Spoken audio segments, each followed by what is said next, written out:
what exactly is your commission about? Right to the point. I respect that. But hold your horses. What Magus means is that we need to go through some brief but necessary procedures first.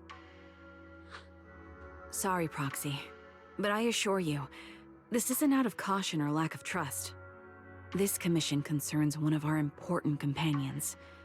We don't want any surprises before it's settled, and we don't want anyone else to know about it.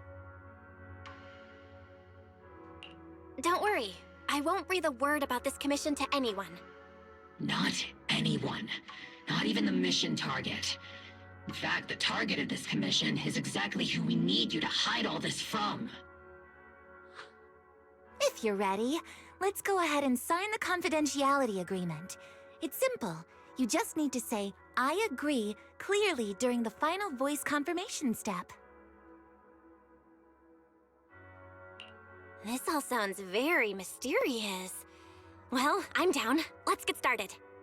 First, Proxy, as the commissioned party, you promise to maintain strict confidentiality regarding matters related to Magus's commission, and shall not directly or indirectly disclose information to the mission target or any third parties.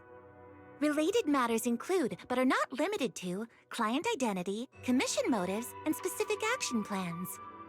Second, the proxy's investigation and assistance to the mission target must be conducted under their own name, without mentioning the client's instructions. Specific scenarios that may be involved include, but are not limited to the following. Reading them one by one is such a drag. Orphe, just give us the main points. All right, last point. If necessary, the proxy must take reasonable measures, including but not limited to encrypted communications, eye contact, appropriate deception, etc., to prevent any situation that may lead to information leaks. That's it! Such flair in a confidentiality clause. I'm in. Perfect. With a confidentiality agreement in place, we're all in the same boat. And as for leaks, Trigger will be keeping a close eye with round-the-clock monitoring. Captain, you're scaring the proxy. Plus, I need sleep. Working 24 hours non-stop is pushing it. Is that really the point? So can you tell me already? What's this commission about? No surprise. It's about Seed. All those who know about it are here now. Since Soldier 11 joined later than her, she doesn't know the whole story, so we didn't bring her along today.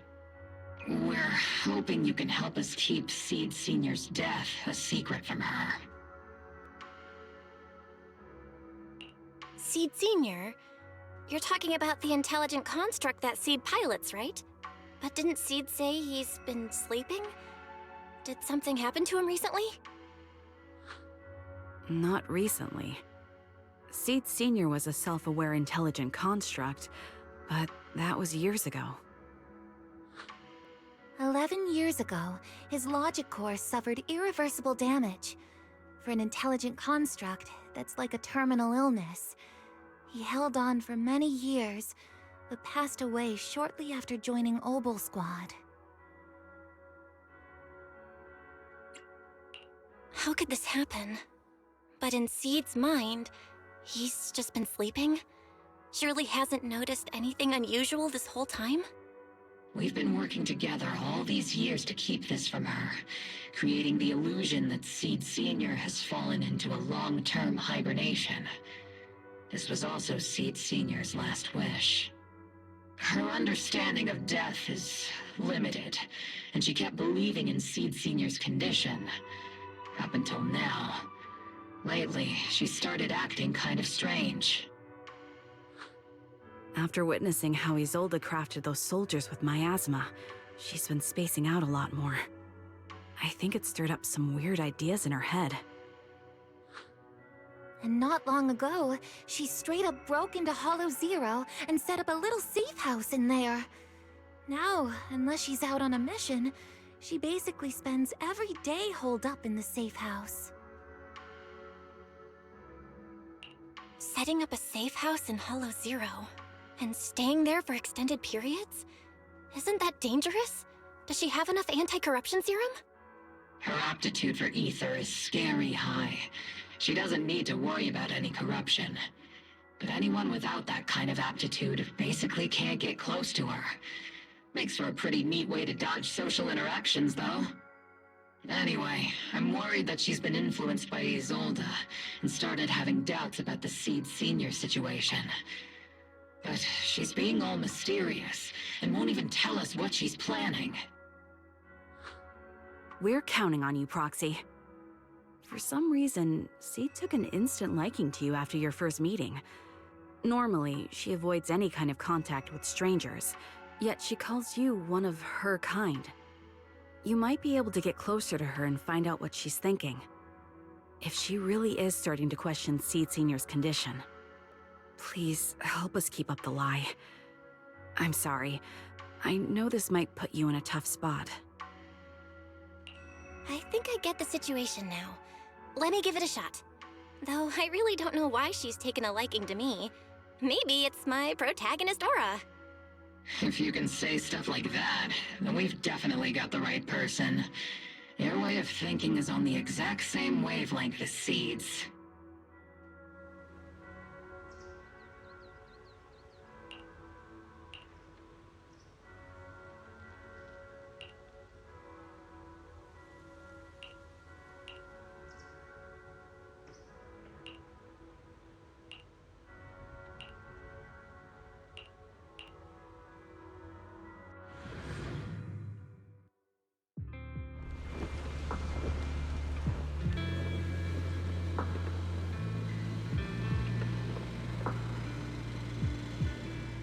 The ether levels here are so high. Before my body was enhanced, I don't think I could have stayed here very long. Everything here, and the tent. Did Seed set all this up on her own?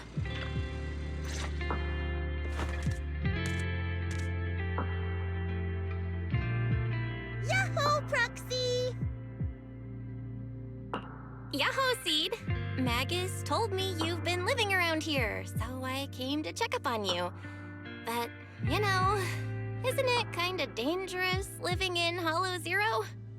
You think it's dangerous? Oh, should we burn the place down then? That's not what I meant. I mean, aren't you worried about ethereals showing up and bothering you? I'm just kidding! I've set up some traps around here. Any ethereal that steps on them will be impaled in less than a second. So it's pretty quiet here. No need to heat things up just yet. I get the feeling you're not just here for a visit, Proxy. What brings you here?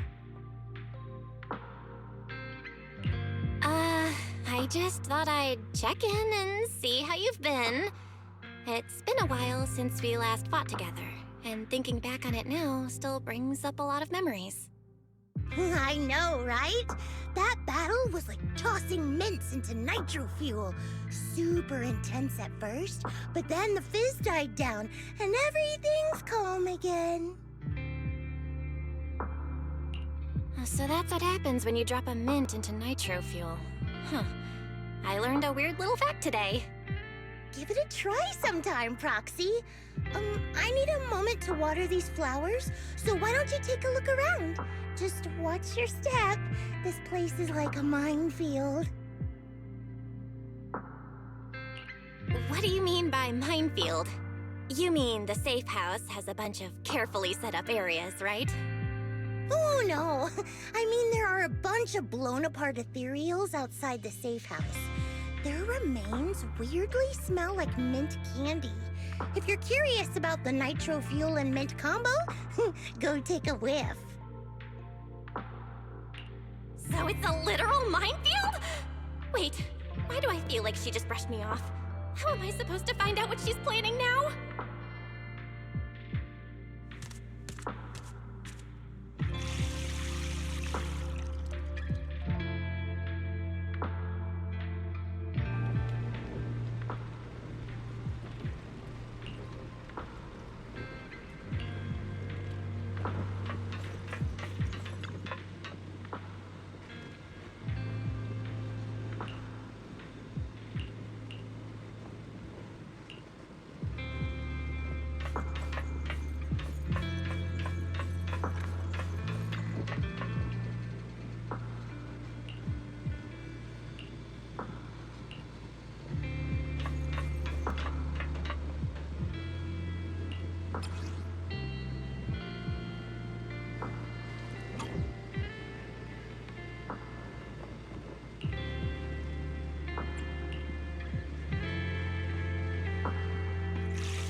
What's wrong, Proxy?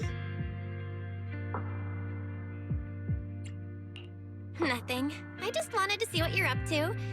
How long have these flowers been here? They've been here since I built this safe house. They used to be in the dorm with me and Seed Senior, but after I moved here, there was no one left to look after them there. I see. But some of these flowers have already withered, right? With the ether concentration in Hollow Zero, even plants will suffer from corruption, or gradually lose their vitality. I know. Ether doesn't really bother me, but for these little ones and some others, it can be a real headache, huh? I've been looking after them for years, but I've never seen them this lifeless before. So, watering them is just another attempt to see if it'll help. Hold on. That isn't water you're using, is it? What are you watering them with? Engine oil. When Seed Senior's feeling down, he drinks engine oil to perk up. So I thought maybe it would work for them too. But it doesn't really seem to be helping. Probably because they're a different species. But that's fine. I've got plenty of backup plans. Nitro fuel, salt water, juice from other plants. If I try them all, one of them's bound to work. After all, just look at Isolda. She tried all kinds of ways to bring her old buddies back, and in the end, she found something that worked. Miasma! Seed, after seeing what happened with Isolda, you're not planning something, are you?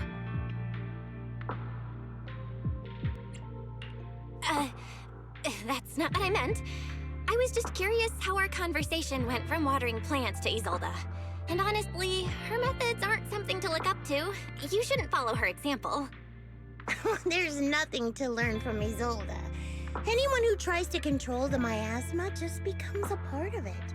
She's already shown me how that ends. Still, I'm kinda jealous that she got to see her long-lost friend in the miasma. You're missing Seed Senior, aren't you? I've noticed a lot of things around here that are tied to him, and I heard about him from Magus. He's someone really important to you, isn't he? Yeah. Isolda and lots of the citizens of Wi-Fi Peninsula saw their loved ones in the miasma. So I was thinking, I've grown taller now, and if I don't let Seed Senior see me soon, he might not recognize me anymore. The miasma only creates an illusion, but Seed Senior has been by your side all along. He's just in a deep sleep right now. You'll see him again someday. I'm actually still talking to him. Seed Senior messages me sometimes on Knock Knock. Huh? For real? Of course! Though it's always when I'm asleep. Why do you look so shocked?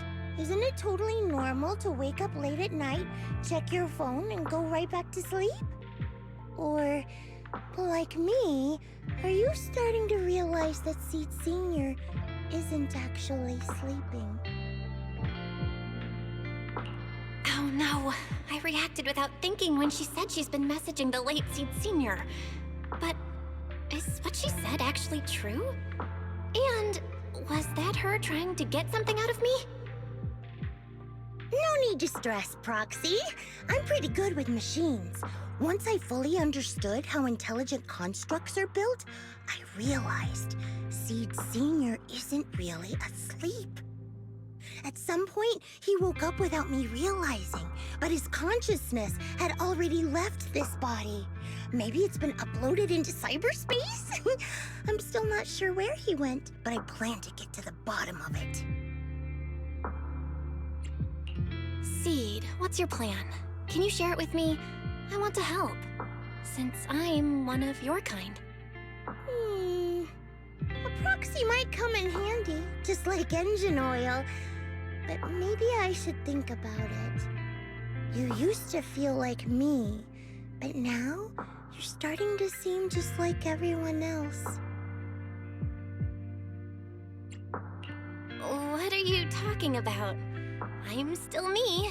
I always have been.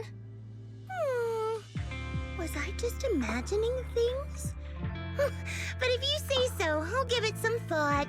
Just not right now. I've got other guests coming soon. I'll give you a proper welcome next time, Proxy. Oh, I'll even whip up a mint nitro fuel.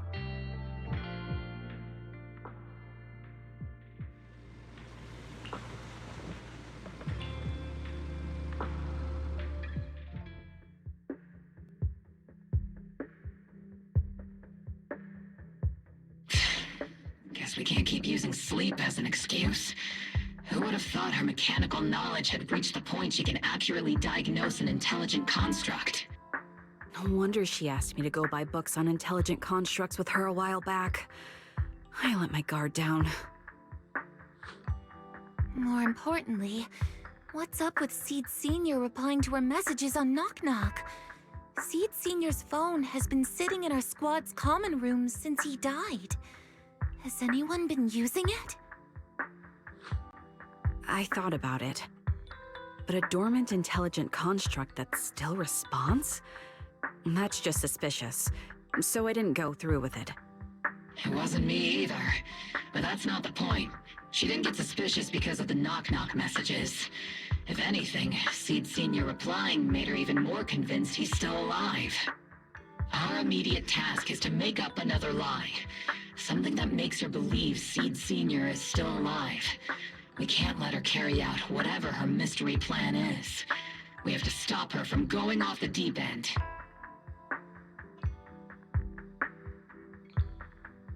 Proxy, how's your hacking game? Think you can crack into the Defense Force's radio network? Are you serious? That's illegal, you know. Should a Defense Force sergeant like you really be suggesting such a thing?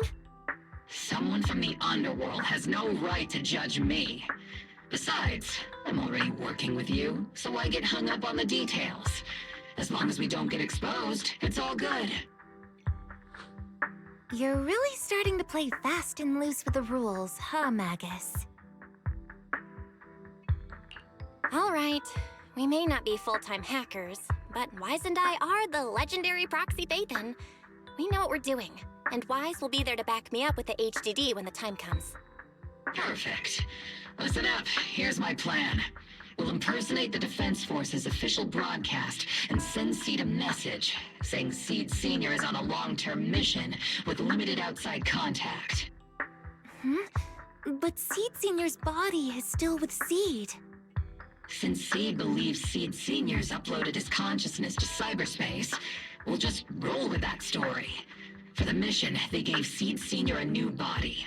Everything adds up perfectly. Identify the military frequencies, crack their encryption protocols, and hack into their radio in record time. That's your mission, Proxy.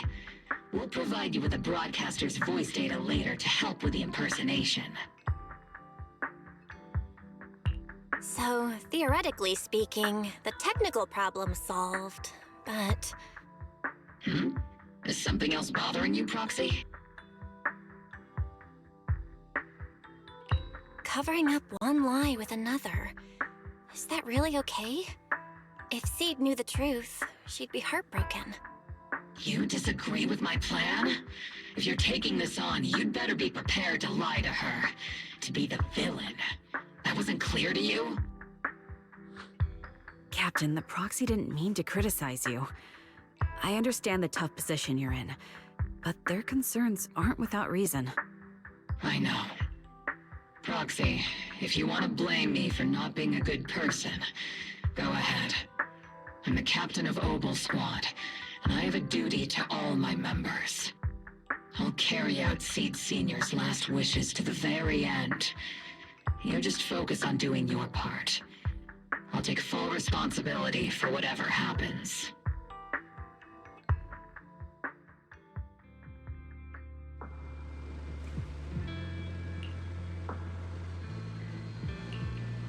Routine maintenance didn't wake Seed Sr., so engine oil doesn't work.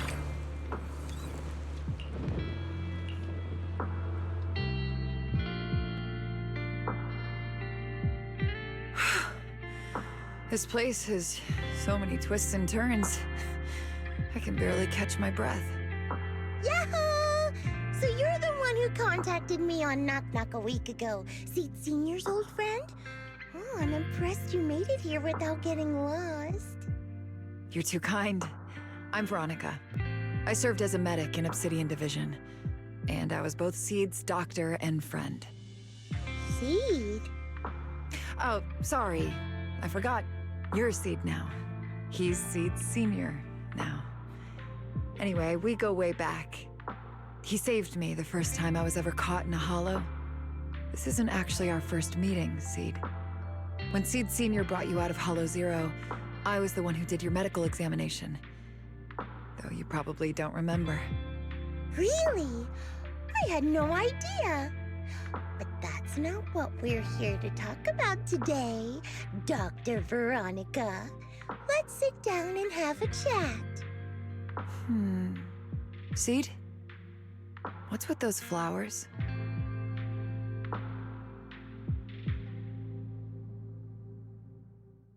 Those little ones are the flowers I planted. Doctor, since you're friends with Seed Senior, you must know how much he loves gardening, right? Thanks to him, I've grown to love flowers too. Oh, so those things still count as flowers in your eyes? Huh. But back to the matter at hand.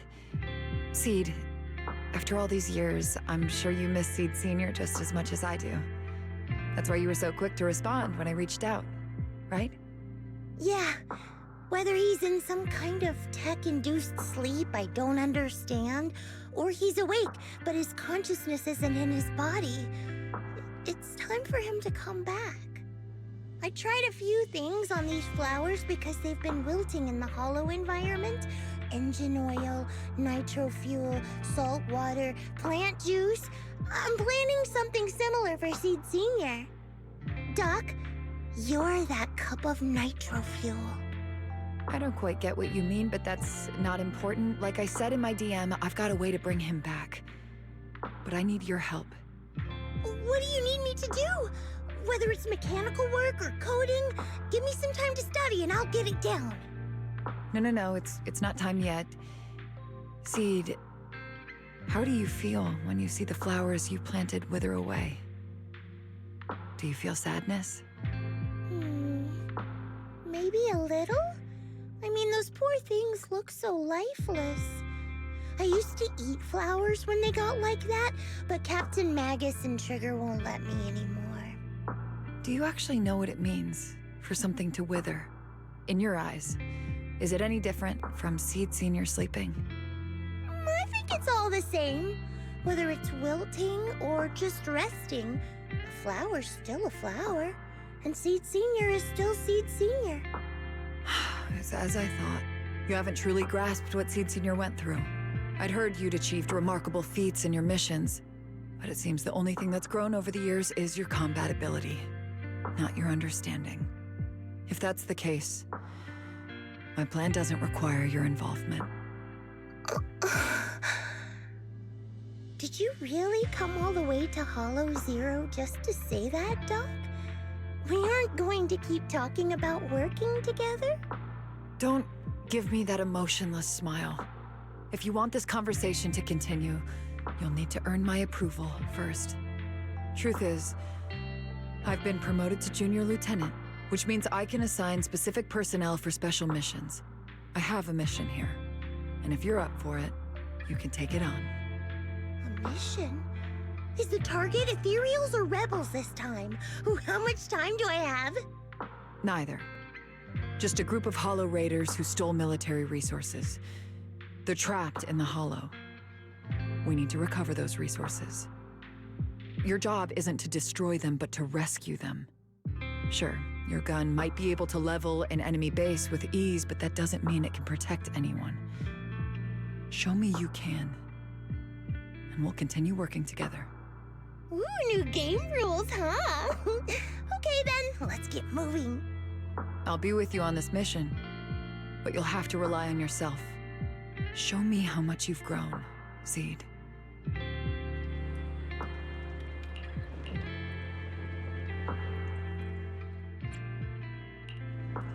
bear witness to the noble principles of the time field. Sukasura Yanagi, secure the perimeter.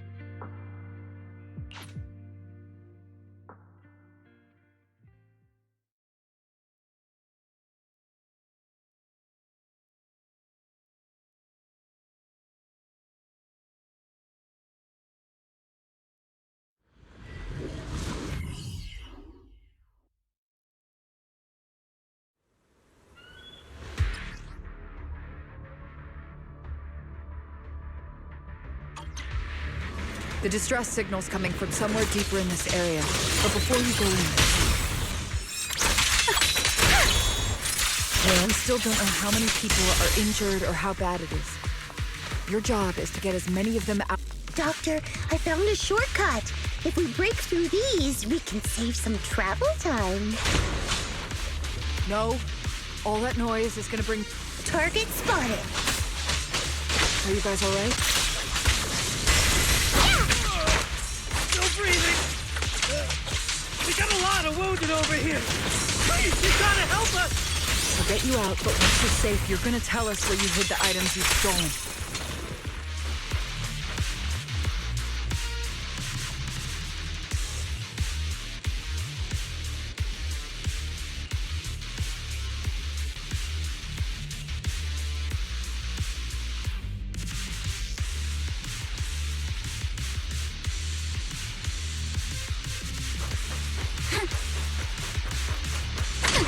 And now we can get to the desk.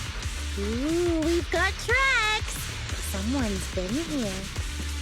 It's boss over there. Sit tight. I'll clean up these ethereals in no time.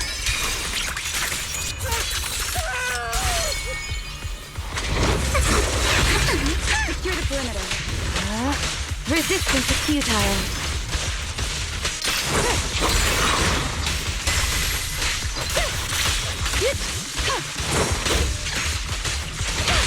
Continuing assault until target is neutralized. I'll take this chance to score. You can't run.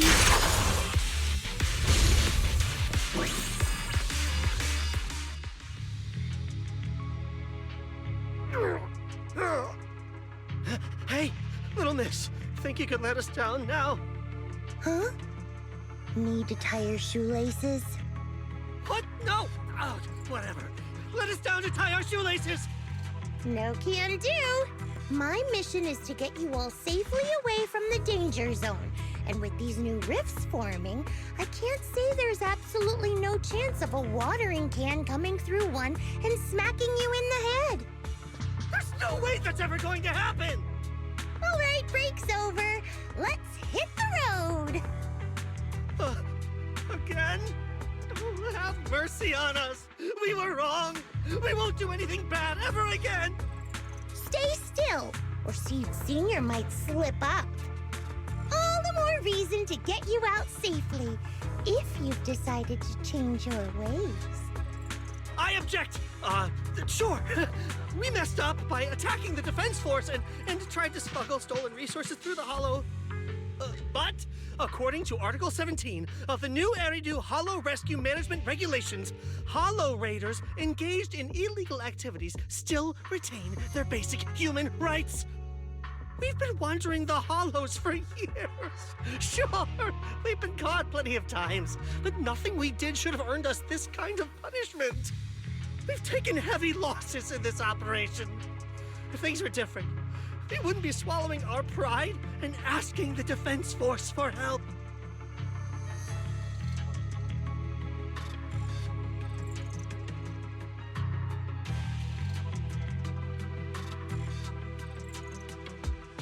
Please let us make our own way out of the Hollow.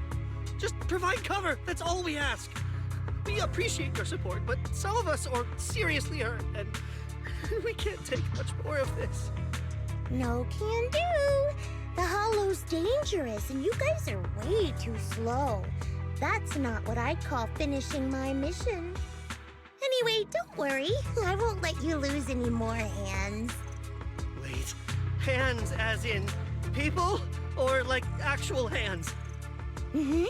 Seed Senior's hands got wrecked a bunch of times in combat. But no The docs always put them back together good as new. If you guys ever lose your hands, I can put in a recommendation for ya. You gotta be kidding! You can't be serious! Some of us are already at death's door. Others might end up with lifelong disabilities, and you have the nerve to say something like that? We might be Hollow Raiders, but we're still people. We bleed, we care, and it hurts when our comrades fall! You heartless monster! Does this mean anything to you? Whoa, that's a big reaction. Is your broken arm hurting? Don't worry, I can help. Seed Senior just needs to give that arm a little squeeze and it'll pop right back into place. Stay back, you monster! Ma'am, please, help us! Cut it out, Seed. Stop messing with them. This isn't a game. These are people's lives. What's wrong, Doc? I'm still in the middle of my mission. Getting these Hollow Raiders out of the Hollow is my job. Yours ends here. I get it now. You're incapable of understanding other people's pain, aren't you? I can. It's like when the mounting screw for an external drone goes missing. And you finally find it rattling around inside your abdominal armor after the last maintenance job. That kind of thing. Just as I thought. You don't get it at all. Really? When someone comes to you, afraid of death, and asking for help, your job is to protect them, not inflict more pain. Death? But their hearts are all still beating. Not a single one has died yet. Besides, I've already eliminated anything that could harm them. You are the source of their pain, Seed. You can't use ignorance as a shield just because you're young. Ever since Seed Senior left, you really haven't grown at all. Figures. You're not really human. More like something that just resembles one. I don't think we need to discuss cooperation any further. I'll complete my plans on my own. As for you, since using me as your nitro fuel for Seed Senior didn't work, feel free to try salt water or plant juice next. Whatever suits you. Your mission ends here, Seed.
Proxy, you're here. Oh, it's you, Proxy. What's going on, Seed? Magus said you went on a mission alone. Did you run into trouble? Oh, it's nothing. Just some spilled nitro fuel, that's all. But forget about that. Proxy, what exactly is death? Huh? Why are you suddenly asking about that? Has someone said something? Seed Senior told me that life is a circle, and death is just a dot on that circle. When flowers wither and return to the earth, new buds will soon sprout again. But something doesn't quite add up. If he's right, why would those Hollow Raiders be so afraid and hateful of death? Why is it that instead of confusion, I just feel this overwhelming, suffocating pressure?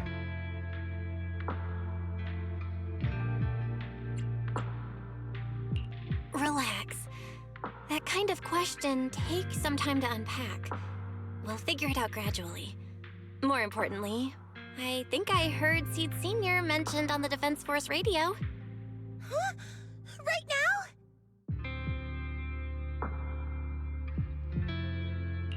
Yeah.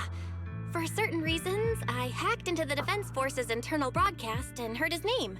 The report seems to be on a loop right now, so I rushed over to find you. We can't get radio signals in the Hollow, but Wise is outside right now, so we can call him and tune into the broadcast. I thought I heard someone calling me. Did you want to hear that radio message Belle mentioned? Yes, please!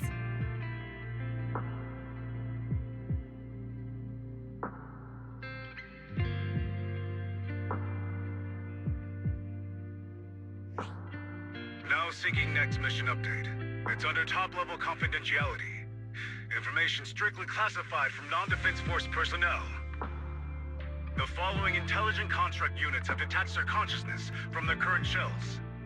They have entered Logic Core offline maintenance upgrade protocol until core iteration is complete. Preliminary core iteration completed. Relevant units will temporarily operate in new vessels, directly assigned to the extended closed training program, Operation Deep Dive. Executing multi-dimensional tactical simulations and cross-generational consciousness synergy missions. The list includes Chromaconda, Tartarus, Seed Senior. Special notice. During training, all forms of non-encrypted private communications will be restricted. All external contact must be reviewed by security personnel. So Seed Sr. has been on a secret mission? No wonder he's been gone for so long. But why didn't he tell me? That's probably because of the self-defense system built into military intelligent constructs. They can't disobey commands issued by the system, even for the people they care about most. But I'm sure, even if Seed Sr. can't answer your messages, he's still looking out for you. Seed, let's wait patiently. Until the day Seed Sr. returns from his mission, okay? So I don't need to do anything? And he'll just come back on his own? If that's the case, I guess I'm okay with that.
You've grown taller lately.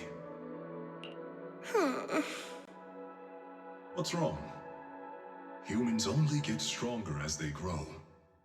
You get to go to new places, try new things. Don't you want that?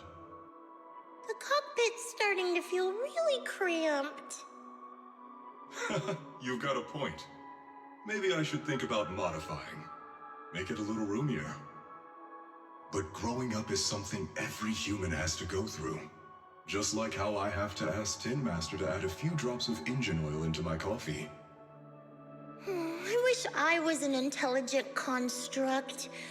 Then I wouldn't have to worry about growing up. Growing up is nothing to be scared of. In fact, I'll feel better once you're a little bigger. Feel better about what? Well, I think it's time for me to take a little break. Go ahead. I'll head back to the cockpit and get some sleep too. See you tomorrow. No, not just a normal break. I'm going to be sleeping for quite a while. While I'm gone, you'll have to take good care of yourself, okay? Will you come back and lecture me if I don't take care of myself? No, but if you don't, I might just end up sleeping even longer. All right, I'll take good care of myself. When will you wake up? Let's see. Maybe when you're strong enough to hold your own as a Defense Force member. That's so vague. It's like when your superior promises a promotion in a meeting and never follows through. How do you know something like that? Well, doesn't matter. I don't really care about what rank I can get anyway. In that case, come find me when you're taller than the flowers in that hollow. Promise? Which hollow? One day you'll understand. Ow! Stop hitting me! Oh, and don't forget the most important thing. Smile, okay? Smile a lot. Just smile? That's even more vague. Just come back when I'm stronger. At least that's something more achievable. Did you fall asleep again? You've been sleeping a lot lately. Anyway, it's a promise. Good night.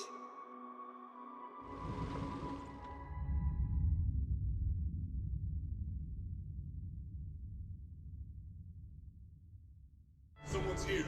There are signs of life. Someone's still alive.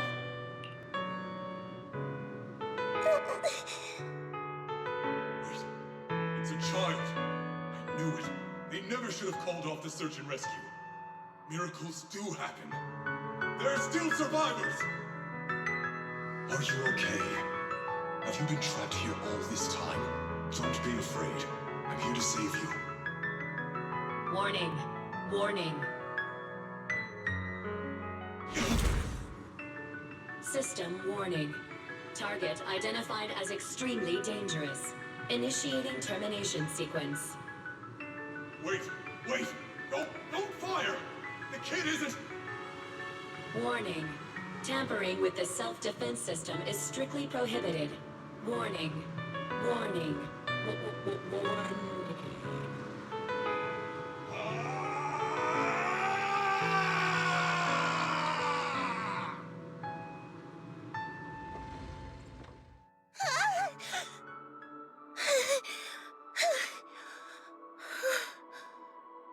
It was just a dream. I can't just sit here and do nothing. If I do that, he'll never come back. I have to be stronger. If I just get stronger. Why am I having this dream? This suffocating feeling still hasn't gone away.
Let's bear witness. Tsukashiro Yanagi, awaiting orders. Don't look at me. Bear witness to the... We're not headed for some haunted place.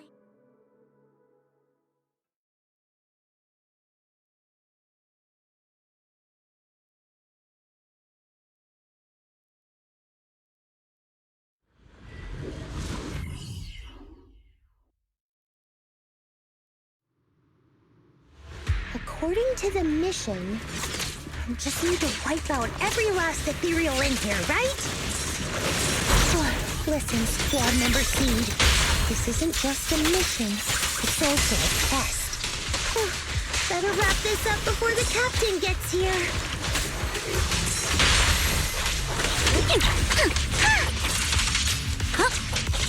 Clear your mind. Sorry for stealing your spotlight. Still not enough. Seed Senior could take down 100 ethereals at once. These ethereals are all so weak. I can't tell if I've actually gotten stronger. Keep them coming! Let's put our lives on the line!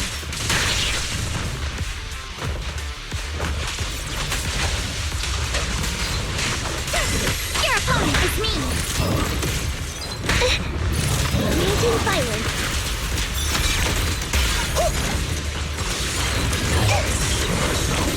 Aim for the head, Seed Senior!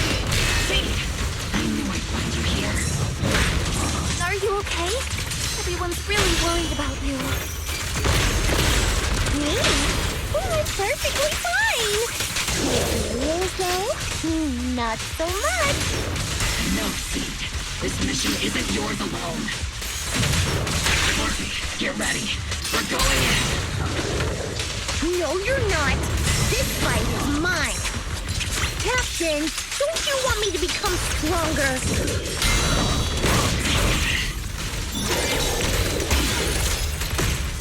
Warning! Enemy targets attacking from blind spots.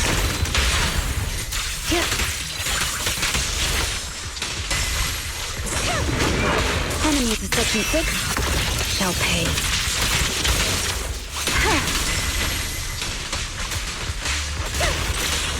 Surrender! For the Time Field name, I will never lose!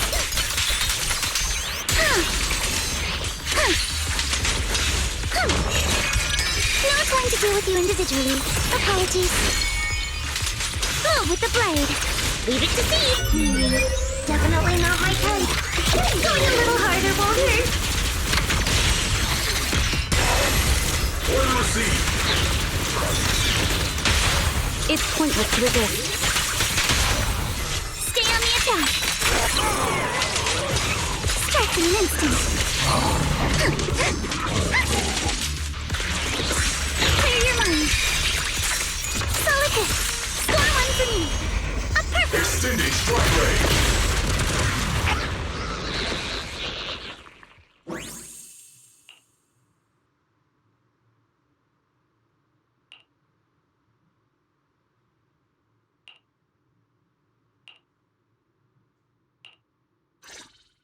Now that I think about it, the last time I talked to that big, awkward guy was years ago.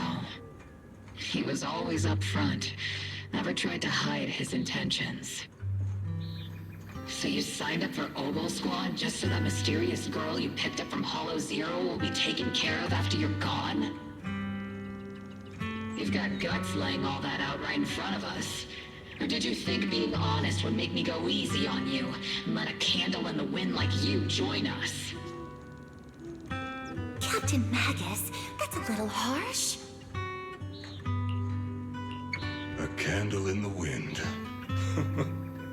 That sounds about right. No squad wants someone who could drop dead any second. But I've heard through some less official channels that you're not just an ordinary squad. Besides carrying out regular missions, you're also secretly investigating the fall of the old capital. Some people just can't keep their mouths shut. So the rumors were true. I knew entrusting the girl to you was the right choice. At least we're after the same thing. So, what are you after? That girl's real identity? Yeah. How did she survive in Hollow Zero for half a month without being corrupted? Why was she alone in the ruins? What exactly happened to her before I found her? I need answers. I won't be able to get to the bottom of any of this unless I dig deeper into what happened when the old capital fell. You really don't hold anything back, big guy. In that case, I've got a question for you too, and you better stay honest. There have been several accidents with the combat mechs lately. They're going berserk and bursting into flames. Nothing too major, thankfully. Is that girl behind all this? Magus! It's just a logical deduction. He's a mass-produced military intelligent construct. To ensure they don't disobey orders, they all have a self-defense system called the Iron Order installed in their logic core. And you heard it too. He destroyed his own logic core to save that girl. He didn't have to go that far unless he's trying to break free from the Iron Order. It identified the girl as a dangerous target that had to be eliminated, and he went against the system at the cost of his life. That's the only way I can see it. You're sharp. Sorry, I wasn't trying to hide it. I just wasn't sure how to bring it up. During a rescue mission a few months back, she stowed away in my cockpit. She witnessed the death of trapped civilians. After that, she was quiet for a long time.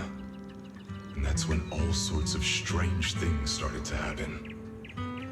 It took me a while to realize that those mech accidents were connected to her. But I don't think it was intentional. Whatever that strange power is, she can't control it. Let me be frank. Intentional or not doesn't really matter. If it happens again, or if the higher-ups find out she's behind it, are you ready to deal with what comes next? Exactly. You dump this hot potato on us and just walk away like that's the end of it?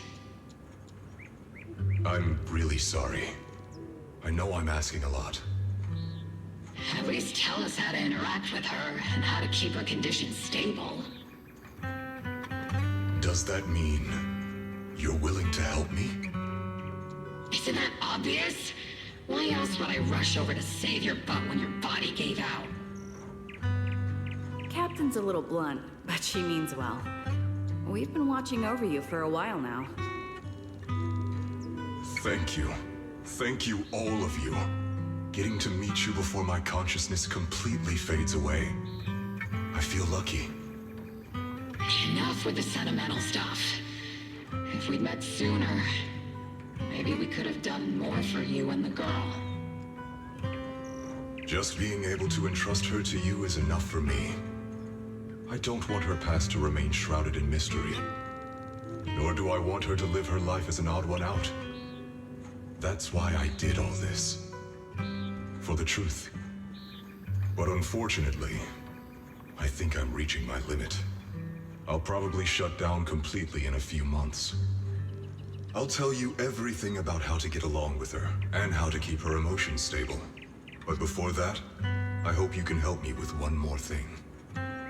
Please, keep my death a secret from her. So she doesn't lose control of her power again. Yes, like I said, witnessing the death of others has set off her power a few times. But she seems to be slowly getting used to it. Recently, even when fallen soldiers are brought back to camp, she can hold it together.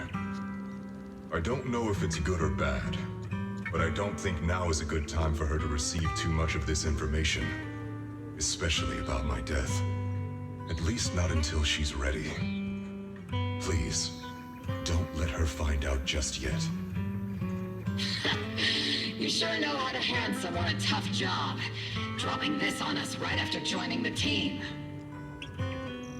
I know you won't just stand by and watch, Magus. Before you completely shut down, I'm gonna work you to the bone. You hear me, big guy? Fight until your last moment has a father seed. After I'm gone, the girl will become the new Seed. And honestly, I don't know if I deserve to be called her father. I've never had a family, so I don't really understand what that means. I was created as a weapon for the military. The concept of having a heart always felt like a pseudo-proposition to me. As for her, apart from crying the first time we met, she's barely shown any emotions at all. The military doctor told me she has no heart. I just wanted to go on a journey with her, to prove that the heart is real.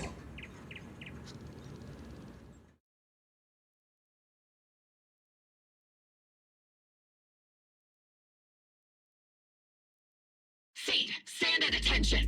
You were way too reckless during that last operation! But I did great. I cleared the whole area all by myself. Do you even realize how out of control you looked just now? You were like... Like what? Forget I said anything. In any case, that was a team mission. None of us want to see you get hurt out there. Listen here, Missy. If you keep this up, you'll end up on the higher-ups watch list. And I'm not planning to visit you in some containment room for dangerous subjects. Why would they put me in a containment room? I'm getting stronger. Isn't that a good thing? Orphe, you talk some sense into her. Me? Seed, why are you suddenly fighting so recklessly on your own? Acting on impulse can lead to really serious consequences. Seed Senior promised me he'd come back if I got stronger. That's why I had to take action. Captain, Orphe, I don't think I'm the type to just sit there and wait. Can you help me? Seed, becoming stronger takes time. It's not something that happens overnight. We've got plenty of time ahead of us, so let's take one step at a time, okay? Don't you want to see him sooner? Listen, Seed, I'll give you this. You are strong. Despite always doing things your own way, you somehow managed to nail every mission, going way beyond my expectations. Maybe it won't be long before you become a soldier who can hold their own. But I'm not sure if that's a good thing for you. I don't think this is the kind of getting stronger that Seed Senior would have wanted. Take a break, Seed. Cool your head. You're not in the right state for missions right now. I hope you won't be mad at me. Okay. Huh? You're not mad? I'm a soldier. Following orders is my duty. If the captain wants me to stand down, I'll stand down. Never thought I'd hear Seed say something like that. Glad you're cooperating for once. Go ahead, take your break. Just don't go into the hollow alone again. And hey, if you ever want to move out of that safe house in the hollow and come back to the squad dorms, you're always welcome. Captain! You're a mother hen. I knew it. You are mad. Call me a mother hen again and I'll make sure your next 3 meals are nothing but green peppers. No meat. Calm down, Nagus! Besides, Trigger is the one cooking for us, not you! Calm down!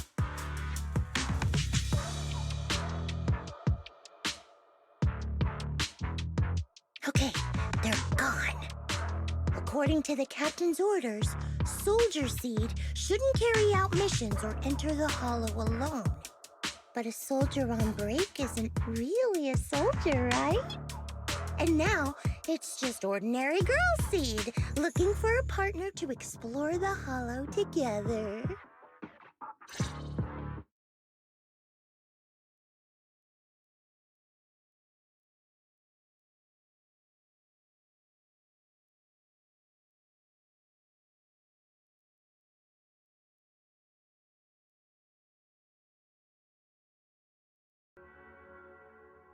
Hi, Proxy! And other Proxy. About that partnership we talked about last time. Got a minute? Hey, Seed, did you come all the way here from the safe house in the hollow?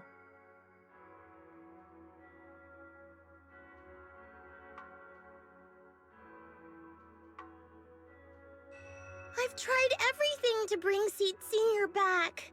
Engine oil, nitro fuel, even salt water. But I've realized having a partner like you is very important. Engine oil refers to a thorough checkup on his body. Nitro fuel refers to Veronica, but she's left me out of her plans. Salt water refers to getting stronger, but the captain benched me from any new missions.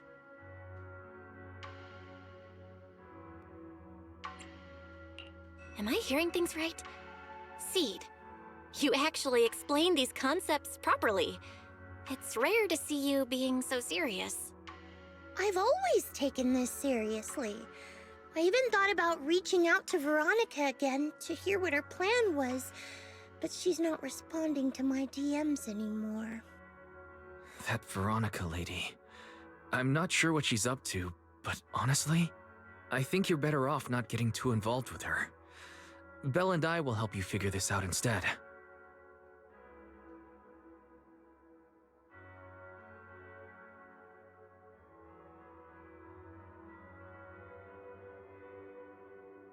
Sounds like you had several plans in mind, and you've been cooped up in the safe house thinking about them. And now, saltwater is the only plan that's left. But what's the connection between you getting stronger and Seed Senior coming back? We made a promise, and he's not the type to break his word. Once he sees how strong I've become, he'll know it's time to come back. Even though he's on a secret mission, he still replies to my knock-knock messages from time to time. He must be checking the Defense Force's internal reports, too. If I can show him I'm capable, if I stack up enough achievements, he'll see it and understand what I'm trying to tell him, right?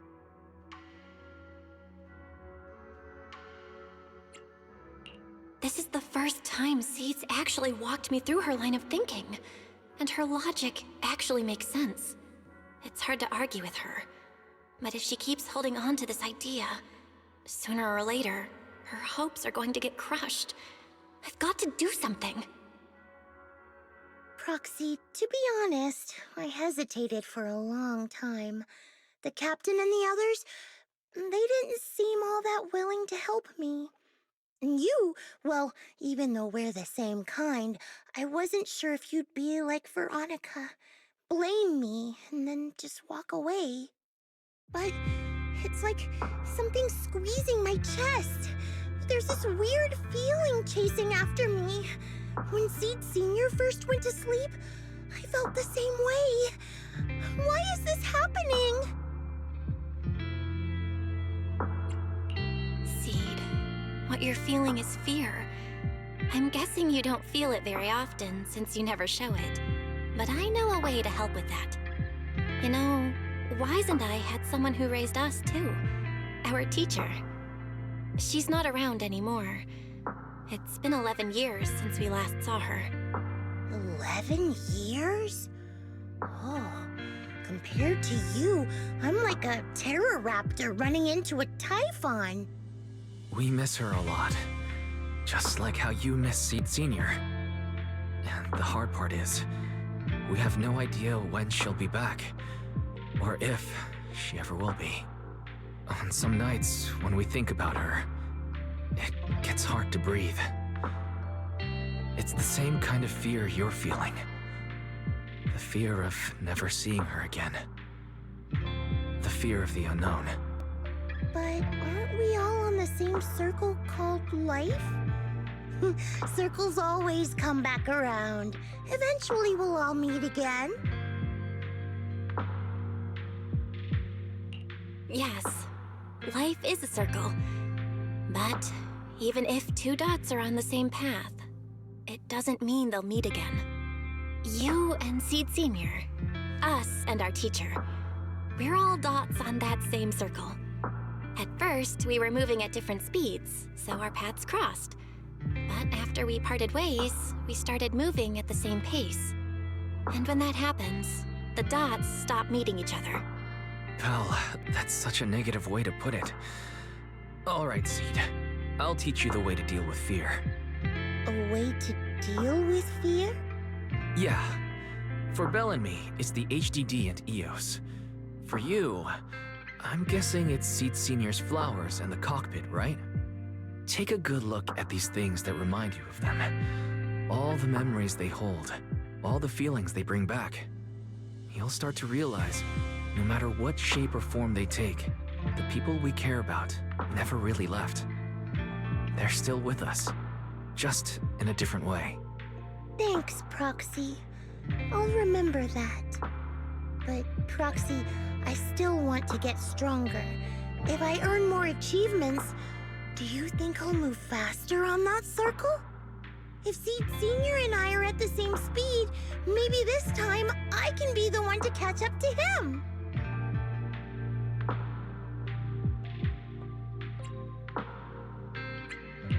I don't know how long it'll take, but I think we'll all get stronger and faster someday. Seed, let me join you. Let's get stronger together. By the way, I've been meaning to ask. When you said we're the same kind, what exactly did you mean by that? Same kind just means, well, the same kind.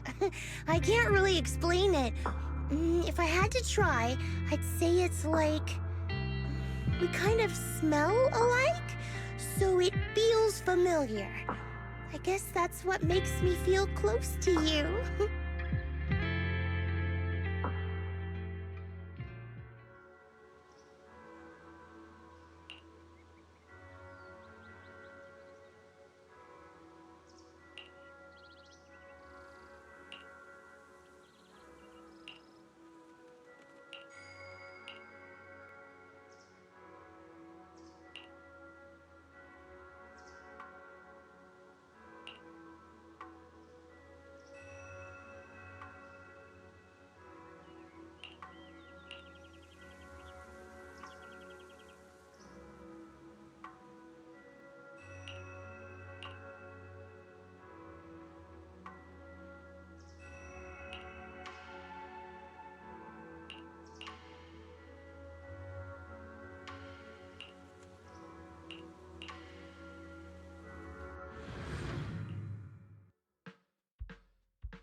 All right, let's investigate the place.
Who is it?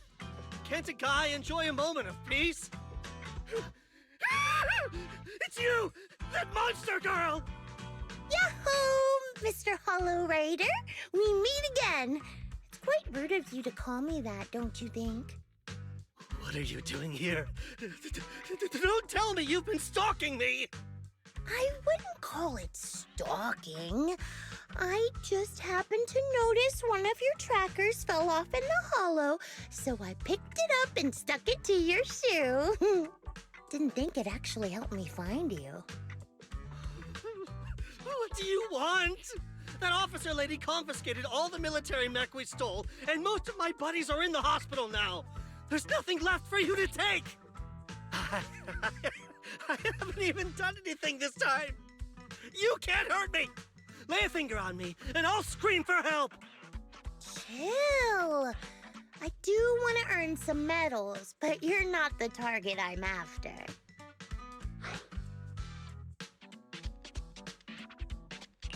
Mr. Hollow Raider, we're investigating a theft of classified Defense Force supplies. I figured someone in your particular line of work as a Hollow Raider might know more about these things. Do you have any leads you can share with us? You're asking me, a Hollow Raider, for help on a military theft case? Are you kidding me? And what if I don't say anything, huh? Then what?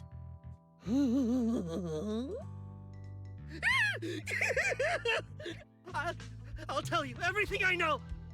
Everything. Just so we're clear, we've got absolutely nothing to do with whatever you're investigating. Besides, young lady, you did save our lives. So, I'll be honest with you. I'm pretty well connected among the Hollow Raiders, but nobody said anything about a military supplies theft. And that's classified military supplies we're talking about. If anyone managed to pull it off, they'd be bragging about it to everyone. But I haven't heard anything, so it probably wasn't the Hollow Raiders.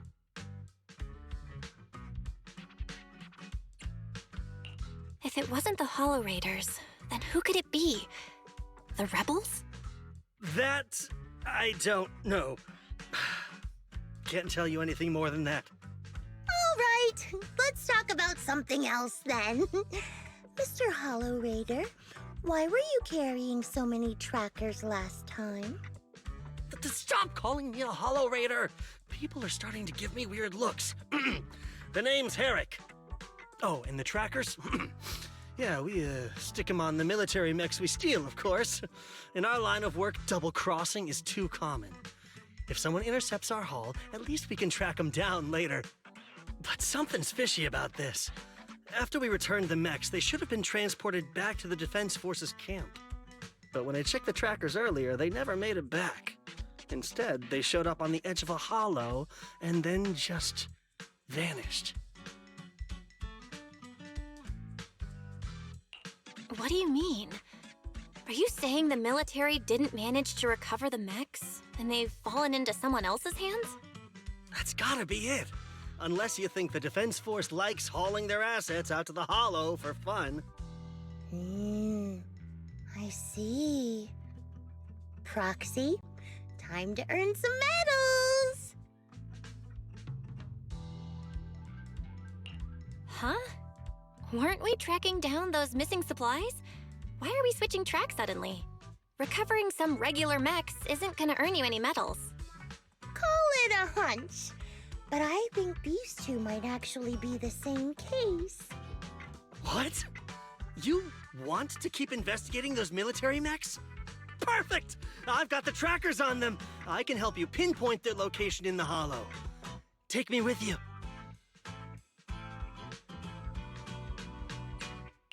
Someone's eager to help. I've got a feeling you're up to something. What do you mean by that? Can't I just be genuinely grateful? You saved my life? Why are you staring at me like that? Your reaction doesn't exactly scream gratefulness. Whatever. Let's head out together. As long as I can make a name for myself, I don't really care who's helping me.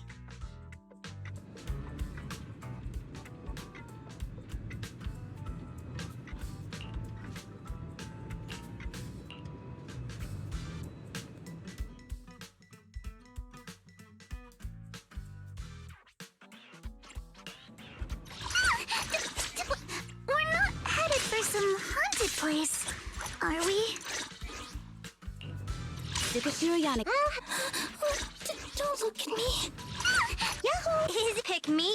And I... Starlight! Standing by.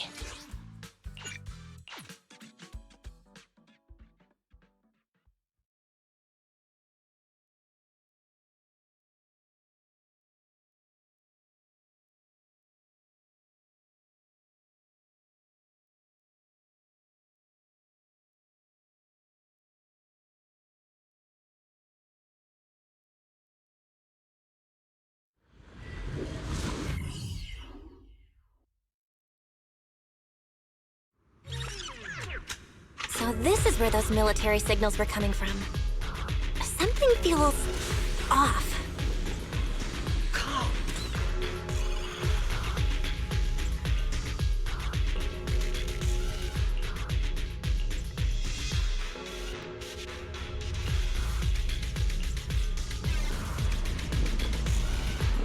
Why do these robotic enemies look so familiar? Wait a second. Why are they even here? Proxy, did you notice? They're the same ones that Eric stole. What? I might be right. Wait, where's Herrick? He was just here. Try maximum.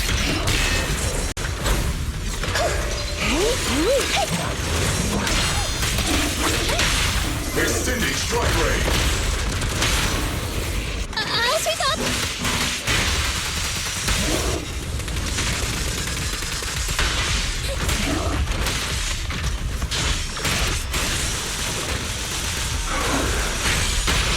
At your command. Order received. Boosting firepower. Eradication mode activate.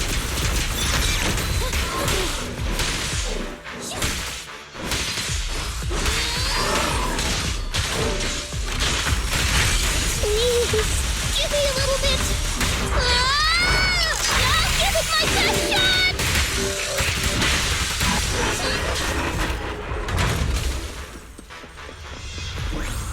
Seed.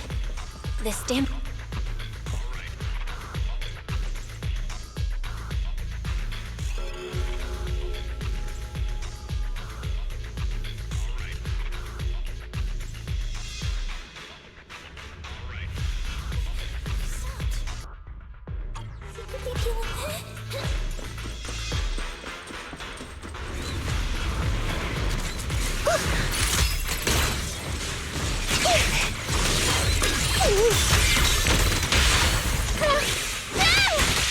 Looks like there's more waiting up ahead. Maybe Herrick's there too. I have no idea where he went. Let's just hope he's still in one piece.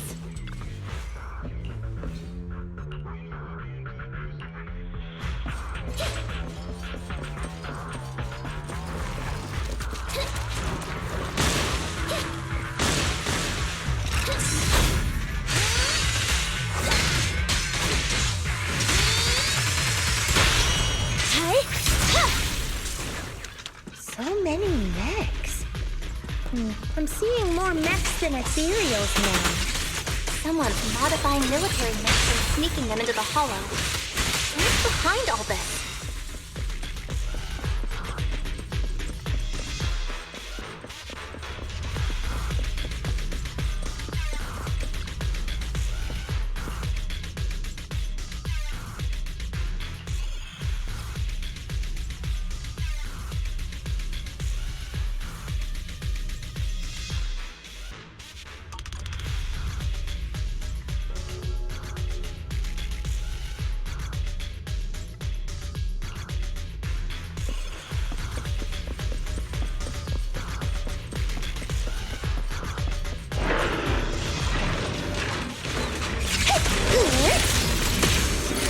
Order received.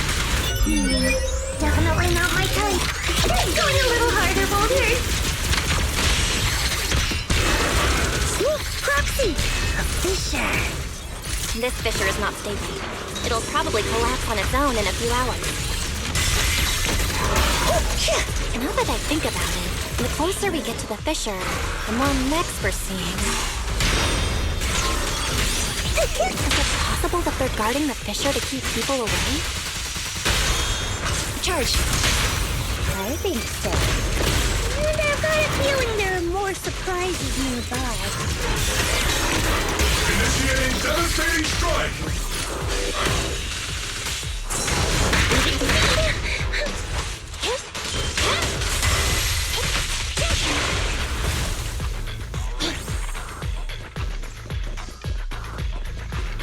Transfer's about to begin. Okay, hang tight, everyone. You'll be safe soon. Who's there?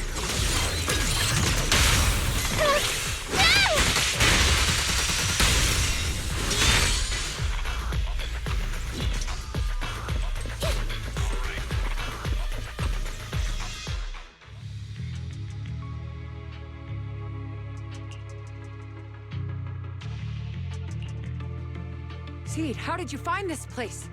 I was sure I'd covered my tracks perfectly. Doctor, what's going on here? Sorry, I lost my composure. Looks like you didn't know about this. In that case, I'm glad you're the one who found this place. Doctor, these intelligent constructs look like Seed Senior. Are they all mass-produced by the Defense Force? Yes, like Seed Senior.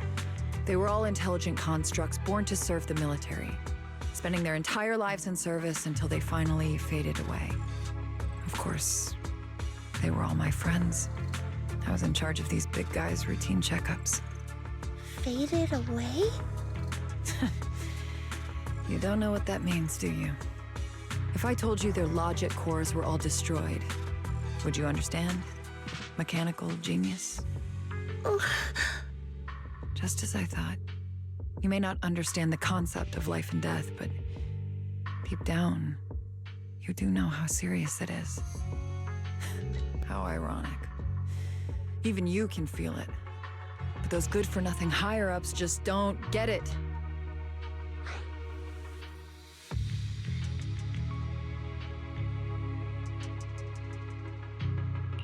Miss Veronica, those classified supplies in the military reports, they're actually these dead intelligent constructs, aren't they?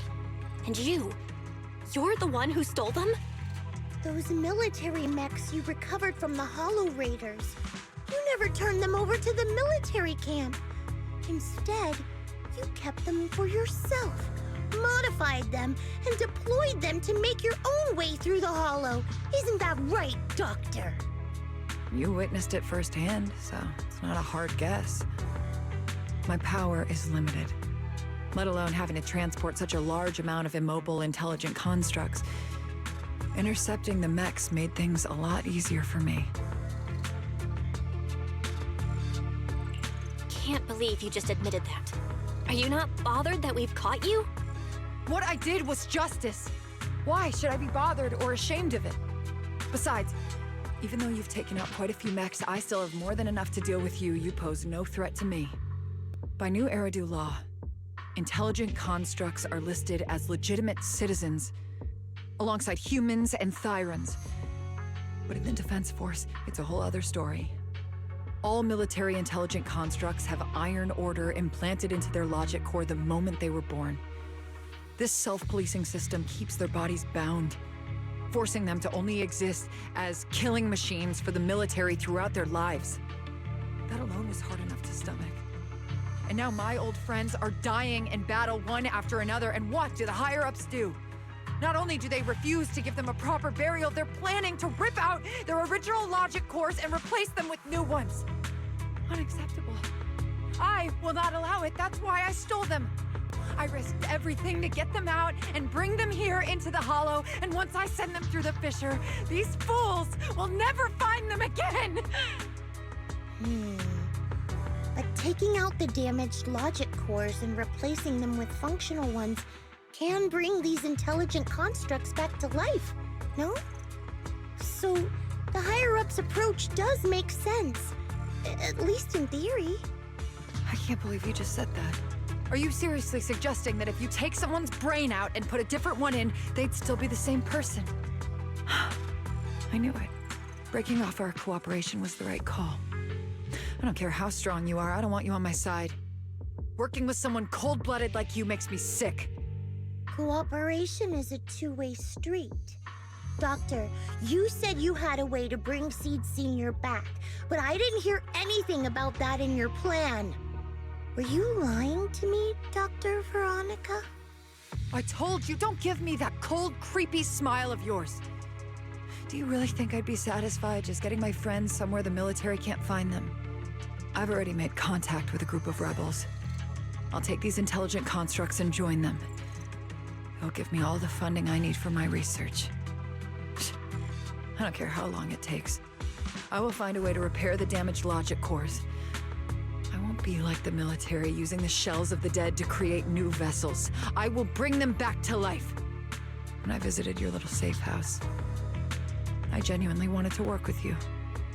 I thought, as someone close to Seed Senior, you'd understand me, but I was wrong.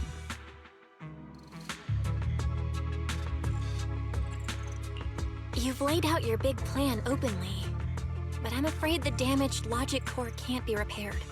That's not gonna change. So in the end, your plan just simply won't work. Oh, please. I've been working with intelligent constructs longer than you've been in school. Before you go judging other people's future plans, you should first ask yourself how much you actually know. Doc, I think the proxy's got a point. Deep down, you know it too. This whole plan to fix the logic core, it's like trying to brew nitro fuel from chrysanthemums. You're closer with Seed Senior than with other intelligent constructs, right? If this plan had a chance, you'd never give up on him. You could have tried every possible way to snatch Seed Senior's mech from me. The fact that you didn't, well, that just shows you knew how unlikely you were to succeed. Oh, shut up! I've got a ton of mechs set up around here. Try anything, and they'll tear you apart in an instant. I'm done talking. Time to take the intelligent constructs through the fissure and leave. Huh? The fissure's closed.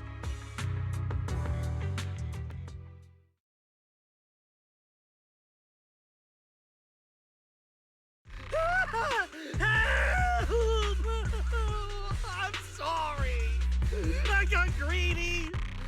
I just thought I could take a few more mechs with me, but I somehow drove the Terror Raptor into the miasma, and they all went crazy. You idiot! Do you realize what you've done? Those machines were modified to protect my escape. They've been enhanced for maximum firepower, and now they're all out of control! Looks like your plan's going down the drain thanks to one greedy little rat, Doc. Cut the sarcasm, Seed. Help me. Please. Help me stop those rampaging mechs. Don't let them hurt the intelligent constructs.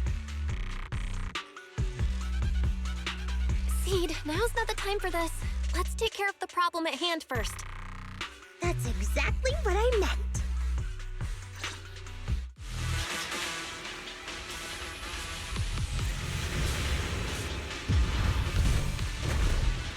Terror Raptor! This thing's a nightmare to deal with. Please, help me! Seed, don't hurt the intelligent constructs. And don't let those mechs get to them either. Please, keep them safe. Doc, there are far too many of them flapping around. I suppose I'll have to take care of that Terror Raptor first. Oh, a few mechs slipped past. They headed straight for the intelligent constructs. From the looks of things, I can probably only hold off about half of them at a time. They're being torn apart. Oh well, I guess I can crank up the firepower a little. Hey, stop! Yeah, Keep the pace.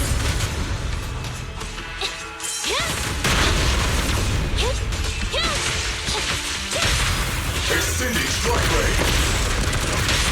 As we thought. Guys, we'll never back down.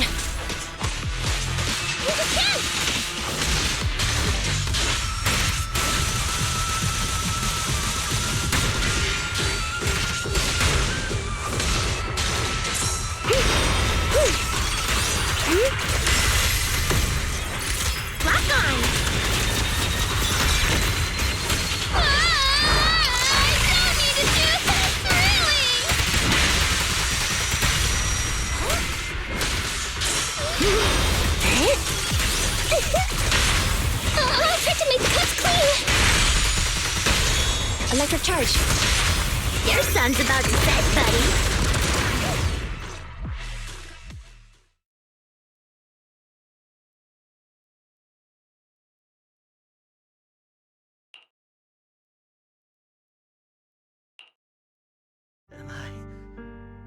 Am I saved? Thank goodness.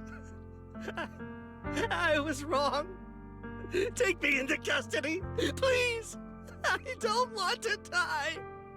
If you're that eager to turn yourself in, there's some rope in the warehouse 200 meters ahead. Go tie yourself up. Doc, can you stand? They're gone. The intelligent constructs. All destroyed in the fighting. Their logic cores completely shattered, bodies torn to pieces. Sorry, Doc. When facing that many machines at once, you gotta hit them hard to get anywhere.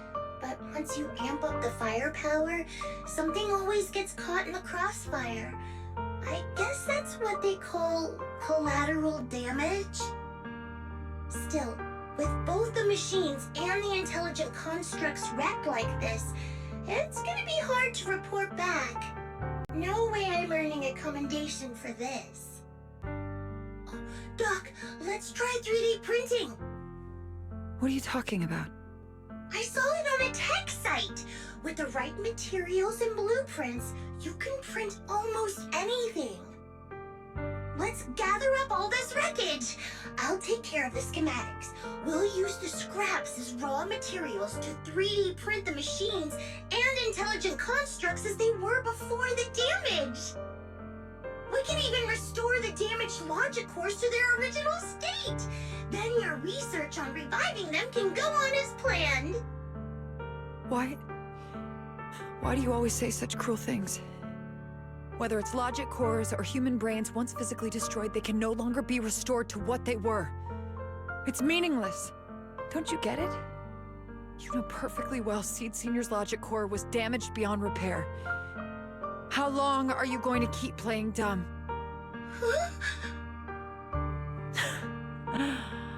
I suspected as much.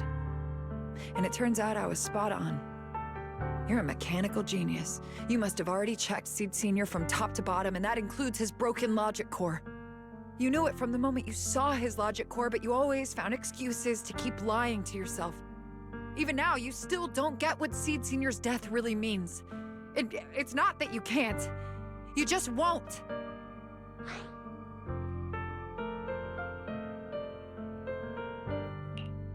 Don't pay her any attention, Seed.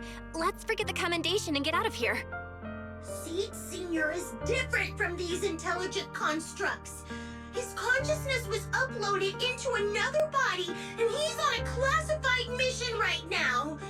He'll be back sooner or later. How long are you gonna keep running from reality? There is no such mission. He is long gone.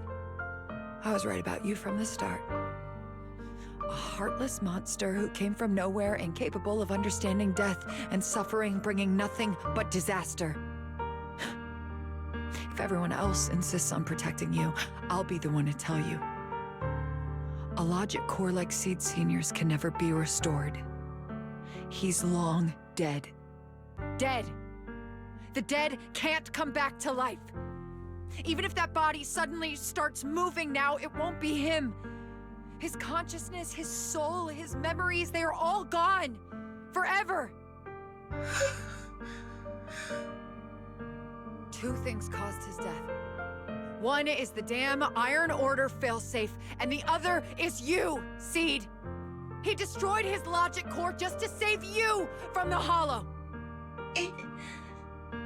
It was me? Seed Senior is dead? No, that's not right. He's just resting, carrying out a secret mission. He promised me he'd come back. If the logic core breaks, he's dead. Death means we'll never meet again. It was because of me. The logic core broke because of me. From the very beginning, we were destined to never meet again. Just because he met me, he had to die? Why? Why couldn't he have lived?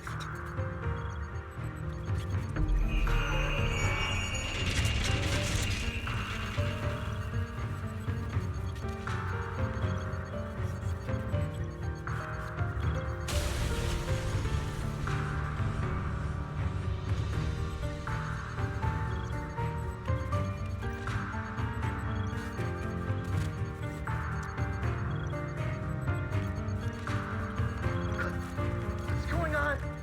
Why are they exploding? Help! Just as I thought. Everything I'd heard about you was right. This is your true nature. A monster capable of destroying everything, so you finally unleashed your demonic powers. If you plan to kill me too, then do it already! I've got nothing left to live for. Seed, what's gotten into you? Calm down! Stop all this!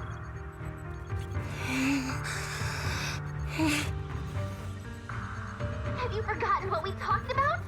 You said we need to go faster. As long as their speeds are different, two dots on a circle will eventually meet. Look at the cockpit you're in. Think about the flowers that you planted. Those are all memories of you and Seed Senior. In a sense, he's been by your side all along. Stay focused on that.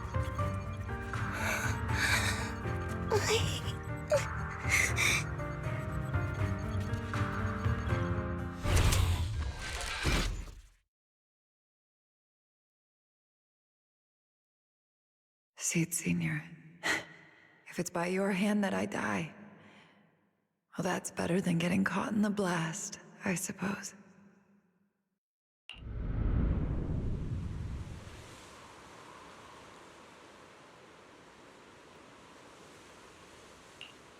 Never close your eyes when you're in a hollow. You have to watch out for ethereals. They can show up at any time. Seed? Is that you, Seed? You're back. I'm Seed. What's up? No, I wasn't talking to you. I see. So it wasn't him who saved me. It was you.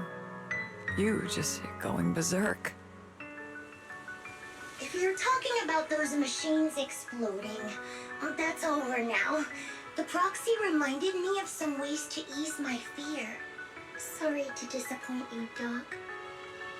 Why didn't you kill me? I'm a soldier. I only point my weapons at my enemies.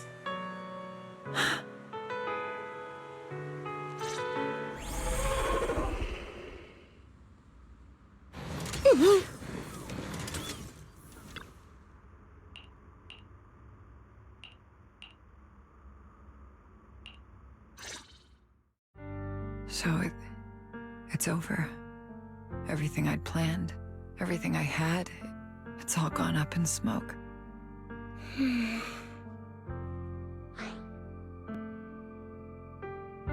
Hey, you okay, Seed? You still with us? I'll report everything to my superiors. My plan, the mechanical malfunction, the property damage. Everything except Seed's rampage. Me too! I won't say anything! I'll turn myself into public security like a good citizen! Maybe this whole thing was a complete mistake. I'm sorry, Seed. I promise I'll tell you the truth about Seed Senior, but please, I really need some alone time right now.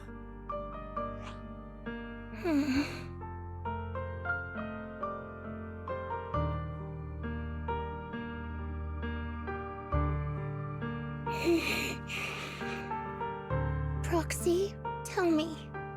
The doc says Seed Senior isn't coming back. Is it true? Seed. I get it. Proxy, let's head back.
can't let Seed stay stuck in that headspace.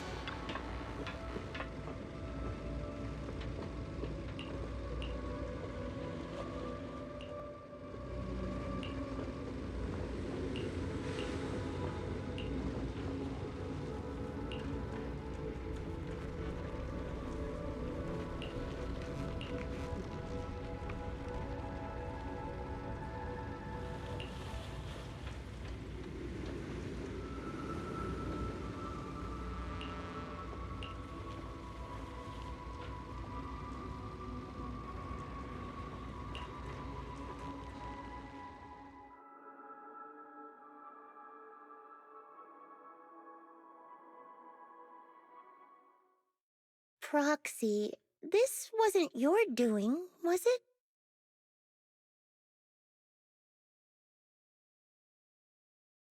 It's such a long message. That's not like him at all. Hold up! How is that possible? Is that really Seed Senior's account? But Magus and Trigger said outsiders wouldn't be able to access Seed Senior's account. Could he actually? It's his actual account. You seem pretty flustered, Proxy. What's wrong? No hacker would dare break into a military personnel's knock-knock account. Unless it was you. I had nothing to do with it. In that case, we can start mixing the plant juice. And you, Proxy, are one of the ingredients. If I'm one of them, then there must be others, right? Correct. She should be here any minute now.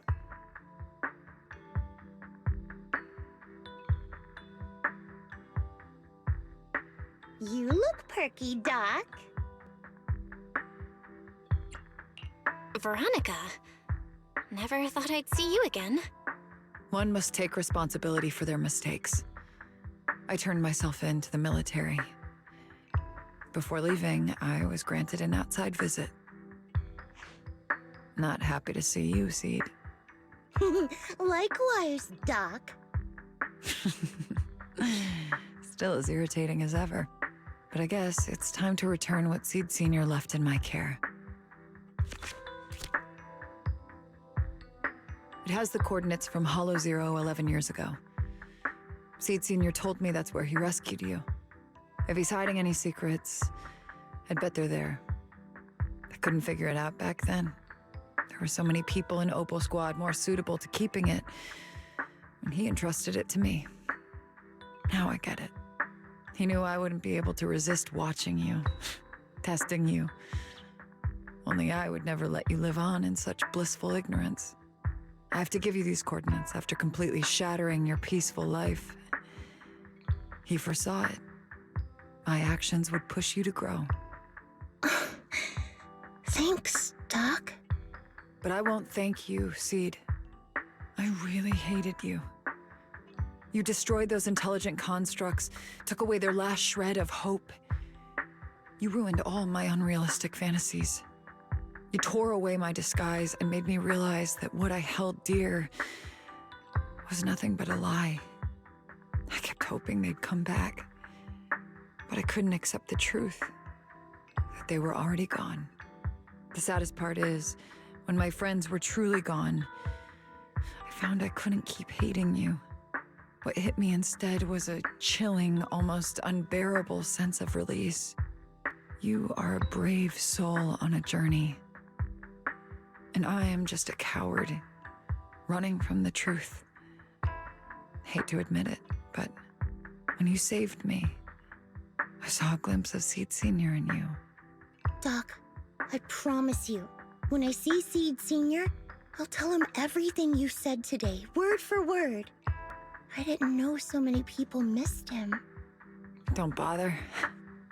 In any case, I hope you find the courage to face the truth. Goodbye, Seed. Proxy, these coordinates are from 11 years ago. With the rate of spatial shifts in Hollow Zero, it's probably useless for navigation. It's just a string of numbers that'll get you lost. But I'm sure you can find the right coordinates, right? I think I'm ready.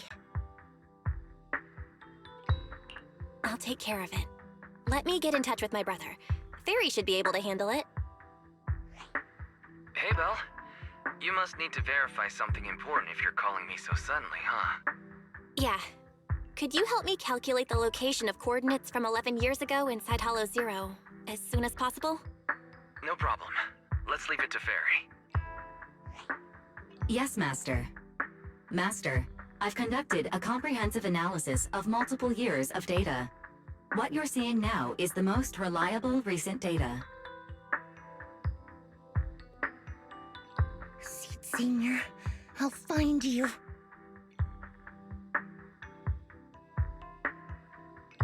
Seed, I don't think it's a good idea for you to go alone. There are too many unknowns in Hollow Zero. I know. The plant juice isn't done yet. It's still missing some ingredients.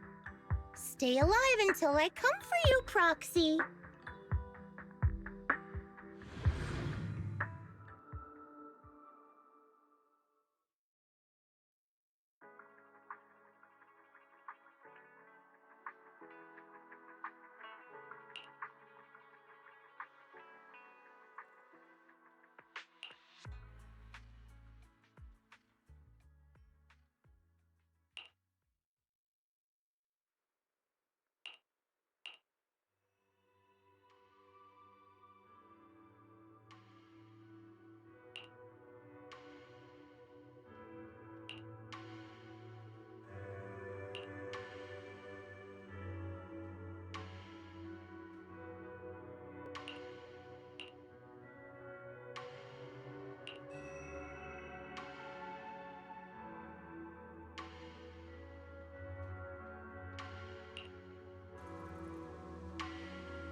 Proxy, how are you doing? You mean like physically? I've got some mild ringing in my ears, and sometimes it's a bit hard to breathe. But I guess that's pretty normal when you're in the hollow. Compared to me, Seed, you look pretty tense. The plant juice is my last resort. If even that can't bring Seed Senior back... Stop overthinking it, Seed. Honestly, everything you're doing is already more than enough to shock everyone. Yeah, I can vouch for that. When Seed invited the whole Obel squad to Hollow Zero, it was the first time I'd seen the captain's gun barrel open that wide.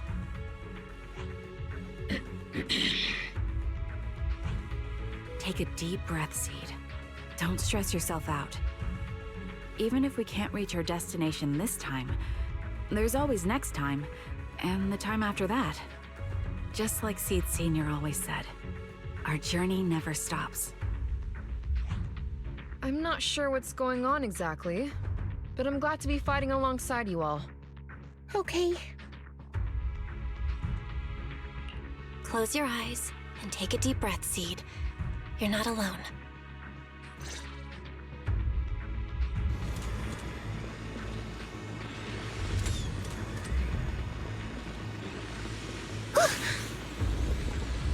I used to think the best way to protect you was to wrap you in some perfect little world, even if it was built on lies.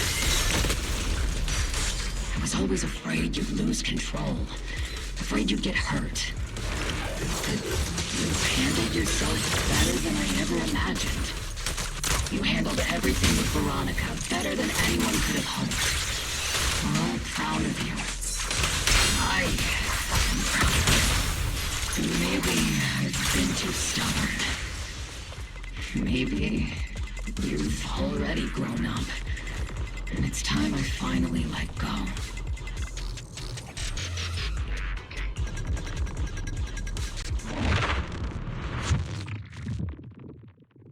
Guess there's not much left for me to say, huh? Come on. I like it when you ramble. You sound kind of like Seed Senior when you do. If you want, I could always channel my inner Seed Senior for you. No. Trigger is just Trigger. Ether vision activate. Oops, I can't really control my strength. Full ahead, Seed Senior. You're in my sights. What?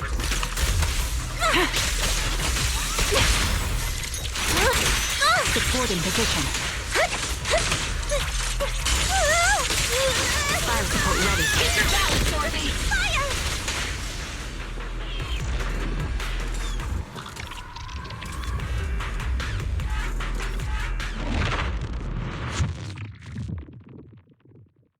Do you not have anything to say, Soldier 11? Like, what? Yep, that's the Soldier 11 I know. Seed. Yes? And the mission's over? Let's go have extra spicy noodles together.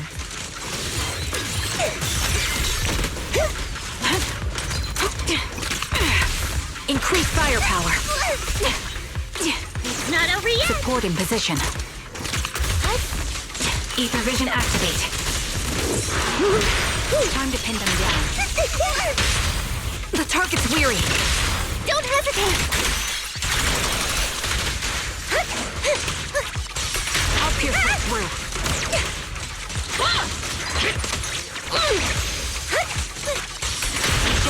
Roxy, do you need a break? Everyone seems to be holding up fine. I think we're good. If you're too embarrassed to ask for a break...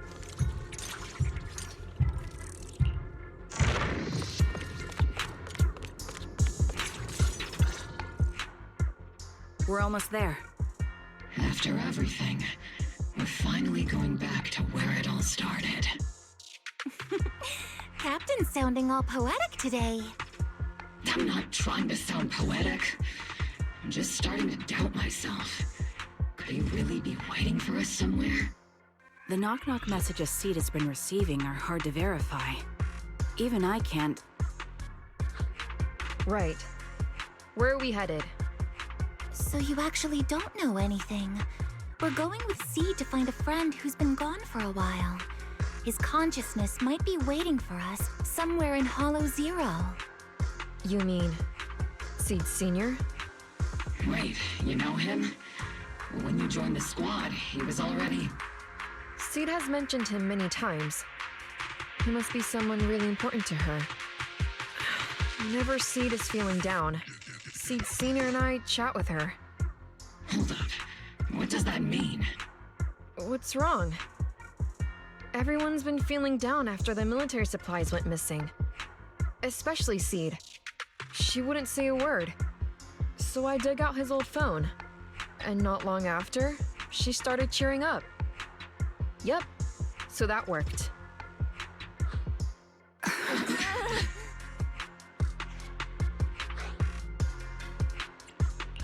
So, that perfectly timed DM was you. Yeah, that one. the last one, and the one before that. I lost count. I know what it's like to miss someone.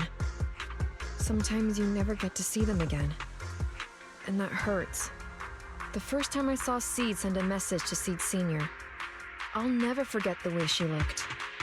So hopeful. That's why I picked up his phone for the first time.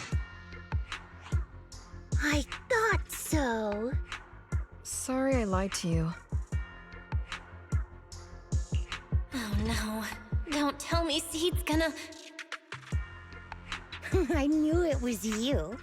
Like I said before, this just isn't how Seed Sr. would talk. Plus, the DMs only started showing up after you joined the team.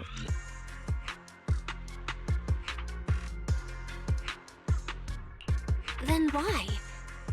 Why didn't you give up? I've already started this journey. I have to find the truth. Seed Sr. wouldn't want me to give up halfway.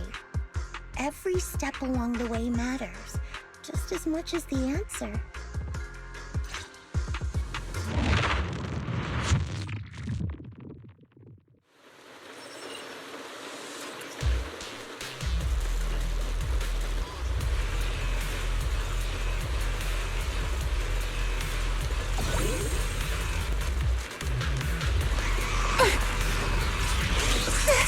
Tactical strategy! Torture! Affirmative!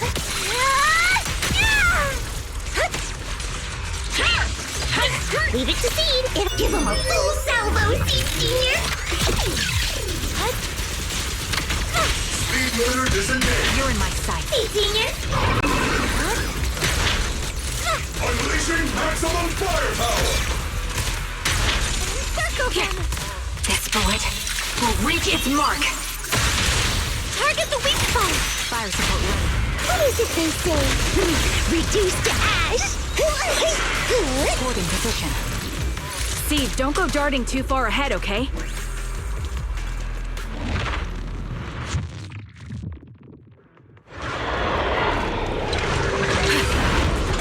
Target locked. Supporting position.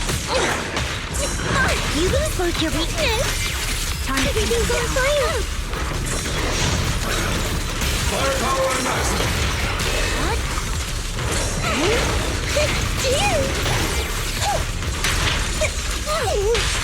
Quick shot. Don't hesitate. Final warning. Surrender now.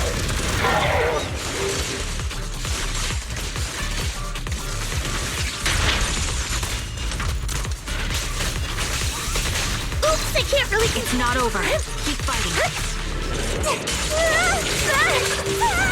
Keep your balance, Orphan! Am I keeping up, Captain? Show no mercy. Here, nice try.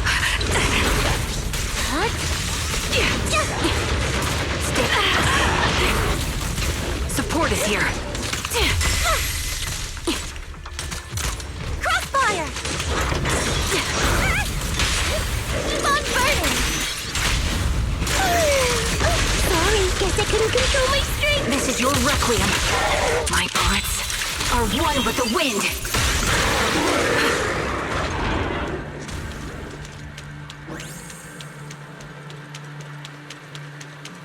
Seed, based on the data we've collected so far, the fissure up ahead is very close to the target coordinates.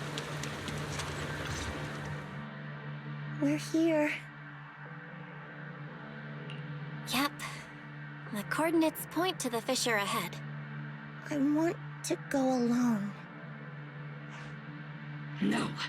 What if there are dangerous ethereals lurking in there? I can't let you go by yourself. Captain, the radar shows no ethereal life signs in there. Still no. Can you tell us why you want to go alone, Seed? I just know I'm gonna look like a total mess. If everyone saw me like that, I'd feel even worse. You little brat. That's the one reason I can't argue with.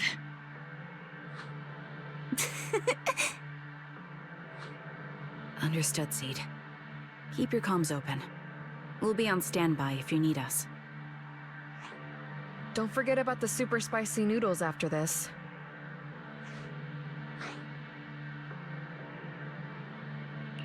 We'll be right here when you get back.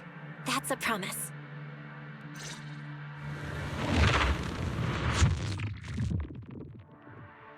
Oh, the fog is thick. I can't see anything. Seed Senior, are you there? Never mind. I don't even know if you can hear me. I'll just record this anyway. I hate you, Seed Senior. Why did you leave without saying goodbye? Why couldn't you stay just a little longer? Why does it feel like I can't breathe in the cockpit even though it hasn't gotten any more cramped? Forget it. Let's talk about something happier. I'm taller now. I can handle a ton of missions on my own. And I made friends. Oh, and I found my people. Proxy's a lot of fun. I really like her. If it weren't for Proxy, I'd still... You used to say life was a circle. I think I get it now. Only... maybe it's a lot bigger than I imagined. Some people run ahead. Some fall behind. But if you want to see someone, you'll meet them on that path eventually. Now that you've stopped and I'm still running, surely I'll catch up to you, right? And when...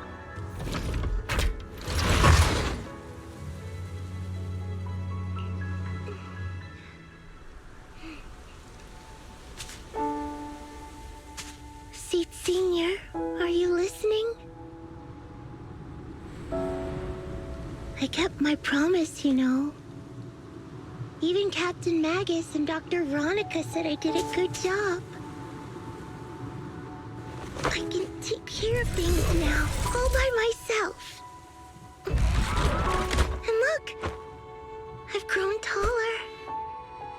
Even taller than those flowers in the hollow. See?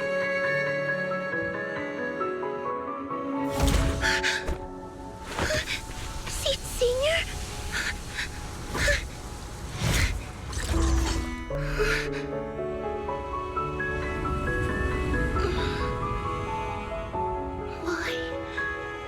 Why aren't you here? We made a promise, remember?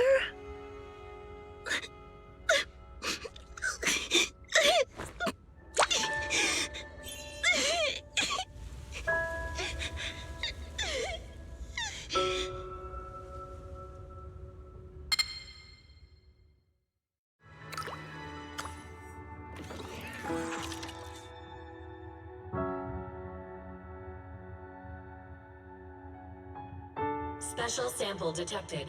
Sodium and potassium ion concentrations match human tears. Pilot identity confirmed.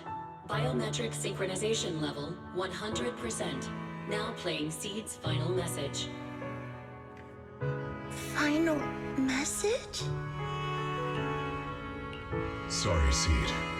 I couldn't keep my promise. Forgive me for leaving without saying goodbye. But I couldn't bring myself to imagine how much the truth might hurt you. Especially when you were still so young. That's why I couldn't risk it. I even selfishly asked the others in Oval Squad to go along with it. If you realize they've been lying to you, please don't blame them. They only did it because of me. Seed, where are you now? And what missions are you on these days? You must have grown a lot taller, huh? Yeah, I have. If the cockpit becomes too cramped, you can reach out to someone named Veronica. I hope you two get along. I'm sure she'll help you make more space in there. I planted some seeds in the hollow where we first met, hoping they would bloom into flowers. Oh right, about those potted plants I asked you to take care of. Have they grown into beautiful flowers? Even if they haven't, don't eat them. Give them a little more time to grow, okay? To be honest, I don't know when you'll hear this message. Maybe when you're sad, or while you're crying happy tears. The only thing I know for sure is, at this moment, Seed, if you can let those tears fall without holding them back, then to me, you've already become a flower in full bloom, standing tall and proud. If that's true, maybe I can face my own death with a little more peace. You know, I've read a lot of books about death. When I first learned that I couldn't escape it, it didn't feel real to me. The fear only crept in much later. Those books say death is a new beginning, a poem, a heroic song, or just a few words carved into a gravestone. But in those books, there's a word I like much more than death. Life. I think life truly is a circle, just an enormous one. We walk it together on a journey called finding our hearts. By now, maybe we've only made it a fifth of the way. Sadly, this is where I have to stop. But you'll keep going, so you'll get further and further away from me. At first, you won't even notice. And you won't look back. But that's okay. Don't be afraid. This isn't the end, because I found you, a seed named Flora. From the day we met, I planted a new seed in each of your footsteps. These seeds once belonged to me, and now they're yours. When I stopped, I left the seeds with you. You'll continue to sow them as you move forward. So just keep going, step by step.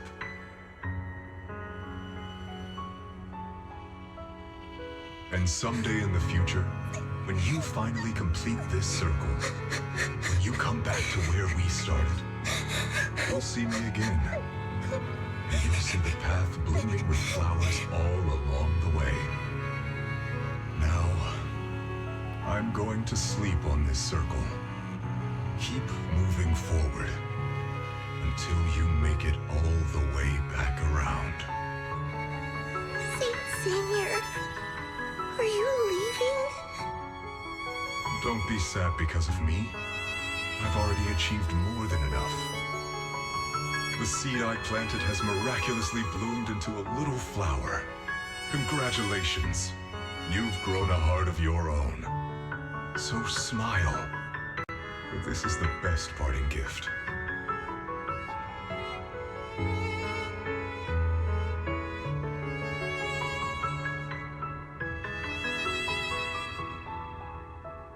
Good night, Seed. Good night, Flora.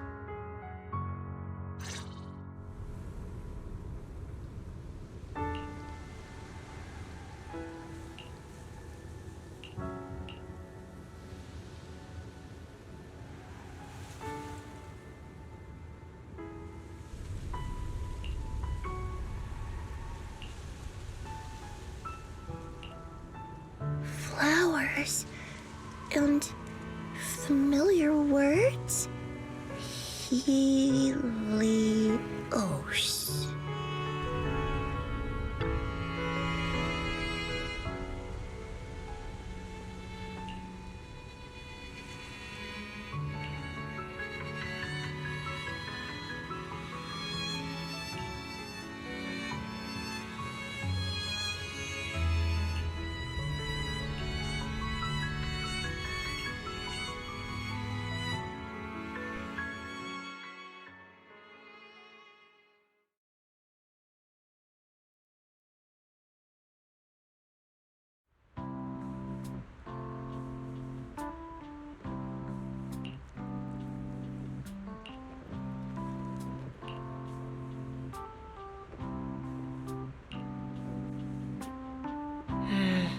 Something feels different here.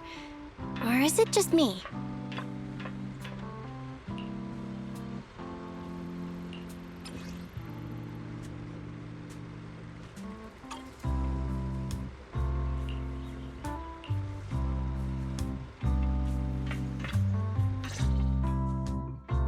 Yahoo!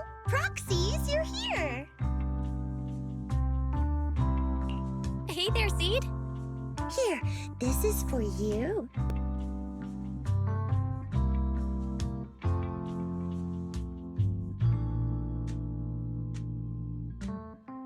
Picked straight from Hollow Zero. Everybody gets one. So these are the flowers that Seed Senior planted. We'll take good care of them. You can also make some plant juice, you know. Classic Seed. Joke? Looks like Proxy's getting used to Seed's style. Well, we are the same kind after all. Oh, that reminds me. I think I finally remembered where I came from. On that statue in the Sea of Flowers, I saw some writing that looked familiar. I think I carved it myself, stroke by stroke, when I first escaped there as a kid. Just like you, Proxy, I'm from Helios Academy. What? You're from Helios Academy? What else do you know about that place? Sorry, I only remember the name. Most of my childhood memories are pretty hazy. I'll try to think about it. Maybe something else will come back to me.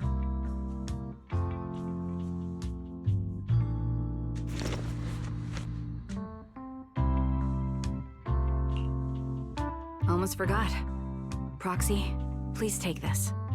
This is Seed Senior's phone. We'd like you to keep it. We don't want anyone with bad intentions to take advantage of it. Everyone in Obel Squad agrees that Seed doesn't need this kind of false protection anymore.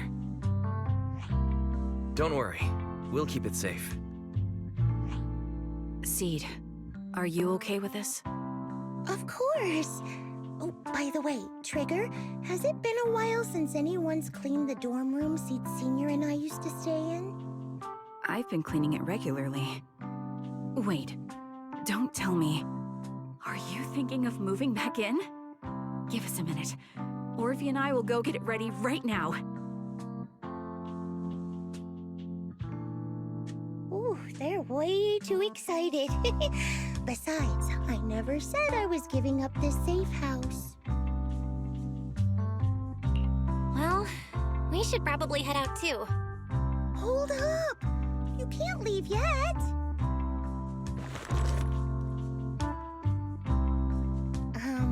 Can you fix this? I swear, I didn't do anything. It just broke down. Maybe the combat in Hollow Zero was too much for it to handle. Leave it to me.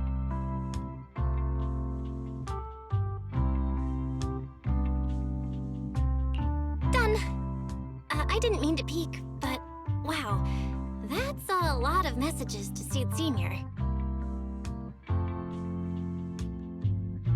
Roxy! Stop it! Don't worry, we won't tell. Seed, watch out! It's gonna fly out of your hand!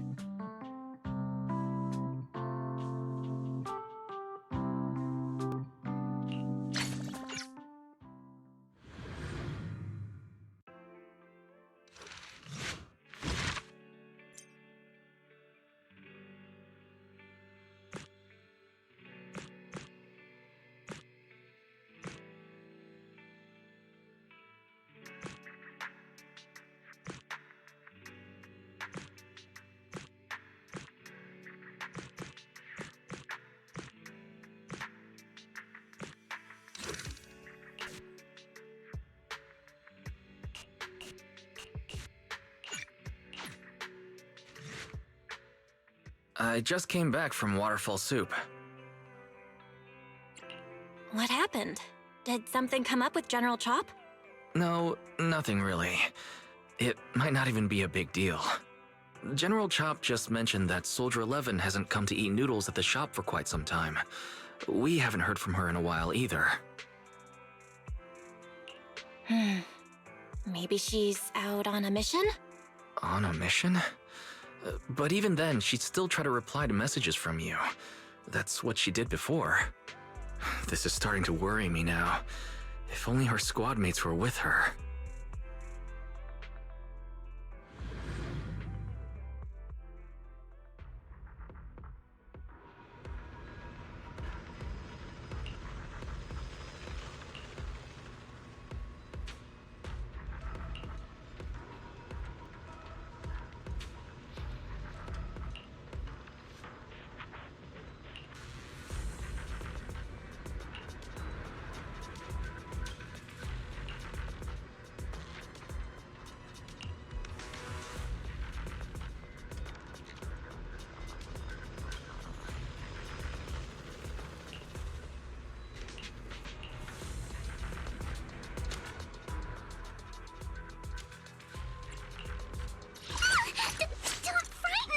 You have my blade is at the ready.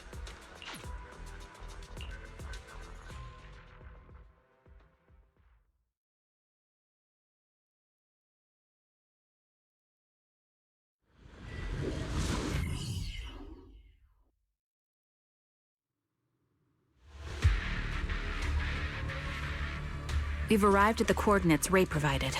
She's so kind.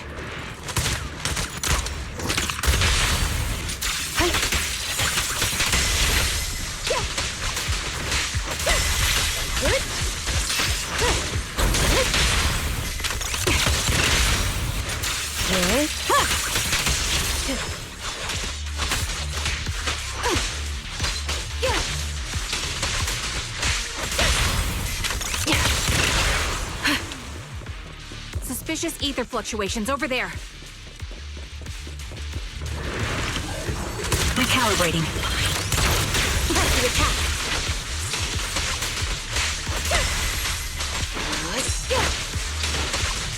Keep your eyes open. Got you covered.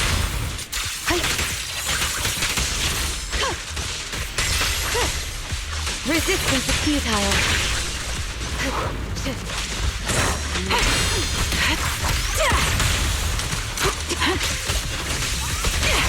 Weak spot located. Fire support ready.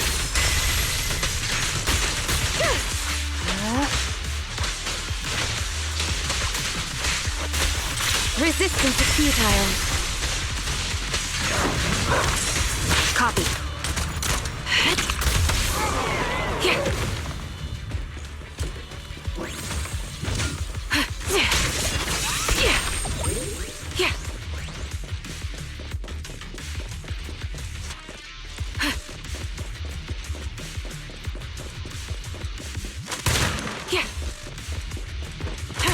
Pity I can't see how but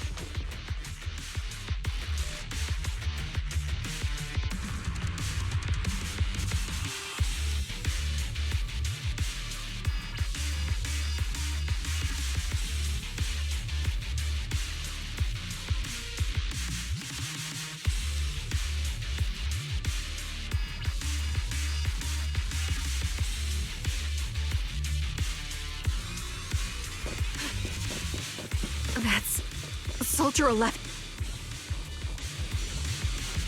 Take out that sniper. I won't let you take her. Sniper's Creed. One shot, one kill. Fire support ready.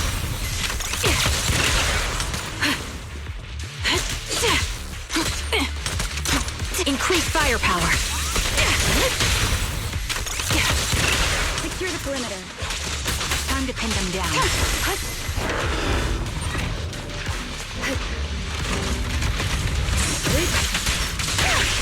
Enemies of Section 6 shall pay.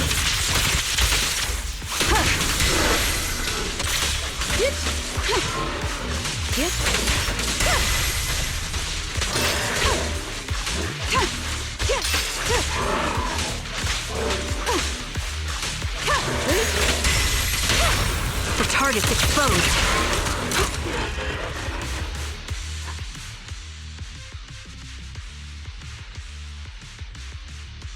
Soldier 11! Damn it. You should have been no match for her. What did you do? Ah, the blind sniper. So you actually can see. Release her. Or else you'll have my bullets to answer to. Your friend is beyond help, Sniper. There's no stopping Silver's revival.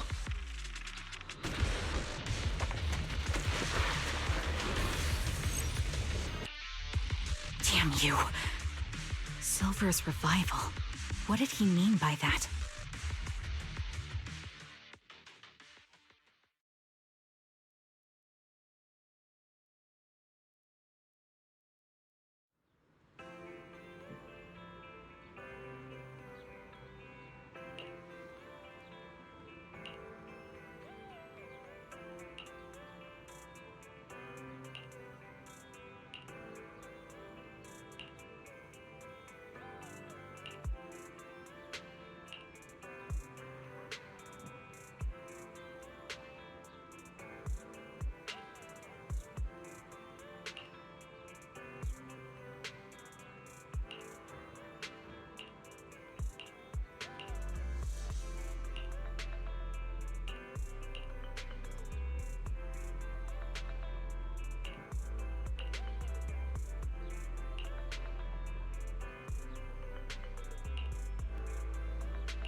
Hello.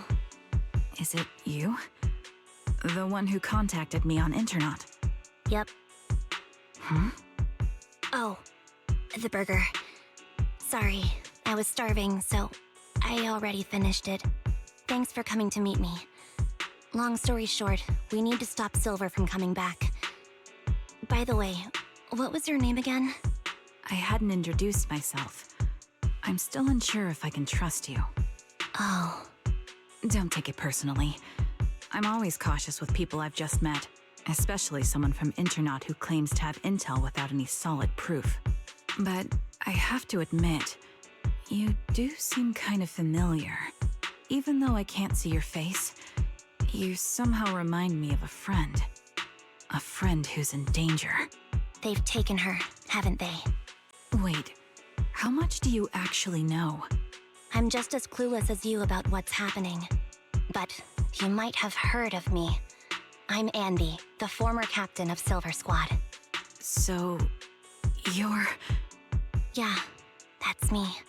I'm the one who died in Soldier 11's place. So you should get why I feel responsible for her.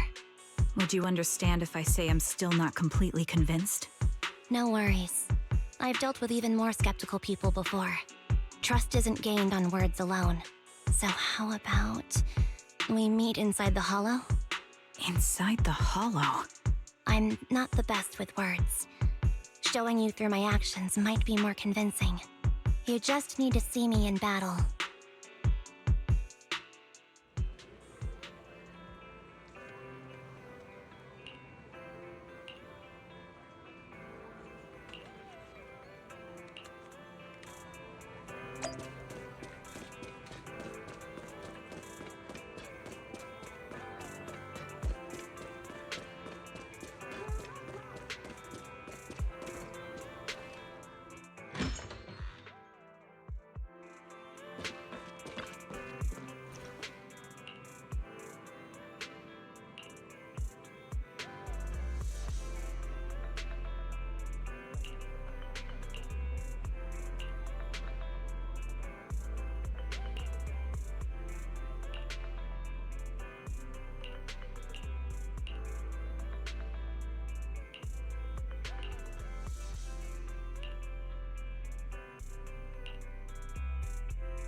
Watch out!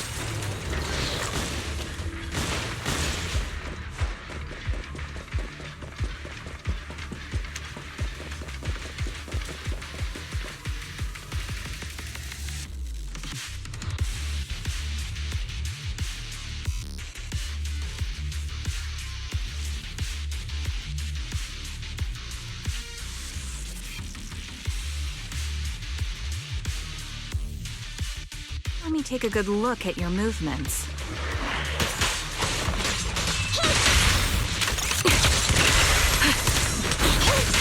Help me maneuver. Copy that.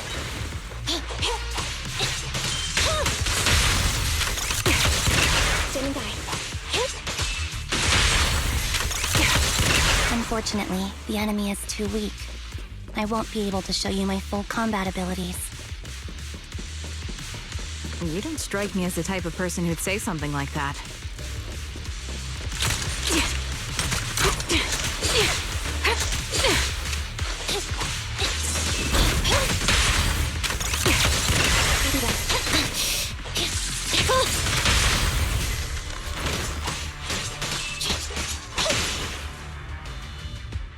I see no mistaking it. You really are that Anby. A person's fighting style is a raw response in life and death situations. It can't be easily faked like a resume or some other physical token. You and Soldier 11, the way you fight and use ether, it's nearly identical. Incredible. We're sisters. Assuming that sisters means replicas from the same blueprint, that is. So the rumors circulating in the military about Silver Company, they're really true? How much have you heard? Only that Silver Company no longer exists. But biologically creating soldiers in mass quantities, how could that even be possible? From what I know, besides intelligent constructs, everyone is born biologically. Delivered by storks, so they say. So, making one isn't much different from making 100. Was that supposed to be a joke? Yeah, my jokes never really hit the mark. Sorry about that. No, I'm the one who should be saying sorry. I was just astonished. I never thought the military had this level of technology. If they could mass-produce soldiers, then why would they still... I understand. If they could use replicas as cannon fodder, then why still risk human lives? That's what you're thinking, right? I was trying to say it in a more... diplomatic way. It's okay. I won't take offense. Not over this. They'd probably say the reason is because replicas are simply too expensive. While a Silver Company soldier could change the game, it costs nearly as much as training a top-tier general and paying their fees and pension for their family. The real cost isn't in creating the mind or body, but in replicating the subject's unique physical abilities, mental aptitude, and reflexes.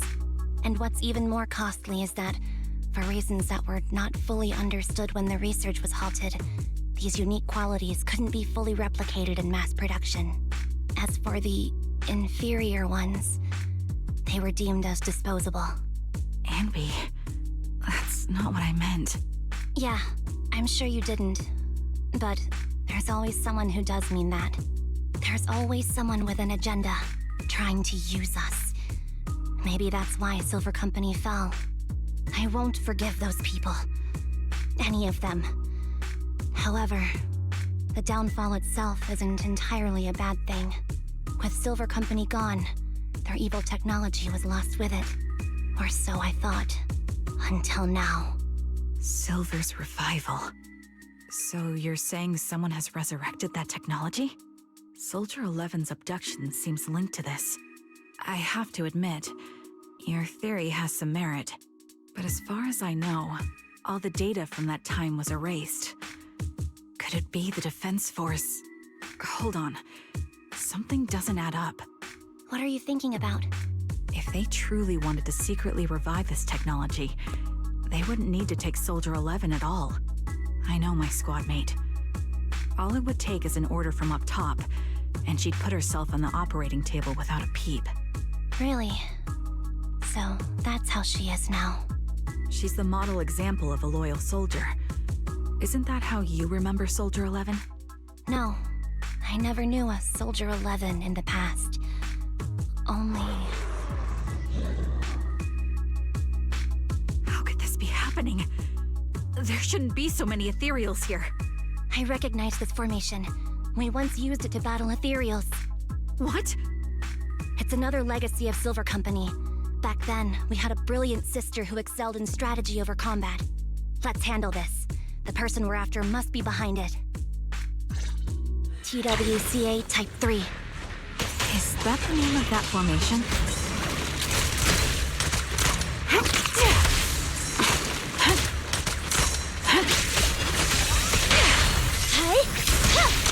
Support in position.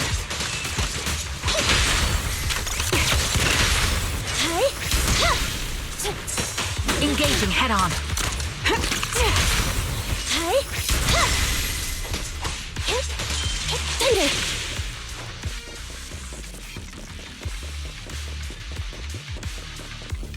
This feels familiar.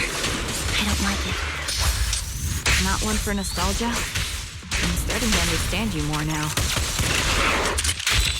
Will reach its mark! Support in position.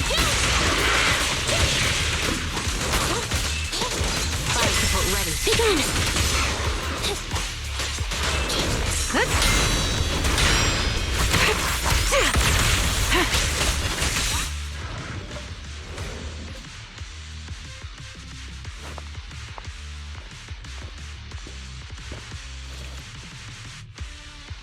Ambi, what is that?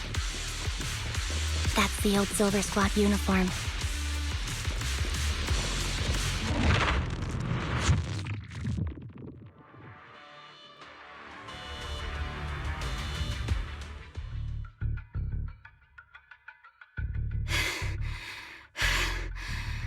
As expected of Captain, her skills, they're still as sharp as ever. Truly remarkable. I feel honored just being her defect. Silver Squad can't be without its captain.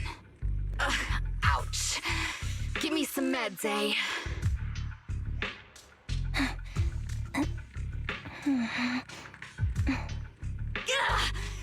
You're the worst of any defect! I know you can't talk, but is there something wrong with your nerves, too? Be gentle!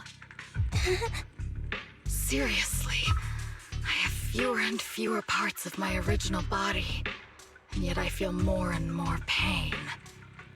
I'm curious why that is. But you wouldn't understand such a complex question, would you? Because you're an idiot.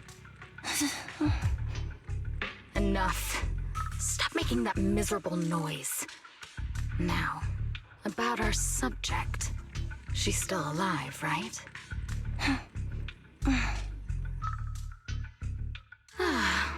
There you are. So, they call you Soldier 11 now, right? What a hideous name.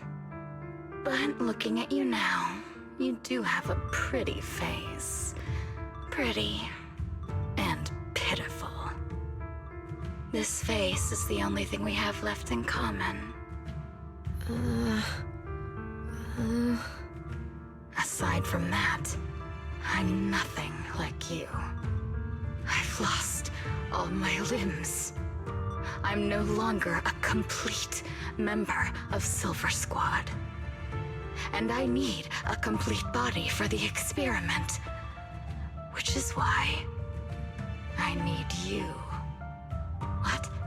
You're asking me what happened? But you should know what happened that day. It was the day you weren't there. Captain Anby traded herself for you. Even with her incredible strength, she could only save one of us. But why did it have to be you? Why not me? Why not Twiggy? Tell me why! They were all dead. Heaps and heaps of corpses, crushing me. When they found me, my limbs were severely corrupted. I couldn't move. I couldn't fight back. I used to be a soldier, ready to defend this city. But that day, I was...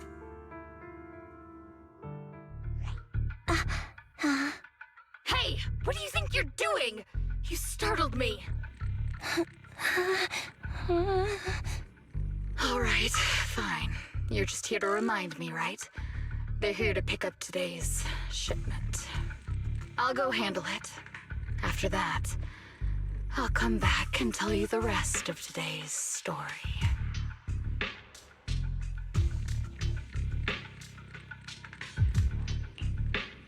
It seems Soldier 11 is being held captive here.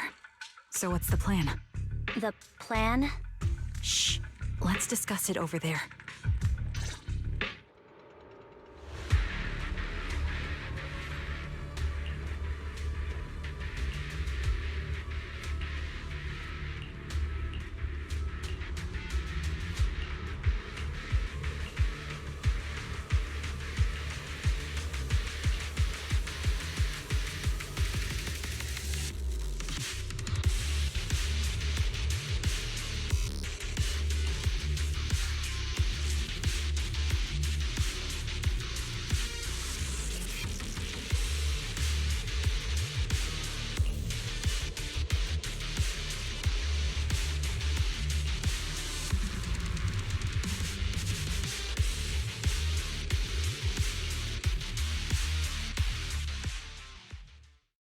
place is cold. I sensed the frigid air from outside. It carries a strange scent, too.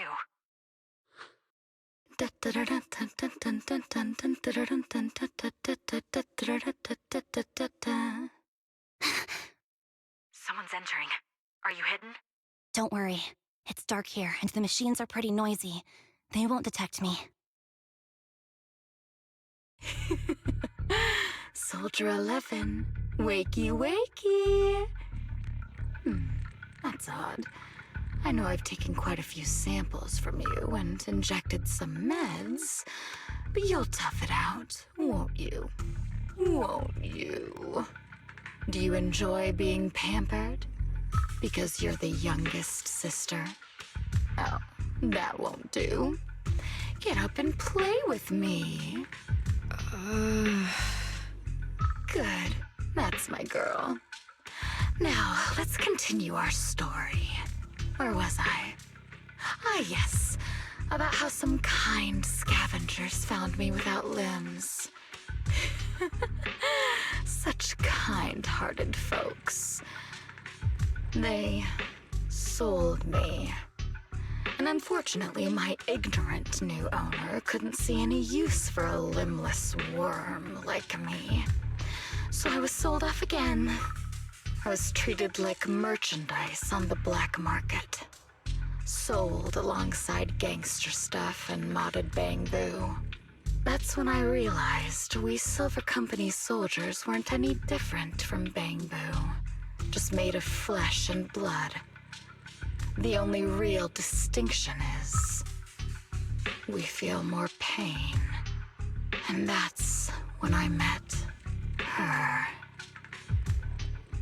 She bought me as a trophy girl, cut me open and operated on me, checking my internal organs by hand. Anesthesia doesn't work on us. You know that, right? So it hurt. It hurt like hell. Then, out of the blue, she smiled at me. Looking back now, I think she must have noticed something unusual about my body. She told me that she was once a military doctor, but was discharged, and now worked as a rogue doctor. She was familiar with everything about Silver Company, and was willing to help me. So, I underwent surgery and received mechanical prosthetics. Nothing too fancy. I don't think I'll ever use them for combat, but they serve their purpose, helping me stand and do calculations. My true value lies in my memory. You see, my brain is the only thing that has remained intact. Thus, I remember everything. I remember our home and the time spent with our sisters. I remember that as long as we fought alongside our captain, we were considered the most powerful fighting force. I remember assisting in their research and using my own 2 hands to welcome new sisters into this world. That rogue doctor used her connections to get me some incomplete research data. Using my fragmented memories combined with that data, I was able to piece things together. And now, I've nearly revived the technology of Silver Company. Fortunately, I've remembered. I've survived and can recall our past. And now, reforming Silver Squad is my mission. Because this is my home. Our home. So, do you like my plan, Captain Anby? When did you notice me? My little puppy spotted you a while ago, and I instructed her to raise the alarm. You know, Captain, I'm actually glad you're here. I've been thinking that we need to talk. Give her back, and then we'll talk. If you want her, come get her yourself.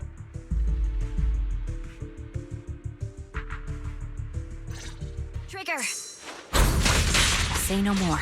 I've got it.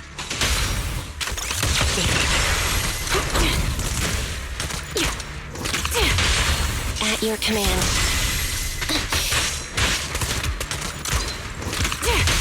Target confirmed. Go. Hit the core. At your command.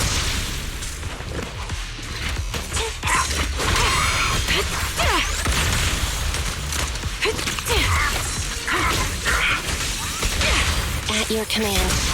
Time to Fracture! support in position. Adjusting for wind.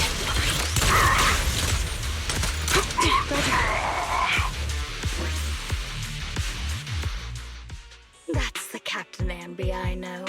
Cleaning your knives with the filthy blood of this scum suits you. Don't give me that, idiot. Now you're worried about whose side I'm on? Our side, of course. I created you so you never saw Captain Anby in her prime.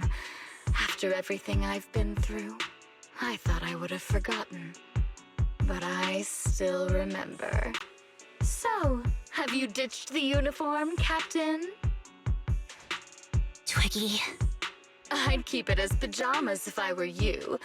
It's nice to reminisce about the days of glory and agony, isn't it? I never knew you were still alive, Twiggy.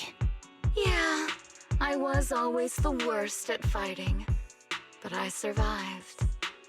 It's only natural for you not to expect that, Captain. You're not as terrible a fighter as you think. Your sharp mind makes up for it. Yes, you said something similar before. I'll never forget that. You persuaded them to keep me, and you encouraged me to acknowledge my true value. You're right. I am valuable. I understand that all too well now. Trash may perish easily, but not me. I'm valuable. Precious, even. There's always someone who sees value in me, just like you did before. Sometimes I wonder if I were just an ordinary citizen in New Eridu and not part of Silver Squad, maybe I could have become a researcher at the White Star Institute, studying deep topics like 3 forms of etheric manifestation in specific hollows. Sure, I might be sharp, but there are different kinds of smart. Growing up in Silver Squad, I had no street smarts. Competing for profit, seeing through lies, and striving for a better life with limited resources. These I had to learn the hard way, year after year. You've been through a lot. Is that why you're doing this now? I don't need a reason. At least not one to convince you. The only person I've needed to convince is my backer. You know better than anyone. Silver Company was an evil undertaking. That technology should never resurface. Evil? Are you suggesting that you, I, and our sisters were all evil? We are evil incarnate. So, we should all just be destroyed? No, but we should not continue in our evil. Oh, I see. That's very enlightening, Captain. We should be eating burgers, watching movies, working a job, and going on dates. Instead of being maimed, sold, tortured, and struggling to survive. You know I care for you, Captain Anby. Whatever you do, I won't hold it against you. But that doesn't mean you can stand here and say these things so lightly to my face. You know where I am, don't you? You know where I live, what burgers I like. what movies I watch, and who I spend time with. Since you know, you're welcome to visit me anytime, Twiggy. I'm your captain. I'll personally deliver the punishment you deserve, and then seek redemption with you together. Captain. We can still make things right before you make a greater mistake. Fortunately, I found you before things got any worse. I have so much to tell you, but maybe another time. For now, we should...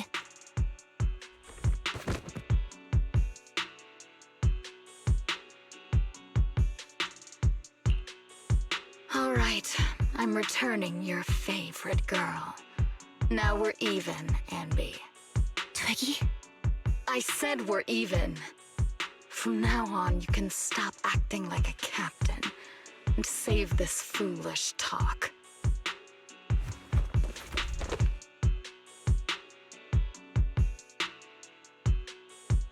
Soldier 11! Wake up, Soldier 11!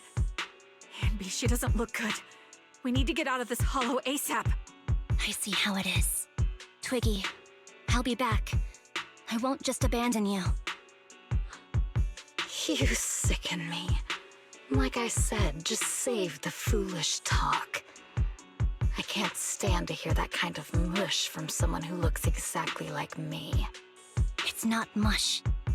And I hope you'll get used to it. Let's go, Trigger.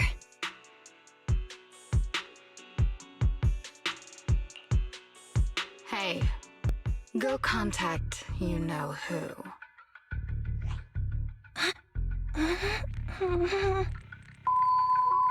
Ugh, cut the crap! You think I don't realize I shouldn't cut the middleman and contact the client directly? But look at the mess we're in! The junk she's brought won't fix this. Our best shot is exploiting Anby's inner weakness. She's let go of her most lethal weapon, her daring and ruthless fighting style. Now she's like a hired gun with a family to feed, focused on surviving to get the paycheck. I can handle her if we exploit that. But I need to keep everything in check, or else all my efforts so far will have been... You've been diligent, little Twiggy. Stop calling me that! As you know, your research is crucial. You're just like me. We're here to foster hope. Our work is the only cause worth fighting for in this world.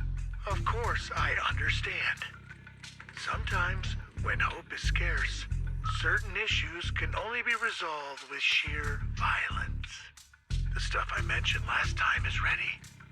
Send some of your people to retrieve it. It's not exactly new Eridu tech, so use it carefully.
What is this place? And who am I? You're awake, Harin. Great, you're awake. I've been worried about you, Soldier 11. Soldier 11? Is that my name? It sounds odd and could easily get confused with another number like Soldier 161051. Only a fool would call herself that. I can see you're doing much better now, but I won't let you talk about yourself like that. Her memories seem jumbled. The injuries might be more serious than they appear. When a Silver Company replica is severely wounded, their memories are often the first thing to fail. Even me, all those years ago, there was a time when I couldn't remember anything. Is that so? Then what about your combat skills? Were they affected? Would the Defense Force abandon her if she couldn't fight anymore? Well, I know we wouldn't do that. Proxy. Yeah, having one more mouth to feed won't hurt. It's nothing compared to our monthly electricity bill. Plus, our little black cat needs another playmate. He's already getting bored of us. You know how short-handed we are, right, Charon? Oops, I mean Trigger. Charon? There you go, trying to be funny again. Guess that's your unique charm, Manager. Jokes aside, I can't vouch for the Defense Force, but I can promise that Obel Squad won't abandon her. I see. Well, we know how resilient she is, so we're confident she'll bounce back. It seems you and Soldier 11 go way back, Ambi. Could you share more about her? And maybe how we can help her recover faster? We're here to help. Are you sure it won't be too much trouble for you? Don't worry. Nicole's caused a lot more trouble for us. Besides, Soldier 11 is our friend too. I see. In that case, what she needs now is nothing too out of the ordinary. Warmth, comfort, safety, and relaxation. Also, some familiar faces, as well as her favorite foods. Ah, right. I should get her some burgers for an energy boost. I'll be right back. Not so fast, Ambi. Burgers aren't exactly Soldier 11's favorite. Oh, they're not? What does she like then? It seems Trigger already left to get it. You'll probably find her near Waterfall Soup. By the way, General Chop is concerned about Soldier 11 as well. Be sure to let him know that she's improving. Yeah, don't worry. She's in good hands with us here.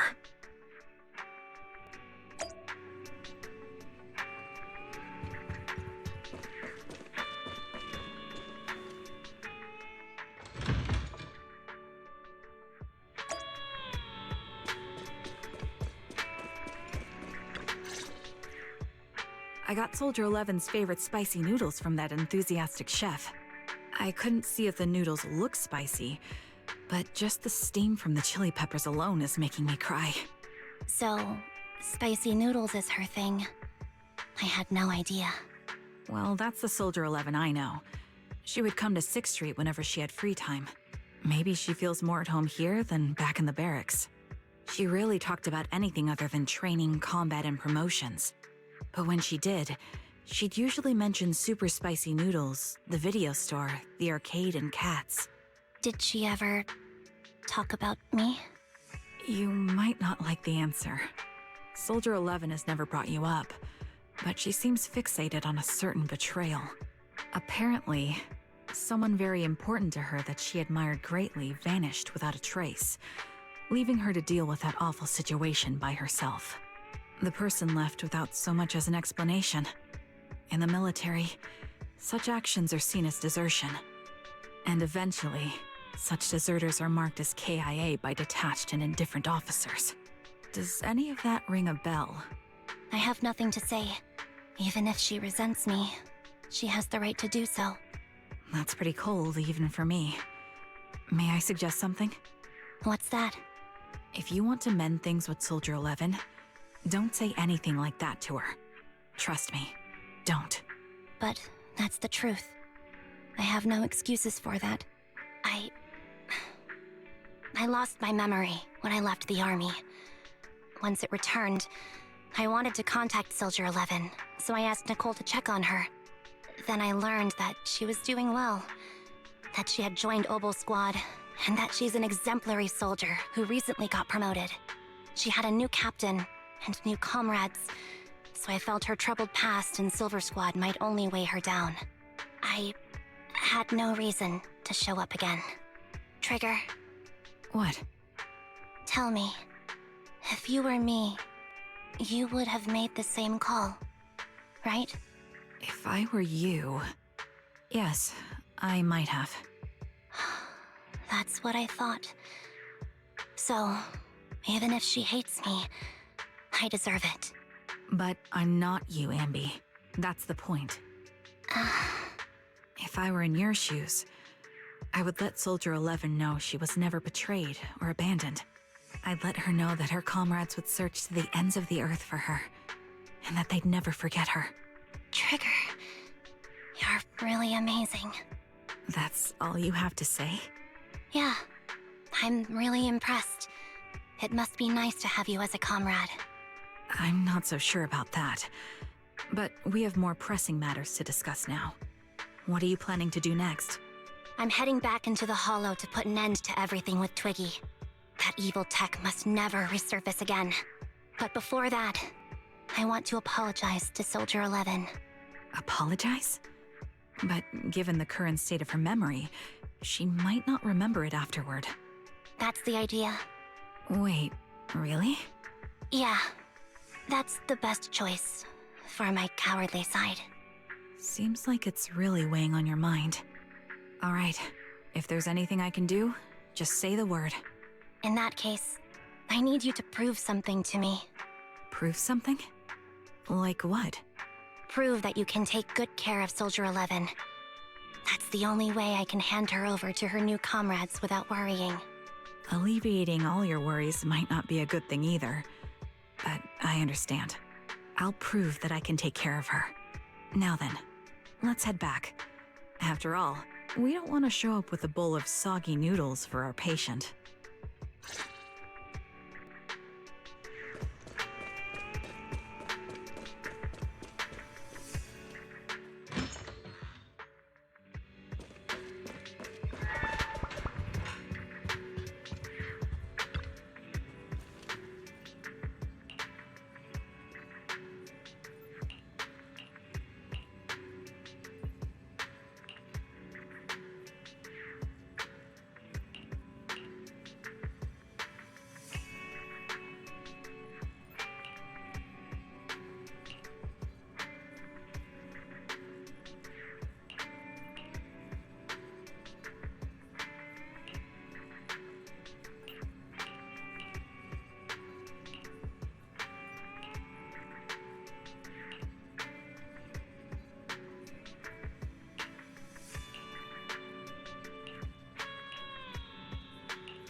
Nicole? Well, look who decided to come back. I'm sorry for leaving without saying anything. You can punish me however you see fit, Nicole. What's the use in punishing you? If anything, I'd prefer some compensation.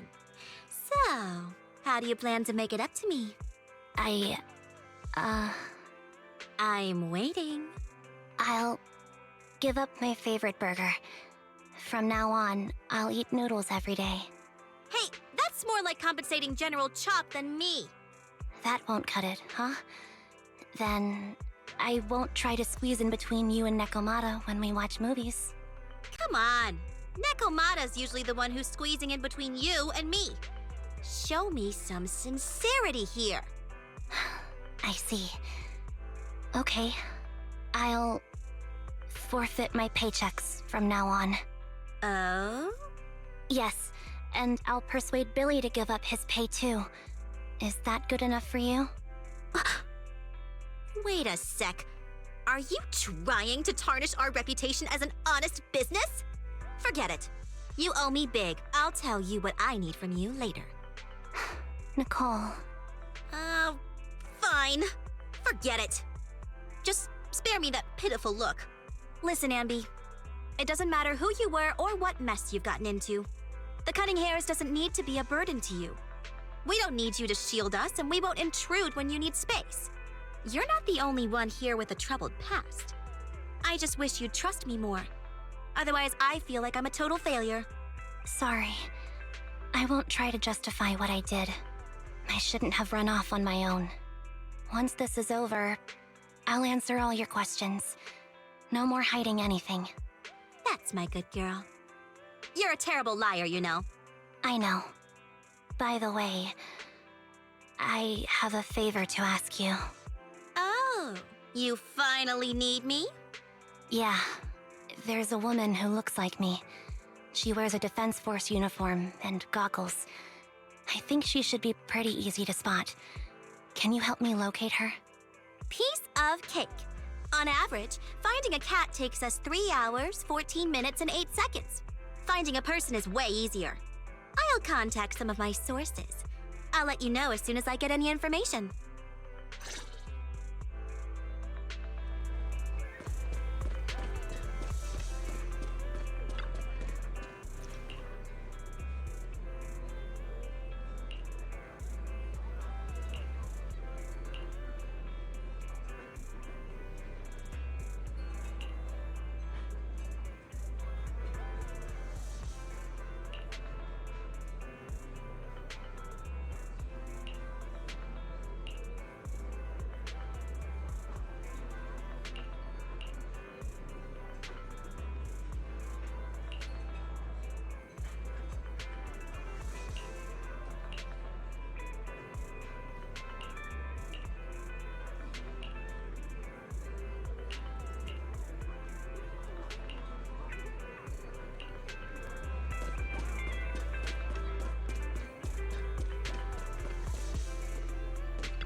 Who's there?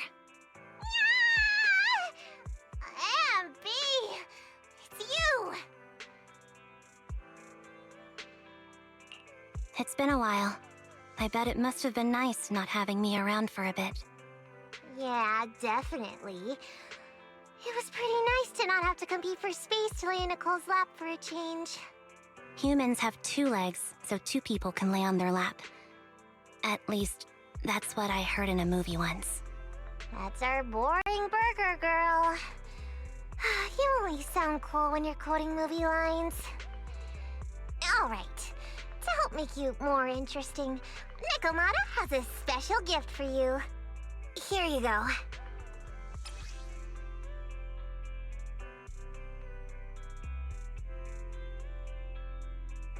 Oh, a doll. Is it supposed to be me? With this rough stitching, I'm guessing you sewed it yourself? This is too much, Nekomata. I can't accept this. Nah, stop being dramatic. I got a doll-making kit and was gonna make one that looks like Nicole. But it turned out super ugly, with a big head and tiny little body. It didn't look anything like Nicole. So I altered it a bit and, wow, it somehow looked just like our Ambi. But I don't look like this. No, it's exactly like you. It's like your little twin. Go on, take it. Keep it with you all the time, and don't let it out of your sight. You want me to carry it and never let it out of my sight? Oh, wait, you didn't stash some sort of contraband inside it, did you? Are you trying to get PubSec to arrest me? Yeah? Just because I'm a street cat doesn't mean you should be prejudiced like that. There's no contraband in the doll. I swear on Nicole's lap. All right, I'll trust you. Let me do something for you in return. How about some mackerel noodles? Ooh, Lady Nicomata appreciates your rare treat. But not now. Not now? But the noodle shop is close by. Once things settle and you're safe, you can treat me to those mackerel noodles.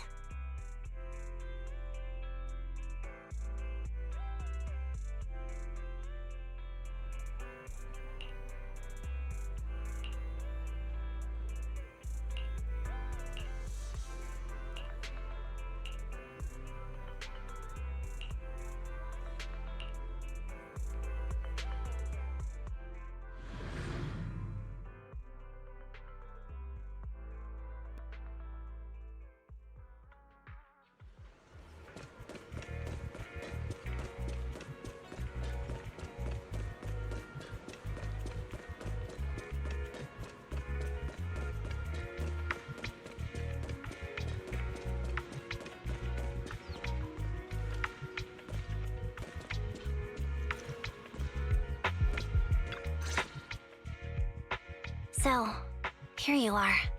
Sorry, Anby. I snuck out with her. Are you feeling okay? Are you speaking to me? You seem familiar. Like I've seen you somewhere before. But I can't quite remember. I'm... Anby. Does that name ring a bell? No.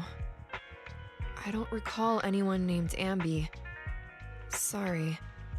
Maybe we knew each other, but this person named Trigger told me that my memory's off right now. I'll get better. And maybe then I'll remember something about you. I see.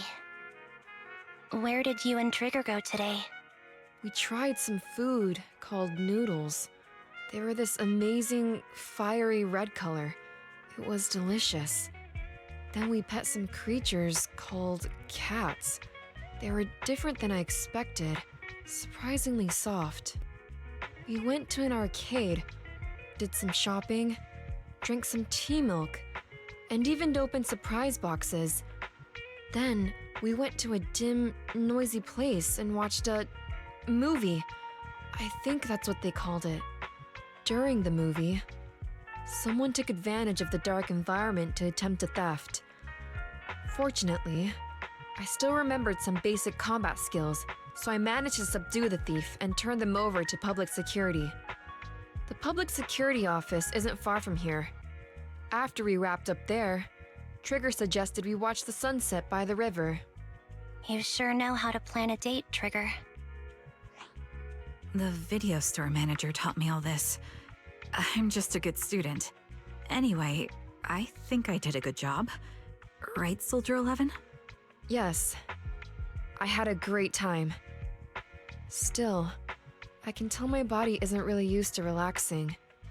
I can always feel an urge to do some push-ups or some other exercise. That's our model soldier for you.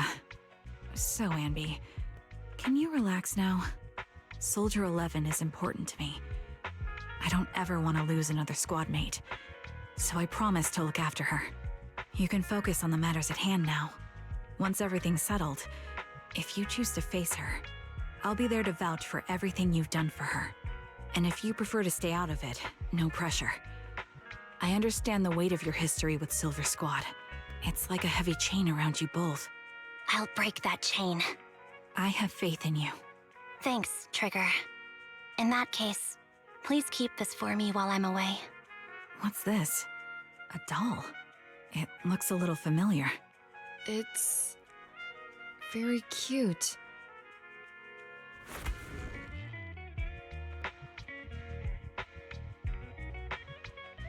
Please, keep it safe until I come back. Right now, it's my most cherished possession. Don't worry. If it means that much to you, we'll be sure to keep it safe. Thanks. It gets chilly by the river in the evening. Let's head back to the video store and get something warm to wear.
I remember you from earlier today.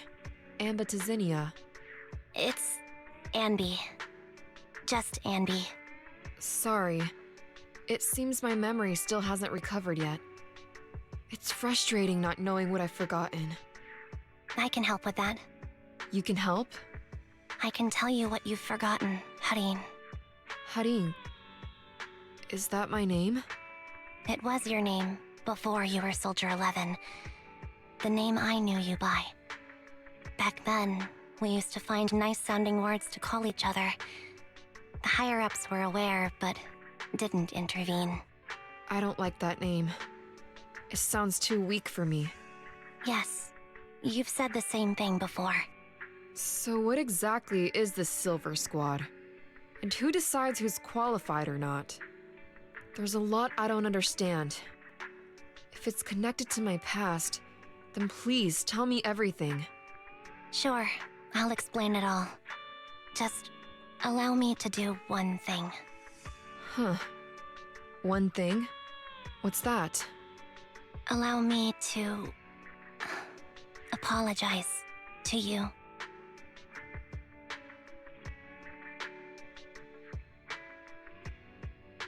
There were many things I didn't understand then, and still don't understand even now. All I know is that we were used as pawns in a power struggle within the army. And, in the end, they chose to keep only one replica. And that was you, Anna? As you said, you were considered the top performer. I'm not Anna. That's someone else. But yes, I was selected. They devised an operation, a suicide mission. No one was expected to return alive. My name wasn't on the list for deployment. But the night before, you went too hard in training and got injured. So I took your place. Did you survive the mission? Take a guess. I saw my squad mates buried in the rubble. The memories are all a little foggy, even to this day. I'm not sure how I survived, or how I was able to stand before the senior officers. How could they issue such a ruthless order? Sending their own soldiers to die? We're living, breathing human beings. That's the point, Harin. Are we humans? I assume you can also issue combat orders now. When you send a squad of explosive Bangbu into the enemy base, do you consider their well-being? But Bangbu aren't humans. I don't have to consider that. That's what they said too. Replicas aren't humans. So, they ordered Silver Squad to their deaths. But since you are still a survivor, they ordered me to execute you. Did you go through with it? What do you think? It appears you didn't. But if it were me... Would you have followed their orders? No. I would have executed the officers who issued that suicide mission. So what did you do? I fled. I offered to exchange my life for yours. And then fled. I didn't trust them. So disappearing seemed like the only feasible option. I knew that once I was gone, they wouldn't harm you, because you were their only asset. Seems like I made the right call. At least I got to see you again. I've had a good life, but it took me a long time to figure out who to hate. If I were to hate everyone who hurt us, that would be too much. I couldn't live carrying so much hatred. It's impossible. And Nicole told me that I shouldn't hate myself. So, eventually, I realized that all the suffering stemmed from the Silver Company tech, and the fact that we replicas were not seen as humans. According to a movie Belle loaned me from the store, this is referred to as an ethical dilemma. Life shouldn't be engineered. Only then did it dawn on me that many people were already aware of this issue. There are a lot of smart people out there. So, I'm sorry, Harin. Why apologize? According to everything you just told me, you didn't do anything wrong. I'm crying. Why am I crying? It's all my fault.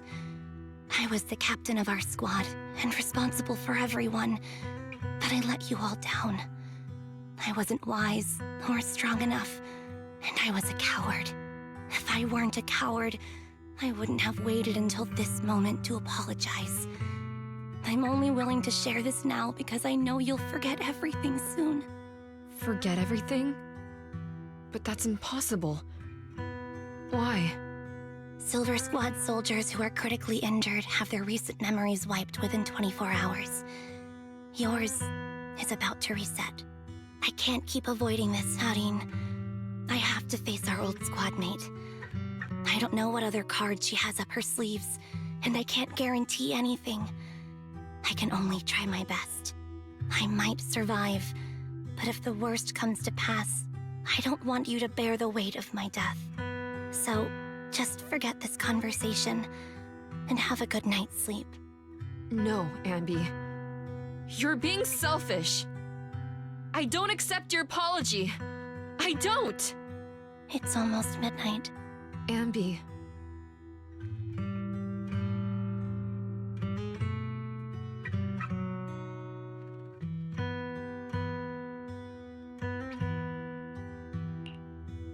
What is this place? What am I doing here? Who am I? Your name is Soldier 11. Good night.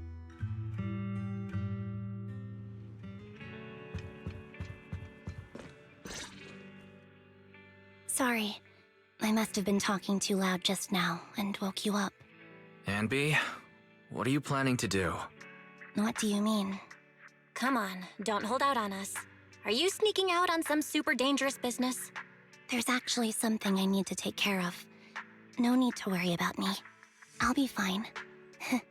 Don't try playing cute with us. Didn't I tell you before?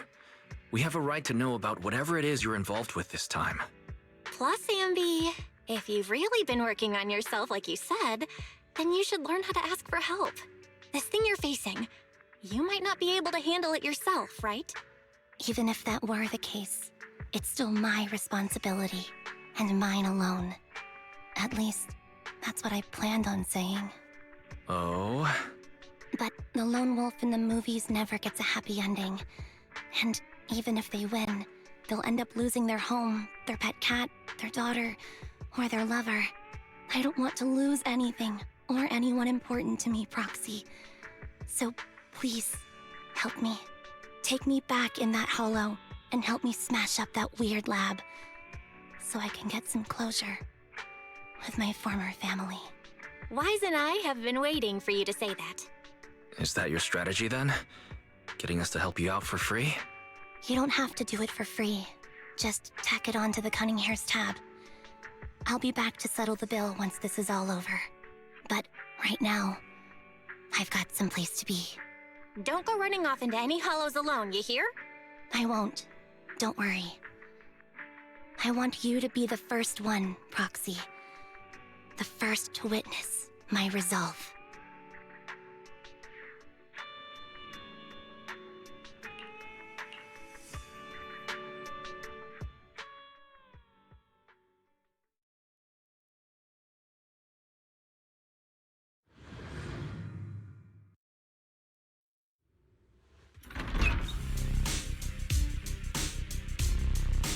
Long time no see.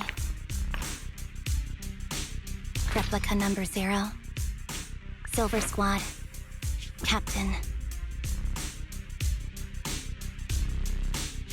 I thought I'd never see you again.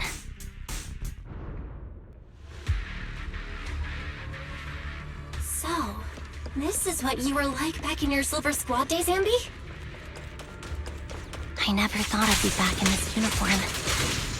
Your fighting style seems to have changed. Old memories are coming back with this uniform. You look so intimidating like this. This new you is so reliable, Ambi. The past me was reliable too. True.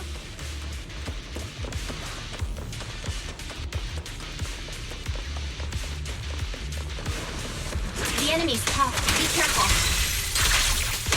Orders received. No need to be so formal. Huh? Yeah, is this the lab that needs to be destroyed? I know.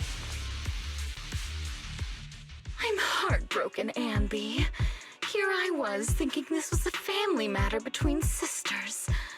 But you've gone and brought in outside help. You're no match for me, whether I bring help or not. Twiggy, Silver Squad is gone. You will never be able to rebuild it. We both know how difficult it is to create a Silver Soldier capable of engaging in combat operations. What if I didn't need to? Didn't need to? What? There's one thing you're wrong about. I've already done it. I've achieved the conditions for rebuilding my very own Silver Squad. This is so weird. These Ambis... No, these people. None of them seem to have any fighting abilities. Weird. These people don't look like soldiers to me. Twiggy, what have you done? What do you think I've done?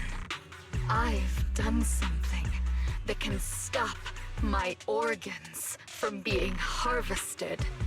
That can put me in touch with the big shots at TOPS. That can help fund my research.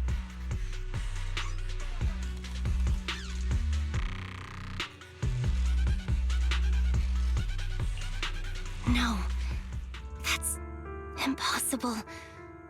You're harvesting and selling their organs. You created all these sisters of ours just to harvest them like animals? I just used them to exchange for a few necessary resources to reform Silver Squad. I needed a family, really. That's all. You said it yourself. These sisters of ours, right? We are sisters, and we are family. So if we're family, why don't you feel the same pain as me? It's a real shame, you know. Neither Harry nor I were perfect enough. No matter how hard I try, all I can make are defects. Good for nothing but a supply of organs. But it's not like there hasn't been any progress. I haven't even told anyone about this yet. But just earlier, I managed to make some improvements to the technology which will stabilize control of the cloning process. Once that's in place, the cost of producing a competent soldier will be at an all-time low. We'll have achieved just what the initial project report said. The magic of producing an army out of sugar and air. Anby. Captain Anby. As things stand, there's still a chance for us to work together. You are the final piece of the puzzle. We can produce a steady supply of true soldiers so long as you cooperate. We'll keep everything under wraps until we build a huge army of our own. Just think what such an army could do. Nobody would ever dare humiliate us again. Our Silver Squad could crush New Eridu to smithereens. And you would be its commander. And me, I'm fine with whatever. Put me to death if you like. I deserve it for killing all those sisters of ours. Whatever you want. Captain, do you want to come home? This is not my home. I feel disgusted. I'm sorry, Twiggy. But now I wish you had died back in the Hollow.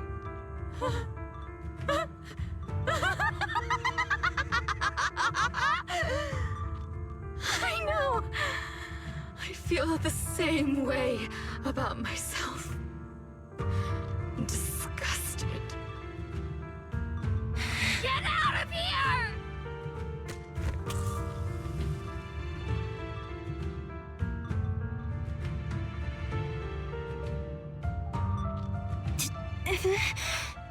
What are you doing, idiot? You absolute idiot! Are you insane? You're just a defect. Your body won't be able to handle it. You'll make everyone...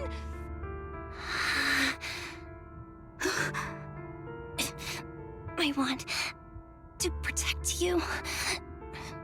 Protect all of you. Thank you for letting me be born.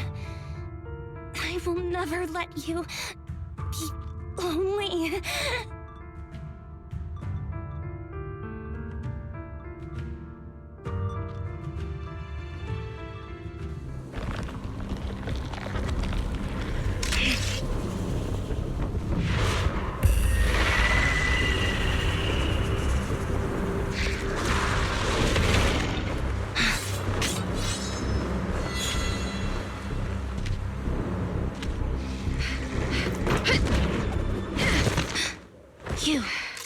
Why did you come?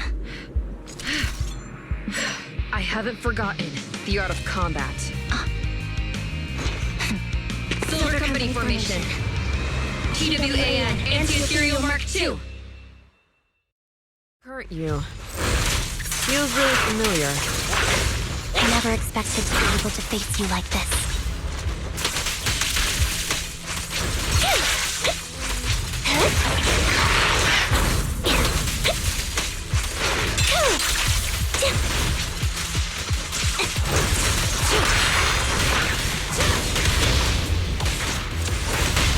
Roger that. Show no mercy, even if our opponent is Twiggy. That's my line.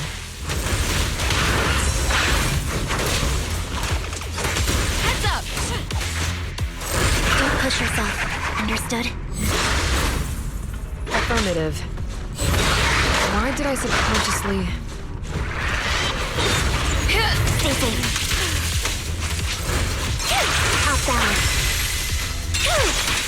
I shouldn't miss this feeling. At least, you shouldn't miss it too often.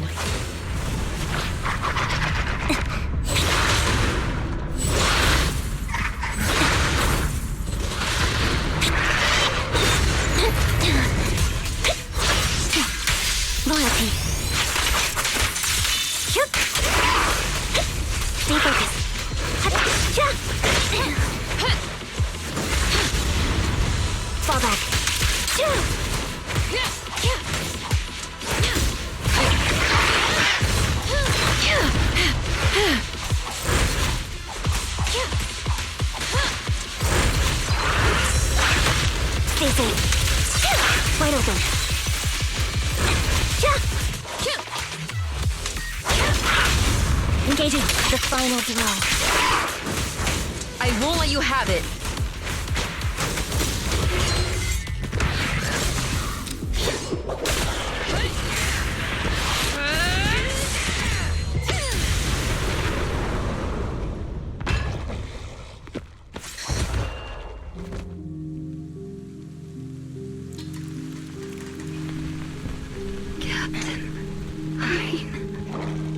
Did I fail the combat test again? They told you I'm not good at fighting. But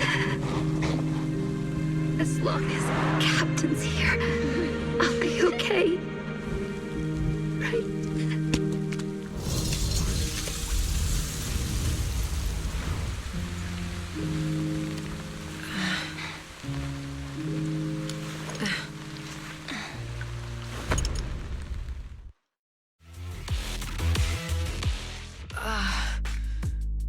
You. What are you doing here? Aren't you supposed to be with Trigger? Trigger was the one who covered for me, so I could come here. She's probably still dealing with the enemies that we met on the way here. You shouldn't be here. You weren't supposed to remember anything. Ambi. Turns out you're not a traitor at all. You're a coward. I'd still be completely in the dark if it weren't for that funny-looking doll. Huh? You mean there's something wrong with the doll that Nekomata gave me? There was a camera stuffed inside its head. It recorded your whole confession to me before its battery died. I didn't understand everything, but I knew enough to take action. Seeing as we're sisters, I couldn't let you take this risk alone. And I knew that you didn't betray us. I liked that feeling. It was enough to help me believe in many things again.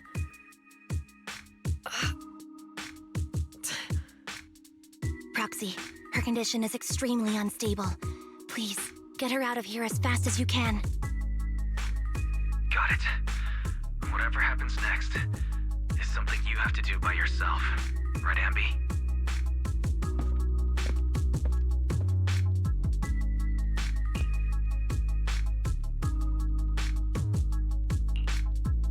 This tech has to be destroyed. Thank you for letting me be born. Ambi, what's on your mind? Proxy, you're still here? Don't worry. Soldier 11 is safe with Trigger. You can trust her. Now that things are settled, Mobile Squad can take over from here. She'll be okay. Really? That's great. You're conflicted. Should you destroy the Silver Company tech or not? Is it that obvious? I thought I'd made up my mind to never let this kind of evil happen again. You're the captain of Silver Squad, Ambi. The way I see it, you've made the right decision here. The Ambi I know would never compromise on her resolve just because of what someone else said. You're right. I nearly caved there. What would I do without you? Thanks, Proxy. That's a decision that only you can make, Ambi. Well, that brings Proxy operating hours to an end.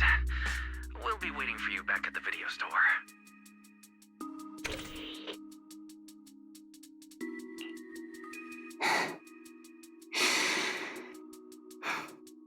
I've made up my mind.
Well, fried chicken burgers are classic for a reason.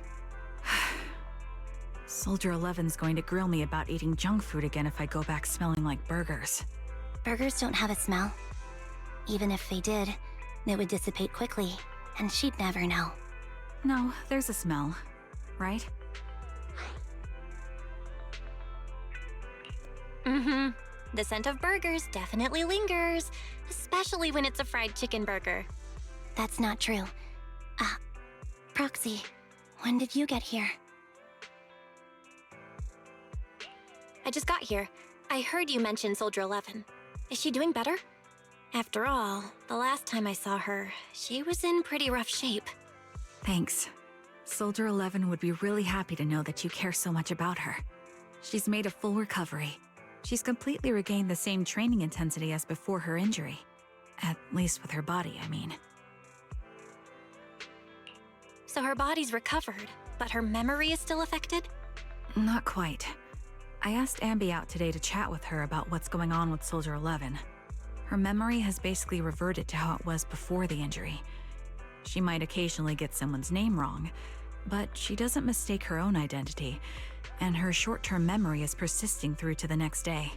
She's made a recovery. That's great. It's still too early to say.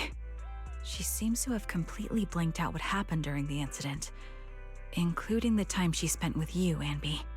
Like I said, that's great. You still feel the same way now? She still believes that she was betrayed and abandoned. She still hates that traitor Ambi. That's wonderful. Wonderful? Hadine's a way stronger person than me. Strong enough to keep living with hatred. That's powerful. I don't know what to say. All I know for sure is the target of her hatred is me. And that's good. We won't be meeting again. So, I won't get killed by her, or vice versa. But once she turns her hatred towards something, or someone else, things will get dangerous. Hadine is so pure. She's like an unalloyed metal that combusts even in water. The last thing I ever want to see is her getting hurt by her own flames. I didn't realize you put that much thought into it. I was just thinking about it while watching some similar movies lately. There are movies like that? Yeah. Wanna watch it with me next time, Trigger? We can watch it at the video store. For sure. Drop by anytime. Thank you, Manager. You're very kind. Even I'd blush when people are nice to me like this. I think you're really kind too, Trigger. So, are you all still down for burgers? It's on me today. Come on, you can get whatever you like.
Chief Miyabi! Tsukishiro! Hello! I'm so pleased to see you in such good health. I'm here to submit my sick leave form. Same as before. You know the drill. 3 sick days this week. Got it. Chief, please don't go along with him. This isn't like ordering at a restaurant. Asaba, I have reminded you several times now you've already used up your leave for the year. In theory, we can't approve your requests anymore. Theory is just theory. It's not like I can control this. You all know I've been sick since I was a kid, and I still get flare-ups every now and then. That's why my family abandoned me. Huh? Didn't you say last time that you had no parents? Just a master? Yeah, after my parents abandoned me, my master took me in. I passed all the tests for the HSO but got rejected because of my health. Thankfully, Chief Miyabi took pity on me. I didn't choose you out of pity. It was simply because you were the strongest candidate. Oh, you're too kind. What can I say? I'm a genius. Fine. I'll figure something out for your leave. But 3 days is the absolute limit. And don't pull what you did last time, sending me a fake thermometer picture at midnight on the 3rd day, asking to extend your leave. A correction? That wasn't fake. It was the actual reading. Though, it was my cat's temperature. Public security recently seized a batch of illegal pharmaceuticals. Supposedly, they can temporarily boost ether aptitude. This is a highly important case and could be transferred to us soon. When that happens, you won't have the flexibility to take any more time off. Drugs that can boost ether aptitude? Where were they seized? In the hollow at Port Elpis. This is new. Are you actually interested in the case? Oh, please. You know I'd never be interested in work. But a drug like that sounds perfect for slacking off. Wouldn't it be useful on missions? Why was it banned? Because it's too good to be true. And even if it's real, there must be some unforeseen consequences. That was a cool line, Yanagi. Thanks, Chief. I've heard of this drug before, but it was years ago. It can boost ether aptitude temporarily, but the side effects are severe. It worsens corruption symptoms, and can even cause the user to turn into an ethereal. Oh, those are the consequences Nagi was talking about! In any case, seeking power like this is pure opportunism. Real strength comes from hard work, not shortcuts. But in this world, those with real strength are always a rare minority. Did you just say something? Nope, nothing. I'll let you get back to approving my sick leave then. My chest is starting to hurt again. Feels like I'm dying. Anywho, I'll get out of your hair now. See you after my leave. Take care, everyone. Oh, this guy. He doesn't even try to fake it anymore. He takes a leave like this every month. I bet he's just sneaking off somewhere and stuffing his face with tasty food. Hiromasa just has something he has to get done. If possible, I'd also like to... Oh, no, you don't. Chief, we have a very important meeting tomorrow. Please make sure you attend it. And don't be late. Oh...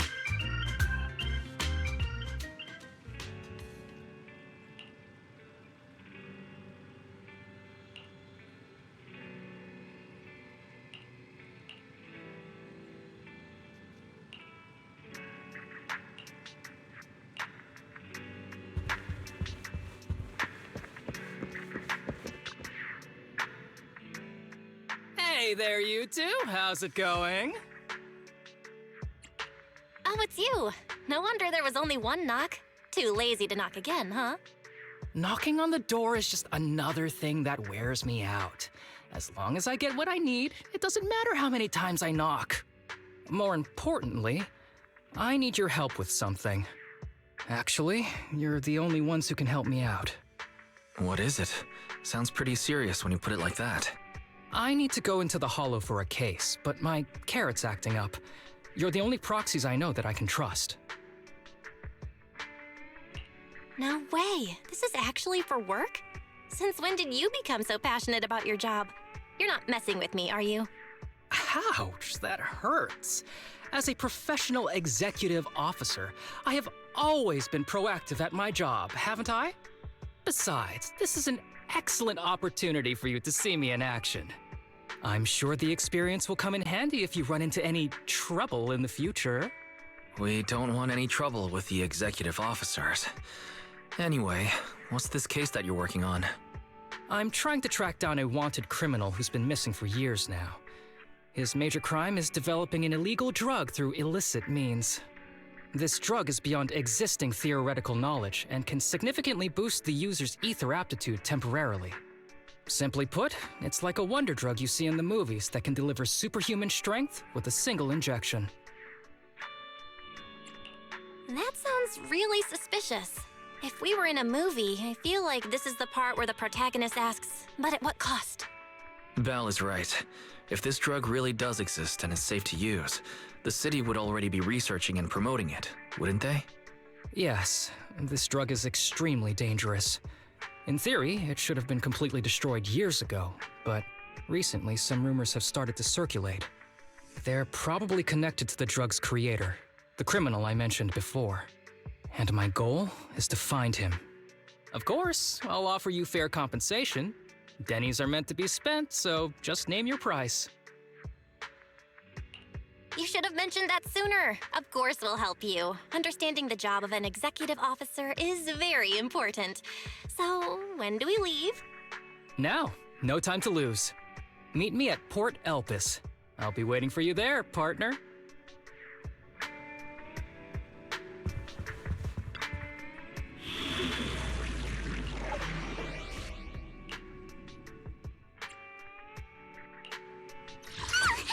Don't frighten me like that!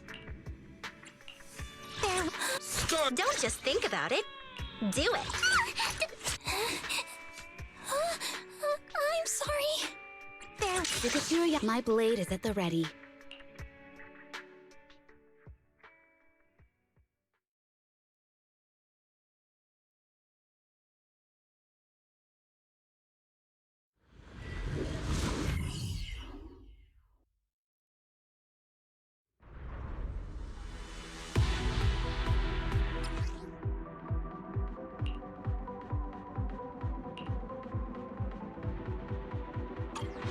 Let's search for clues in this area and see if we can find anything on this suspicious drug.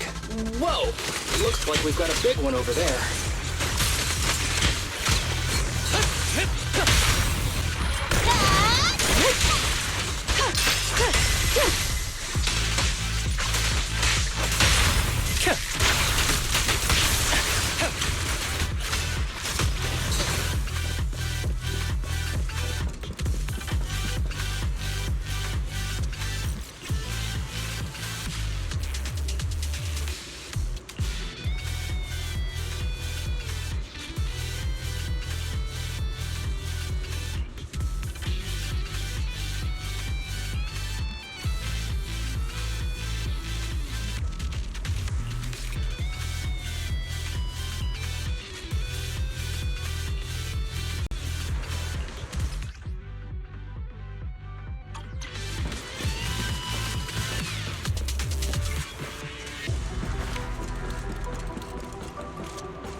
A bow is so convenient at times like this. It's perfect for someone as efficient as me. I think you mean lazy.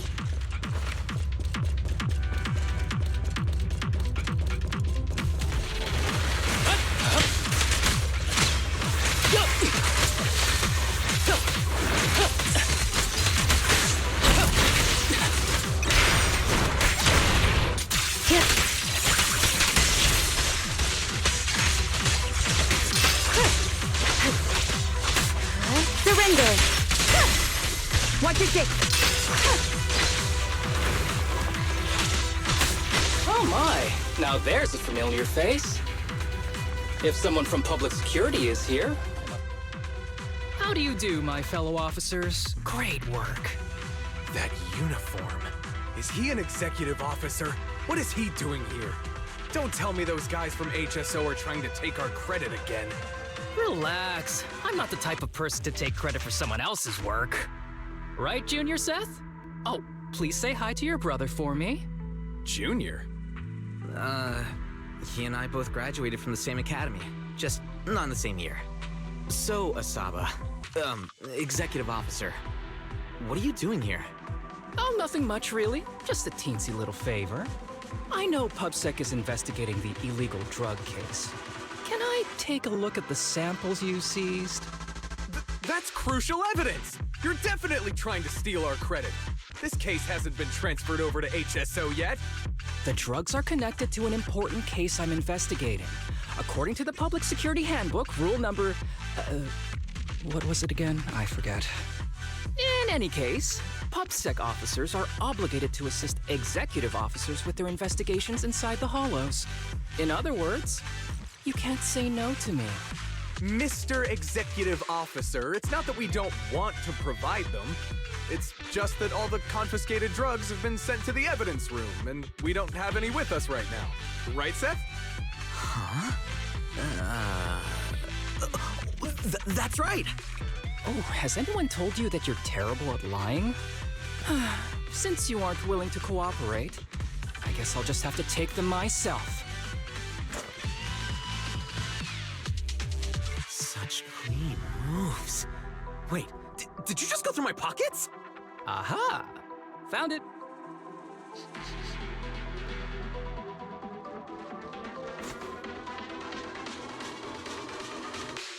This is an unfinished product. You haven't completed the potency tests, have you? The active ingredients are too minimal to increase ether aptitude. If you ask me, this isn't the real stuff. Just a cheap knockoff. How did you manage to gather so much information from just a few looks and a couple of sniffs? Because I'm an elite from Section 6. So, do you regret choosing public security when you graduated? Hey, you really know how to piss someone off, don't you? Oh, thanks for the compliment. By the way, I should probably mention that there's a whole bunch of ethereals over there sprinting this way. I'll leave them for our brave and skilled public security officers to handle. Wait, you're just gonna hide behind us like that? I'm sure you don't need me to deal with these ethereals, right? Besides, I'm busy protecting my bamboo here. I believe in you. Go team! Hey, don't use me as an excuse at a time like this. Oh, you're making me sad. I genuinely wanted to protect you from the bottom of my heart. Just ignore him. Let's fight.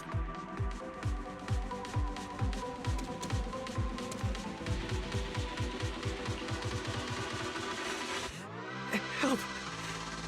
Help me! Young citizen, have you gotten lost in the hollow? Do you need help? We are still there. Help! His eyes. What's happening? Is that a sign of corruption? There's no time. I don't think he can see us. Maybe he can't hear us either. Stay away from him!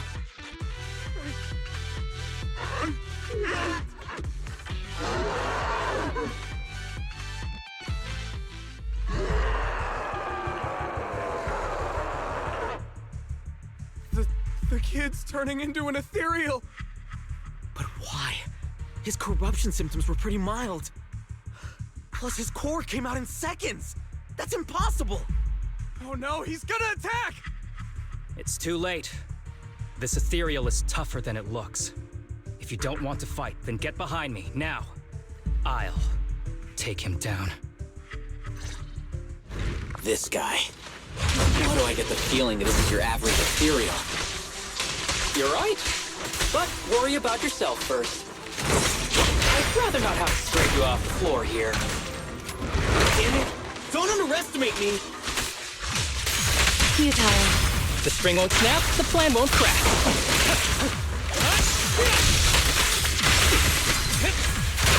Fine.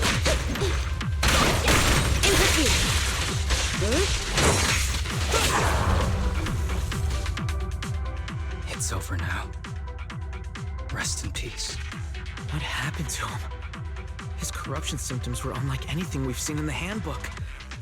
His core appeared almost instantly. There was no chance we could have saved him. That's because those weren't signs of corruption. They're indicators of a late-stage disease. Ether aptitude regression syndrome. People with this condition are naturally frail, with lesions appearing on their skin. But they have a higher ether aptitude than the average person. In the late stages, their bodies will rapidly deteriorate until they gradually lose all sensory perception under severe pain. In the end, just like that kid, even the slightest contact with ether causes severe corruption. Their high ether aptitude makes this disease turn a blessing into a curse. And there's no cure yet. Long time no see, Harumasa. How have you been these past years? Do you know each other? We're old acquaintances. What are you doing here? Look at you, all grown up. What happened to my little pal? Allow me to introduce myself. My name is Kirishima. I'm a doctor of sorts. That child who just turned into an ethereal was my patient. His condition had progressed to late stages. He couldn't take the pain anymore. So he decided to enter the Hollow and end his own life. Sorry you had to see that. Children suffering from this disease usually don't live long. I wish I'd noticed his emotional struggles sooner. So all those strange things just now were symptoms of a disease? At any rate, public security will need to look into this. We'll have to bring you in for a statement. No problem. I'll fully cooperate with public security's work. But first, could you please give me a moment to catch up with my dear classmate here? Go ahead. I don't really see any need for us to catch up. Come on now, I thought we'd have a lot to share. Honestly, I never imagined you'd still be... and become such an outstanding executive officer. Impressive. But you've always been a well-behaved, diligent, and hard-working kid. It looks like all your effort has paid off. Well-behaved, diligent, and hardworking? Is this satire?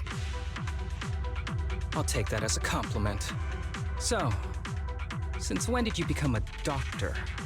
And one who takes on patients like that? I run a sanatorium that treats patients with ether aptitude regression syndrome to make up for my past mistakes. I'm genuinely surprised hearing those words coming from your mouth. I may have done some bad things, but I was deceived by that man just like you were. You know that. Otherwise, I wouldn't have been acquitted. Whatever you say. What does any of this have to do with me? If fate has reunited us here, there must be a reason. You and I, we should work together. I found some leads on him already. You've been looking for him for a while too, right? If you want, we can find him together as classmates. You've been investigating Master. That's right. I found a shelter that he used to hide in years ago. It was corrupted by a Hollow, but there's still many clues left behind. If we work together and investigate the shelter, we might be able to follow the trail and locate where he's hiding now. Let me think about it. By the way, Master told me that I was his only student, and you were just an assistant. We're not classmates. I was clueless as a kid, and didn't care about these things. So I'd appreciate it if you stopped acting like we're friends. Come on, but we're indeed... Sorry. How much longer will you need? It's not safe. We should get out of here ASAP. We're done talking. The rest is public security's job, and I won't interfere. Goodbye, everyone.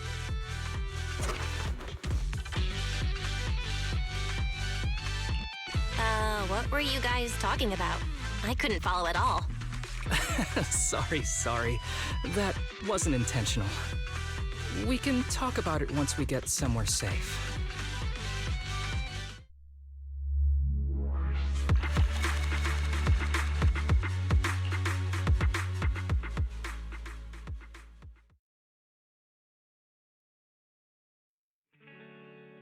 To be honest, I was only planning to snag a few samples from the PubSec officers. Everything that happened afterwards, The kid turning into an ethereal, and Kirishima. None of that was part of the plan. What's up with that guy, Kirishima? He said he was your senior, but something felt kinda off between you guys. I have a master, and Kirishima was my master's assistant. I guess you could say we're old acquaintances. So yeah, no heartwarming, cheesy movie moments between me and him. I don't trust him. I can tell that you two aren't very close. Oh, and about the master thing. Cards on the table. Remember I told you the guy who made that drug is a wanted criminal who's been missing? Well, that wanted criminal is my master. His drug improves ether aptitude temporarily, but there's no way around the terrible side effects. And that's not all. He was found guilty, but disappeared before facing punishment. Kirishima thinks my master fled to avoid punishment. He feels that he was deceived into participating in illegal experiments, so he wants to get back at my master for it. He even wanted me to join him. So what do you think of your master? Are you going to confront him too? Master taught me a lot of things, including archery. To me, he was like family. I was clueless about his research until he disappeared. I've been hoping to find him because I have a question only he can answer. I've been trying to investigate this case since I became an executive officer. There's never been any substantial evidence until the drug resurfaced recently. The sample I saw was not my master's work. It's a cheap knockoff, an unfinished product that's less effective with worse side effects. There. I just told you everything. Very sincere of me as a partner, don't you think? Oh, one more thing, very important. This isn't actually for work. Just my private investigation. If Chief Miyabi and the others ask you about it, can you keep it a secret for me, please? Don't worry. Your secret is safe with me. Thanks. You're the best partner. Oops, I didn't realize it's so late already. I'm heading out. I'll let you know when I find any more leads.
These kids are currently living at my sanatorium. Tsubaki, Kana, Ryosuke, say hi to everyone. Nice to meet you. Our families left us when we got sick. We're lucky Mr. Kirishima took us in. Yeah. Mr. Kirishima's sanatorium gives us free food, shelter, and medical care. Without him, we'd be homeless. We're all very grateful to him. I'm just doing my part. Ether aptitude regression syndrome is very rare. Hardly anyone understands what you're going through. Oh, really? Last I heard, certain characteristics of this disease are pretty well known. Anyway, since we're all here today, let's talk about happier things, shall we? My new manager friend here might not know this, but Harumasa was a real genius when he was a kid. First time he picked up a bow, he was hitting bullseyes. Just incredible. Really? I can't imagine. Not just archery. This kid could learn anything with minimal guidance. Gotta envy that talent. Too bad Master turned out the way he did. The things that man did are unforgivable. That's why I want to find him with Harumasa. Your name's Kana, right? Why are you so quiet?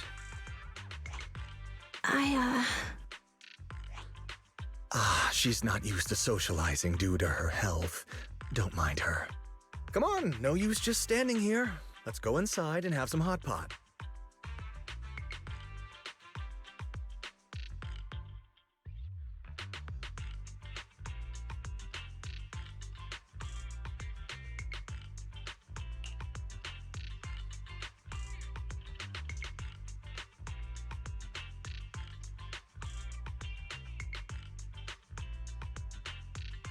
Got any plans next? Maybe we could find somewhere else to... Sorry that we're meeting again under such circumstances, Mr. Kirishima. But we've received an anonymous tip about illegal activities you may be involved with. Please, come with us. Illegal activities? You must be mistaken. I have always been a law-abiding citizen. No mistake, sir. We're here for you. You know exactly what this is about. Now come along, Mr. Kirishima. We'll get you situated with some fresh tea down at the station. I'm afraid this isn't a good time. I have to take these kids back to the sanatorium soon. They hardly get to see the outside world, and I can't just leave them all on their own. Surely you understand. Cooperating with public security is every law-abiding citizen's duty. Don't give our officer a hard time. Tell you what, I'll take the kids. I promise they'll get back to the sanatorium safely. Sound good? Mr. Kirishima, shall we go? Okay. I'll entrust the kids with you, Harumasa. But could you take them to Port Elpis? The sanatorium is nearby, and I'll send someone to pick them up. Oh. You don't want me to visit the sanatorium? Got something to hide? Of course not. I just don't want you to go out of your way. The sanatorium is in a remote area with a quiet environment to better help our patients. It's really hard to find without someone leading the way. Oh, I see. Well, my super rich friend here wants to come too. Wouldn't you want a wealthy investor to see your sanatorium? Might just drop a couple $100 million dennies on it. That's right. I'm very interested in your project. And if I like what I see, I'd happily invest $100 million. We'd need to prepare for such an esteemed guest properly. There's still parts of the sanatorium that need work. We'll be sure to invite you once everything's ready. Isn't that right, Tsubaki? Yes. Mr. Kirishima is right. We still have to get some things ready. All right. I'll bring them to the port and your staff can meet us there. Okay, kids, stay close to Harumasa. Be good and don't cause him any trouble. Got it? Got it.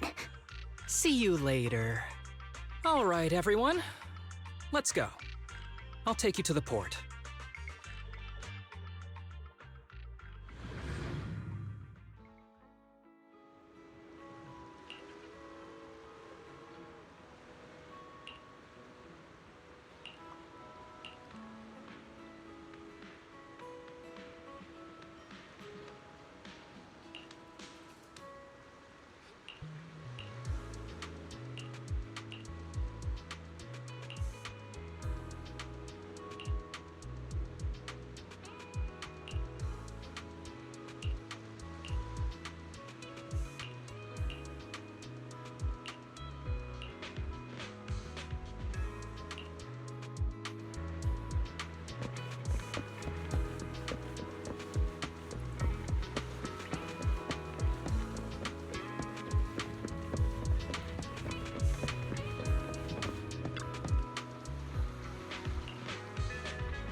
Wait, you mean the drugs we seized are linked to a big case from years ago? That's what people are saying. Apparently it's a case from way back when.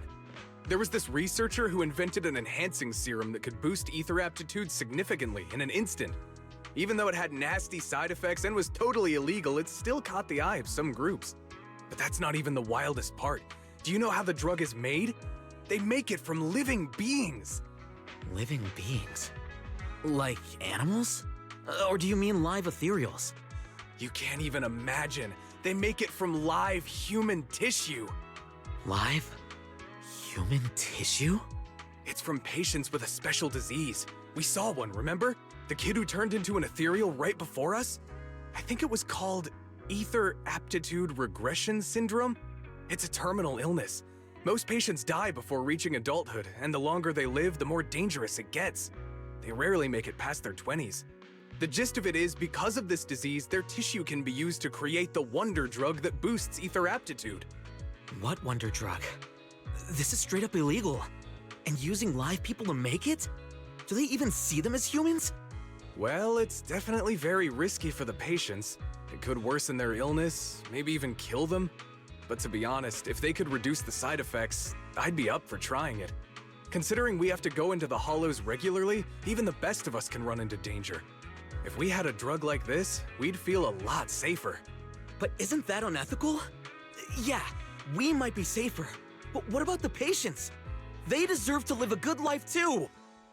You make a good point. It's a small price to pay. Since the disease is terminal, just like your colleague pointed out, maybe using them to make drugs that help others isn't such a bad idea. Making the world a better place often means sacrifices. Between patients who won't live long and promising officers like you, the choice is obvious. Looking at the big picture from New Eridu's standpoint, these patients are just necessary sacrifices we have to make. Asaba Harumasa! As an executive officer at Section 6, how could you say that? No one deserves to be a sacrifice! We all swore an oath when we graduated from the academy. No matter where we end up, public security or HSO, we pledge to serve and protect all civilians equally, not to judge them as more or less valuable. You can't weigh one life over another. If you really believe that, you shouldn't be wearing that uniform.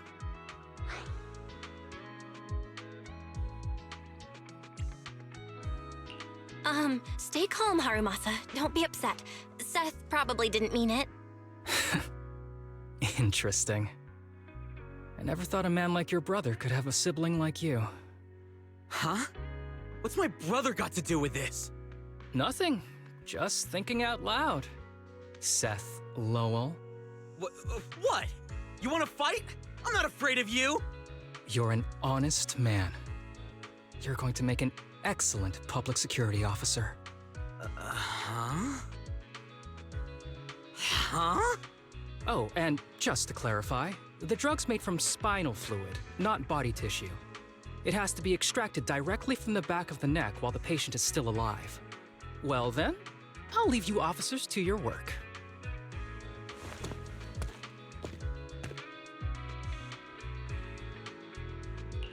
What was all that about? Things escalated real fast. You're not mad, are you? No. I was just curious how other Authorities think about the drug, that's all.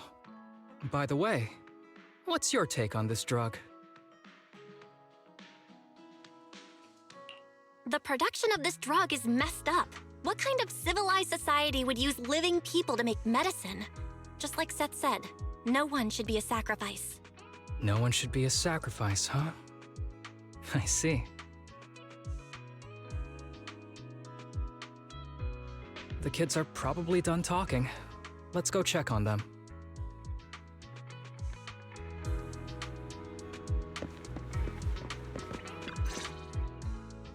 What do you want to drink?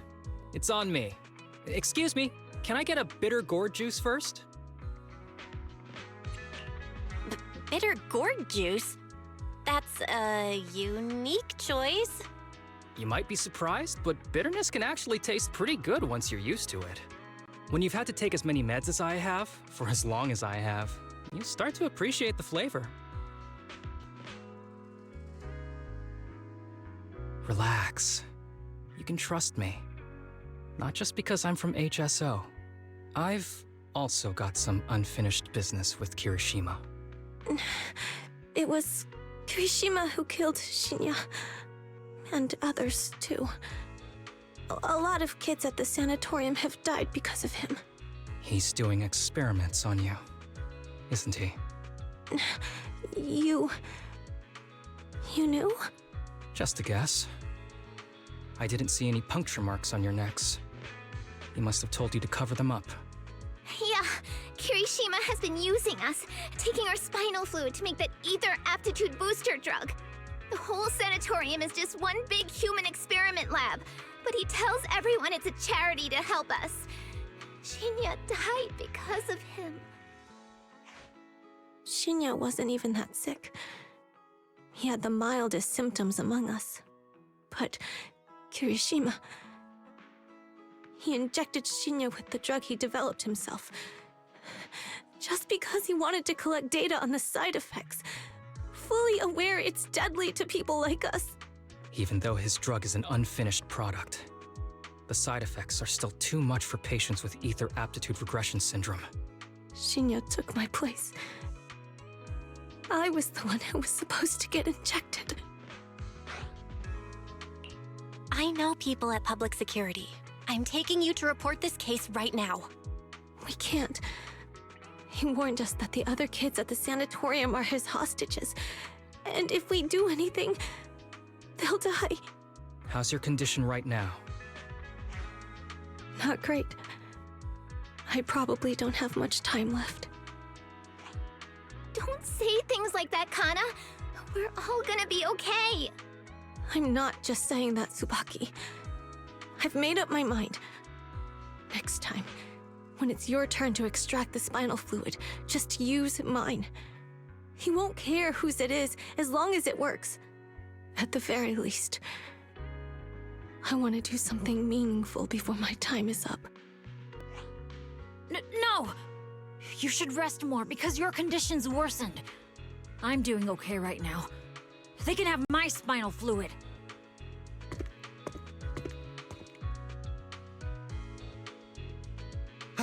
There you all are. I've been looking everywhere. Look who's here. What took you so long? I thought you'd forgotten about these kids. I would never. The guy I sent to meet you must have dozed off in the car. He wasn't picking up my calls. Sounds like he's burnt out from working too hard. You should watch out for that. Labor disputes are not fun. You're right. I'll keep that in mind. Thanks for taking care of the kids today. It's getting late. I'll take them back now.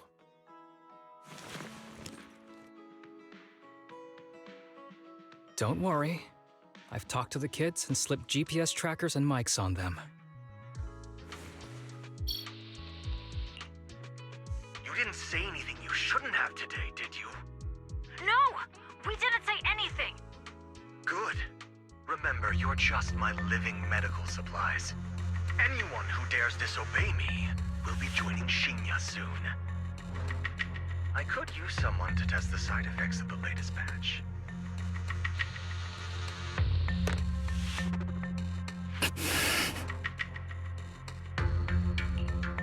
guy is pure evil.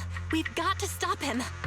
We'll use the recordings as evidence, and I'm going to track down the exact coordinates of the sanatorium. But like Kana said, there are other kids there. We can't risk alerting him.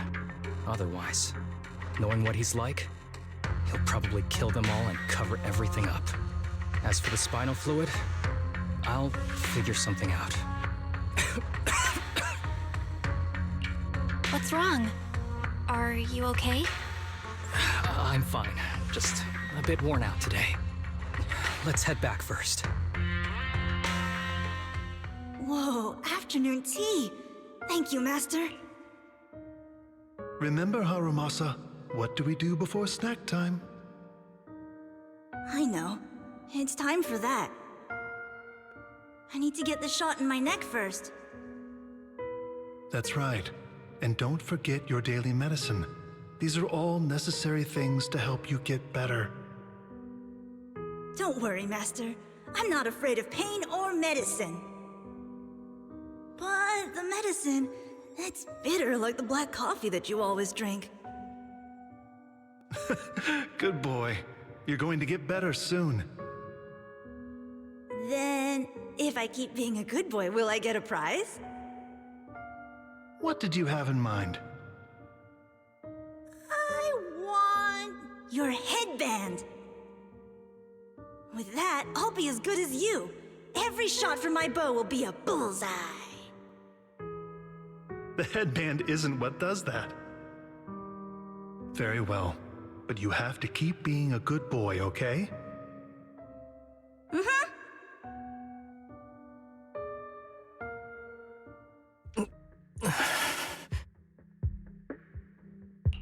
You've been awfully quiet.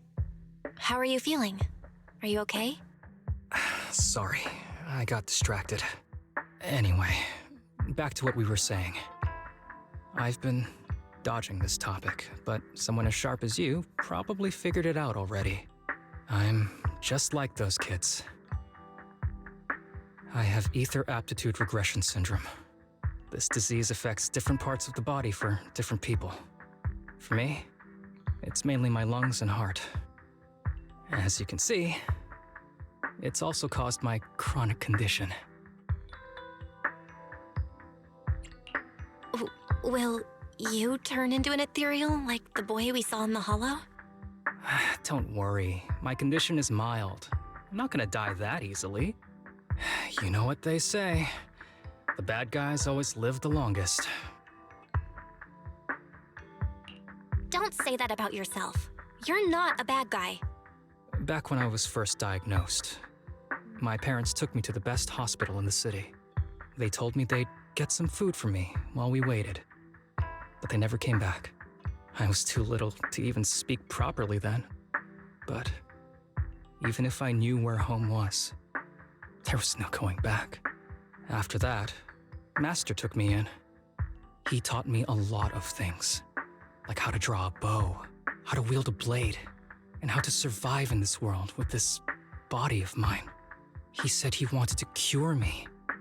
So every day, I took lots of meds and got injections in the back of my neck. It wasn't until much later I realized they weren't giving me shots, but extracting materials from me to make the booster drug. The choker I wear is actually to cover the scars on my neck. But hey, it looks pretty good, doesn't it? Oops, I've said more than I should. But that's all in the past now. I don't care anymore.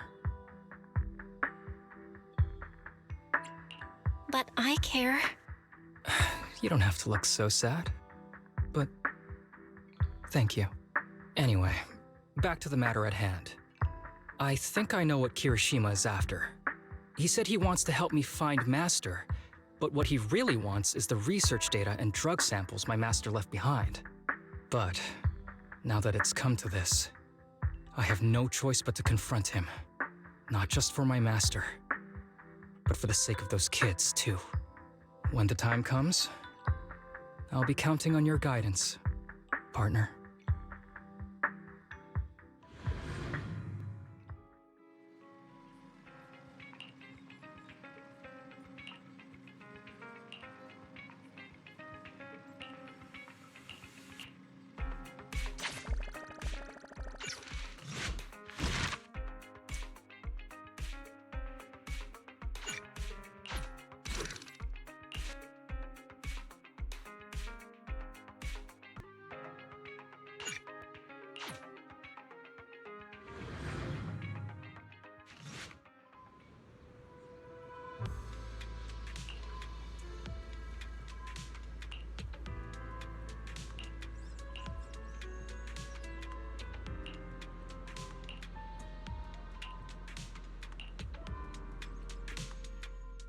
Excuse me, my hard-working colleagues.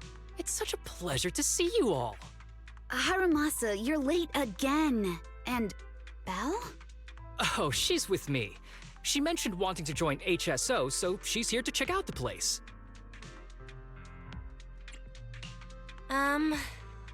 What he said. I have considered it. You've got great potential. I'm sure with a little effort, you'll make it into HSO. But I'm here today because I have a few things I want to say. Aren't you here because today is a work day? Actually, no. But, Yanagi, I wanted to thank you for everything. I know you've done a lot for me. My leave excuses are all over the place. But you always managed to fight for my case with the higher-ups. Without your help, I would have been called in by the higher-ups for my ridiculous number of absences. Man, I hate to admit it, but even though we joined around the same time, you're way ahead of me now. Chief Miyabi, thank you for your trust all this time. If it weren't for you, HSO probably never would have accepted someone like me with all my health issues. Like I said before, I chose you because you're strong. And Lil Sokaku, I'm sorry for always pulling you aside at work to lecture you. I was actually just trying to slack off. Huh? Really? Asaba, did something happen? It's nothing. It's just, starting today, I need to take a little vacation to take care of some important matters. As the chief would put it, I'm doing a training tied to my past self. Oh, so you're training! Is there anything we can help you with, Harumasa? Nope. But if you really want to help, perhaps you could take over my workload? I'd thank you from the bottom of my heart. Training is good, but don't push yourself too hard. I trust you, both as your superior and as your friend. Whatever you have to do, just get back here on time. That's right. If you run into any problems, contact us anytime. Yeah! And if you're not back on time, there won't be any snacks left in the office. I'll eat them all. Thanks. I'll be back as soon as I can.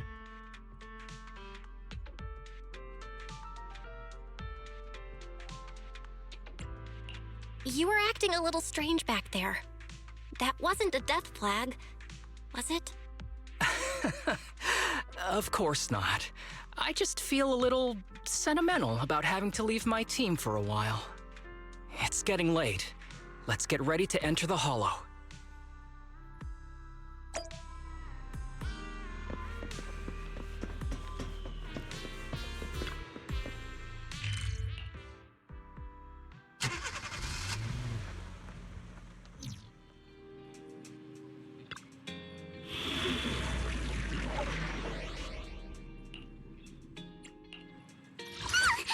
Is it work time? Is food bear witness? So Don't just think about it. Do it.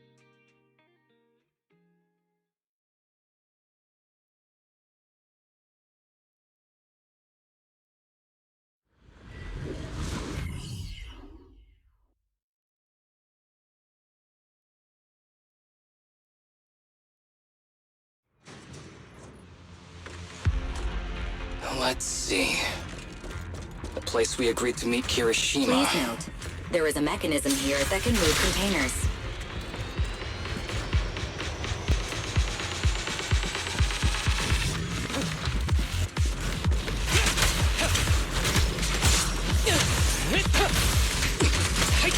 I've got this! This won't hurt.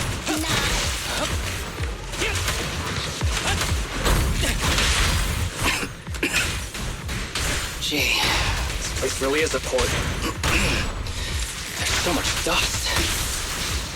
I have a sensitive throat. Even a little dust can trigger a reaction. But it's no biggie. Let's keep going. Blow, blow, blow away your troubles! Yeah! Right back at ya! Get away from me! Fancy testing my aim?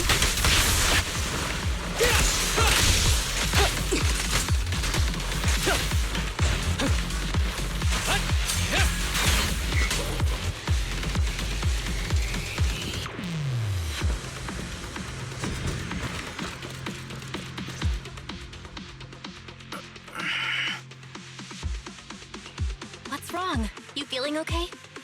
I'm okay. Just haven't gotten much sleep lately. Feeling a little tired.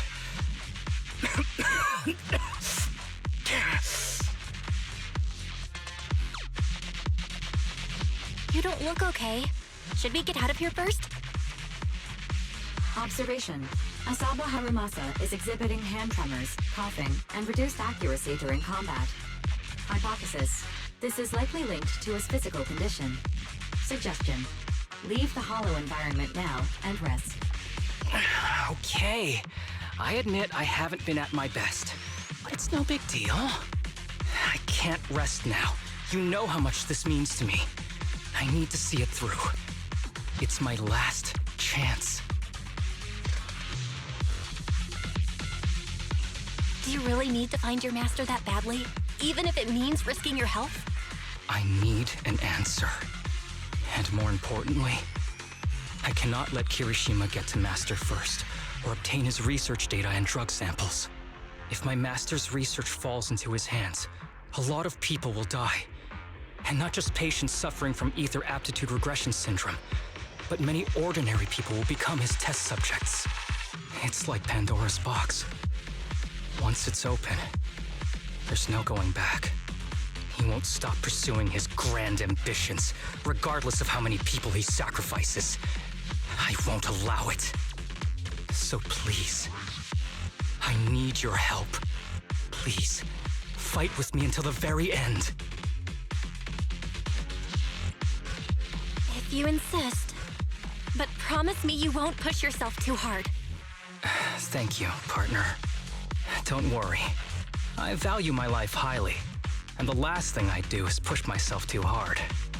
All right, let's keep going. Belle, should we be doing this? What if his condition gets worse?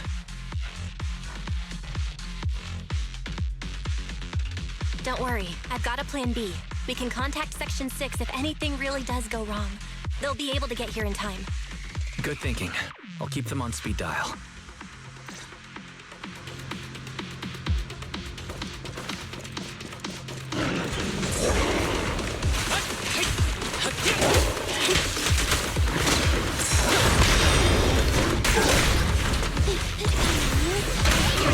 Target practice.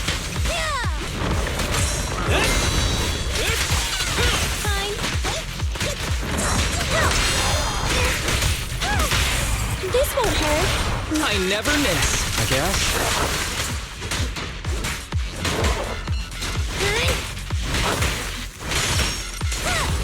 Kirishima is just up ahead. Honestly, he's the last person I want to see right now. But there's no other choice. I'll just have to suck it up.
Tip. There is a special location sensor ahead. There's a device on the wall ahead that can be triggered by an arrow.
Harumasa, what's wrong? Not feeling well? I'm fine.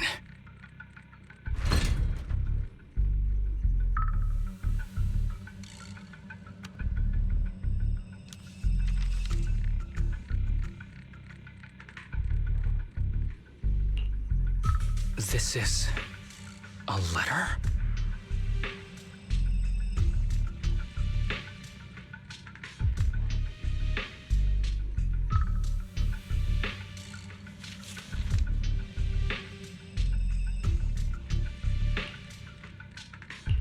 Do you recognize the symbol? Yeah. When I was being experimented on, there were other adults around Master who always seemed to be busy. Master told me they were there to keep an eye on him. They weren't friends. So, we agreed that if I wanted time alone with him, I'd draw this symbol on a note. Then he'd come find me by himself, teach me archery, or just tell me stories.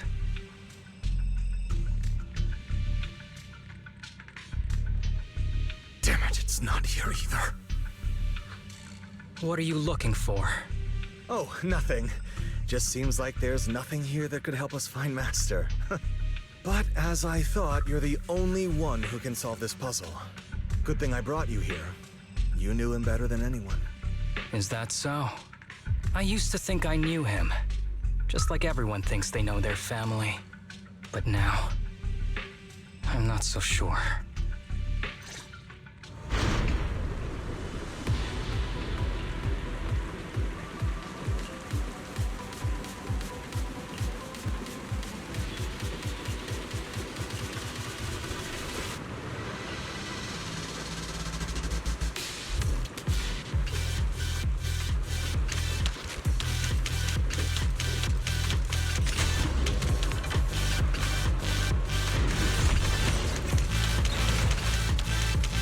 Ever heard the whistle of arrows in flight?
That ethereal keeps circling around the briefcase. It's almost like it's guarding it on purpose. Forget about the ethereal. Go get that briefcase now! There's gotta be something inside that'll help us find Master's whereabouts. Master's whereabouts. Huh. Master's clothes are scattered near that ethereal. And those are definitely his glasses. Is he really still alive? Harumasa, I know you're concerned for his safety, but try not to think about that right now. Enough! I'm tired. I know you've been after what's inside that briefcase from the start. There are no clues leading to Master in there, just the booster drug he left behind. And I know you want to use Master's work to advance your own research, creating the so-called miracle drug that allows humans to conquer the Hollows. And that's why you built the sanatorium. But in reality, it's just your lab for human experiments where you harvest materials from sick kids. I know it all. And a team is rescuing those kids from your sanatorium as we speak. So tell me, is he still alive? Guess I couldn't have fooled you after all. You even got the sanatorium's coordinates. Whatever, it's not that important anyway. Now that the puzzle's solved, you're useless to me. Since we've known each other for so many years, I'll tell you, your precious master, he's over there growling right now. You mean that ethereal? That's right. That ethereal is your master. I watched him get corrupted with my own eyes. He foolishly tried to go against the power players. It's only fitting he ends up like this.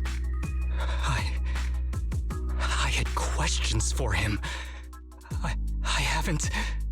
If anyone's at fault, it's your master. He didn't understand the value of this research. This is a chance to go down in history. Once we make a true ether aptitude booster, we'll no longer fear the Hollows. We could even conquer them. When that time comes, a new world will be born. And I will be its god! Even if it means stepping over countless bodies? You mean those patients? They're just necessary sacrifices on the path to a new world. Just like you. Even without my involvement, you wouldn't live much longer. So, in a sense, I'm putting waste to good use. Wouldn't you agree? You really have the nerve to say that. Deep down, you know it too. For this great research, your sacrifices are insignificant. That's why the power players turn to me to continue the research. There aren't that many patients with ether aptitude regression syndrome. Even if you develop a drug without side effects, there's not enough for mass production. That's just a minor issue. At that point, we can simply induce the disease in ordinary people.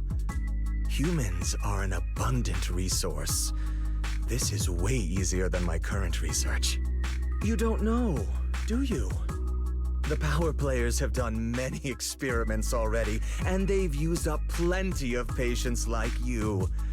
Though, only your master's results were stable. Too bad he grew sentimental, which led to his demise. What a joke! Feeling pity for someone with one foot in the coffin like you. He never hesitated when extracting your spinal fluid before, but he refused to perform the final experiment at the last minute. That's why the power players got rid of him. You mean he... Oh, you're deteriorating rapidly. Looks like luck is on my side.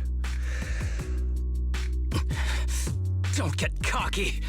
As long as I'm alive, I won't let you have that briefcase. We'll see about that. Damn it. More ethereals are showing up. We need to take them out first.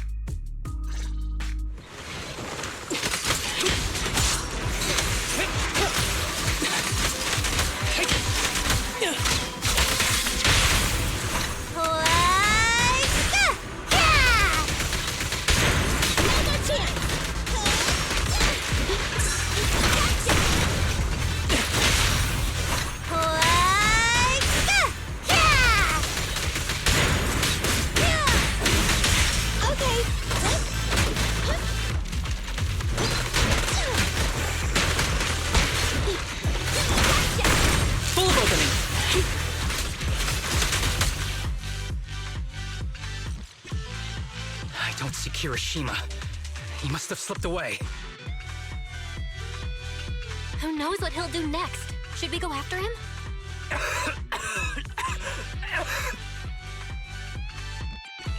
Harumasa, what's happening with your body? Kirishima just said your condition was strange. Are you hiding something from me? I'm fine. Just feeling a little dizzy. I'll be okay in a minute. If you don't tell me the truth right now, I'll end our partnership immediately. Kirishima extracts spinal fluid from those kids regularly, but they're not in good shape. If this goes on, they'll likely relapse. So, I had them use my spinal fluid instead. We needed to find Master and secure the drug samples he left. Losing Kirishima would have meant losing our only lead to the power players behind him. After taking everything into consideration, it was my only option. You need to go to the hospital right now. It's fine. The dose was small enough not to cause any serious side effects. Besides, my tolerance is different from theirs. My body is used to this kind of strain. More importantly, I still have things to do. Get the briefcase and put an end to that ethereal. It might sound stupid, but I don't want him wandering around forever in the hollows in that form.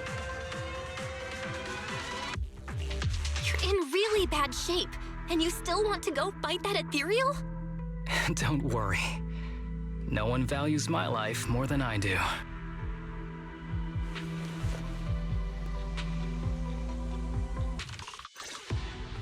Thanks for accompanying me this whole way, partner. No need to worry. You should be happy for me. I can finally put an end to all this. Here we go!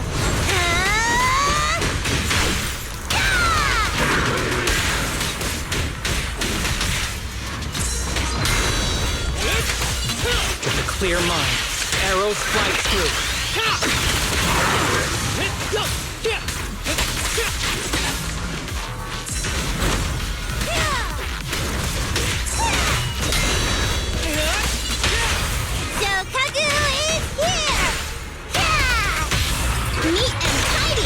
This arrow will hunt you down! Remember to smile! This guy is too tough. Why don't we... No! Trust me. I can beat him. I have to.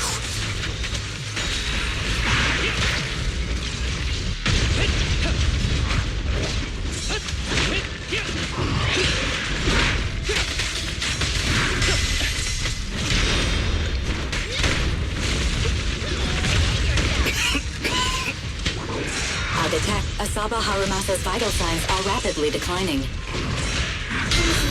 If this continues, he'll...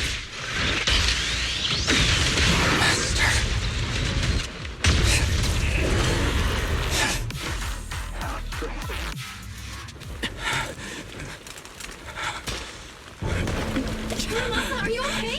Is it your illness? Well done, Harumasa. I'll go ahead and take what he left behind. Looks like you can't see your humor anymore. Give us back the cape! Who do you think you are? Just stay here. You won't survive for much longer. Damn it! I won't let you... Harumasa, wake up! Don't fall asleep!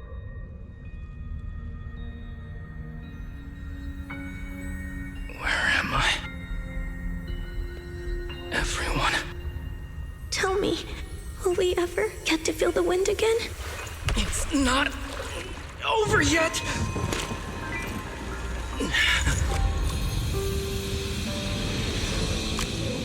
I still have unfinished business. Listen to me, Harumasa. Master. The essence of archery is not to be sought from the outside. It resides within you. Each time you pull the string.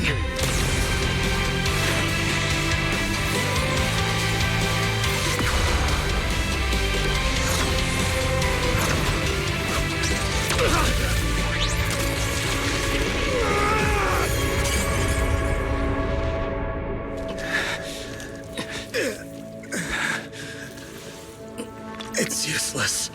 Even if you smash it, as long as there's a single drop, my people can replicate it. You... Kiss your grand plans goodbye. Harumasa, what have you done? Sorry, little proxy, but I can't let this thing exist in the world.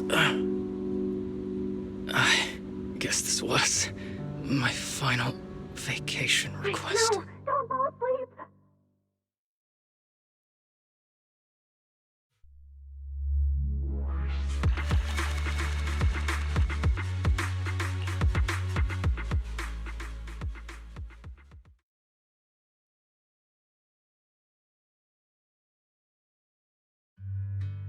This headband is yours now.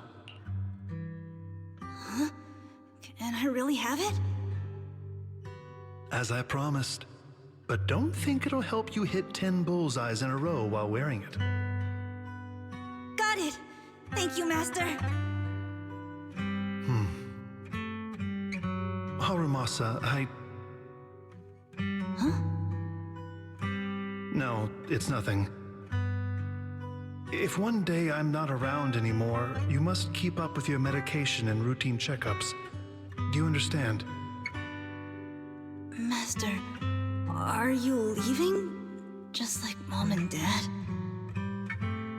Did I do something wrong? It's not your fault.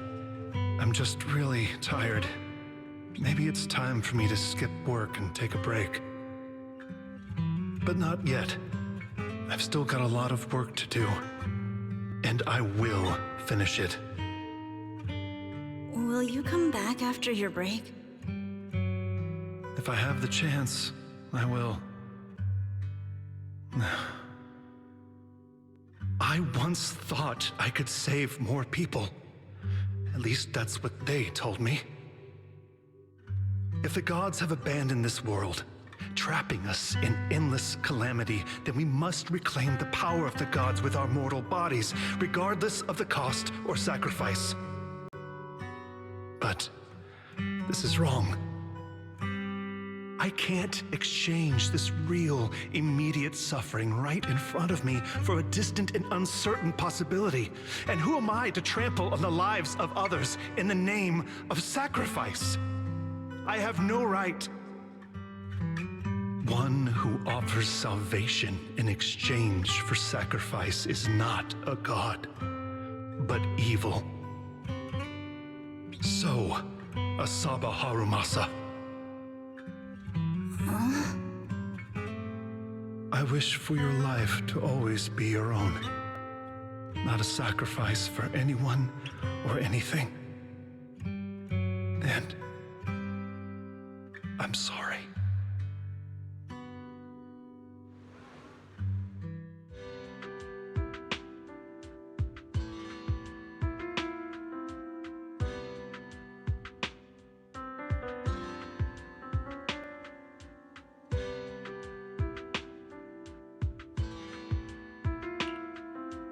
What's all the fuss?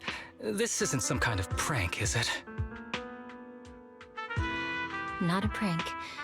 We are celebrating the return of a teammate who's recovered from a serious illness. That's right! We prepared lots of yummy goodies! Asaba, you're on time today. Very good. To celebrate, we've invited a special guest.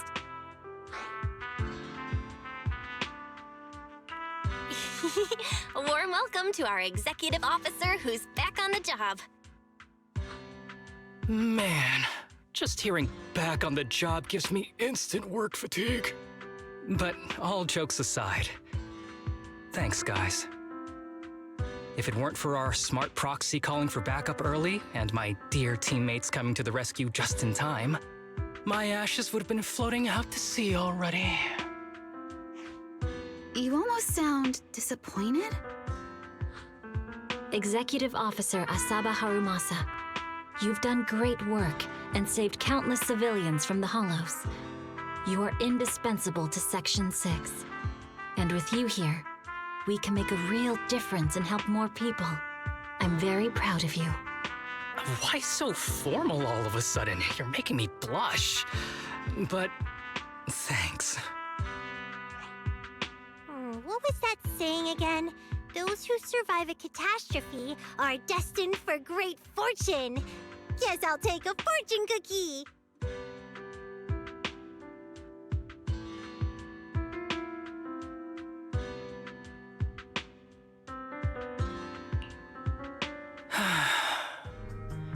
Nothing beats a place where you can feel the breeze. To be honest, I didn't think I'd get to see you again. When I injected that drug in my neck, I thought I was done for. The doctor said the fact I was alive was sheer luck, not to mention how quick my recovery was. They couldn't explain it and called it a miracle of modern medicine. Guess I can be lucky too sometimes.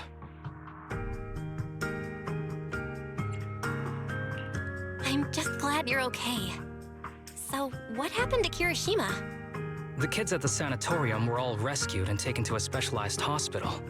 Their conditions are stable now, and I'll be helping with their living expenses. As for the power players behind the scenes, we managed to get several names out of Kirishima during his interrogation. I'd say that's a decent lead to work with. About your master. Did you take care of everything? Yeah.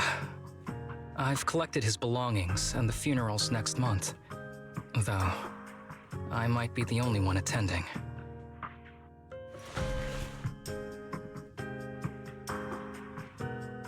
To me, Master was my only family. So I was fixated on getting an answer from him. I wanted to ask him, why did he have to leave me without saying a word? Just like my birth parents did.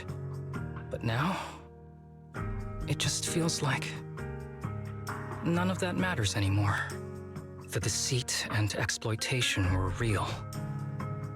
But so were the care and kindness. If suffering and happiness can coexist, then maybe love and hate can too. Have you decided to forgive him? I feel like he doesn't deserve it. I wouldn't call it forgiveness. It's just acceptance. I take it as it is. Good or bad, pain or joy. There's nothing I don't accept.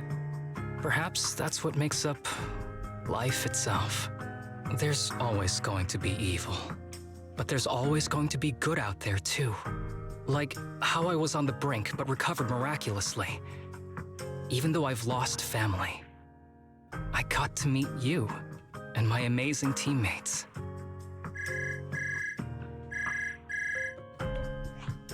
Mr. Asaba Harumasa, based on your recent test results, we have a hypothesis that we think you need to know. Our analysis suggests that the drug you injected may have actually saved your life. What do you mean? That drug was supposed to be poison to me and accelerate my disease. Poison? No. It's more like a special cure tailored just for you. We have detected active residual ingredients inside your body that not only control the disease, but are a perfect match for your physiology. In other words, this medicine only works on you. Must have been made by someone who knew your condition inside and out. It's just a shame that it is an unfinished product. But it's still incredible how it brought you back from the brink of death.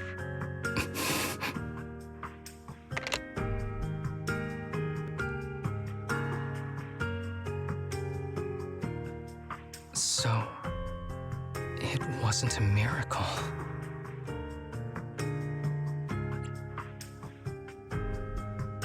So the medicine that your master left behind wasn't any kind of booster drug. It was made specially to treat your illness. No wonder that Ethereal stayed near it. I guess so. I wonder when he stopped working on the ether booster drug and began focusing on creating a cure for me. I had no idea. That's probably why those people decided to get rid of him.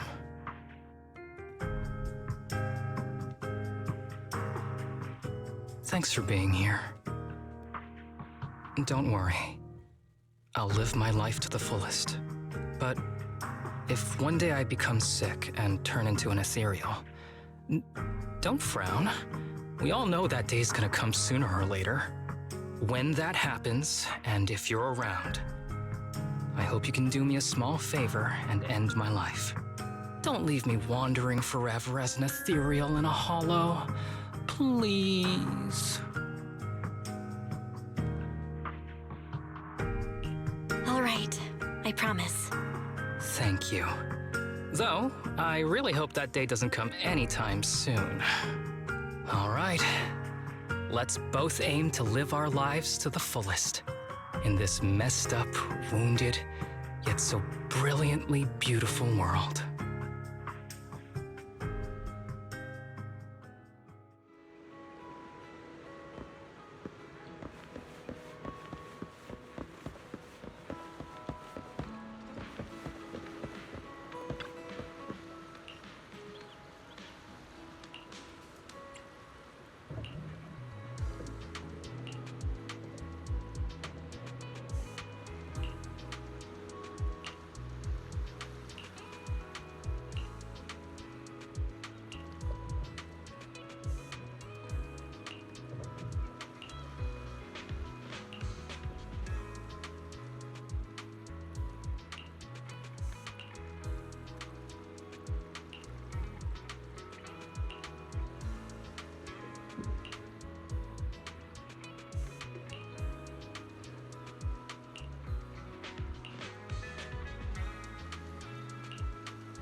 Mataita.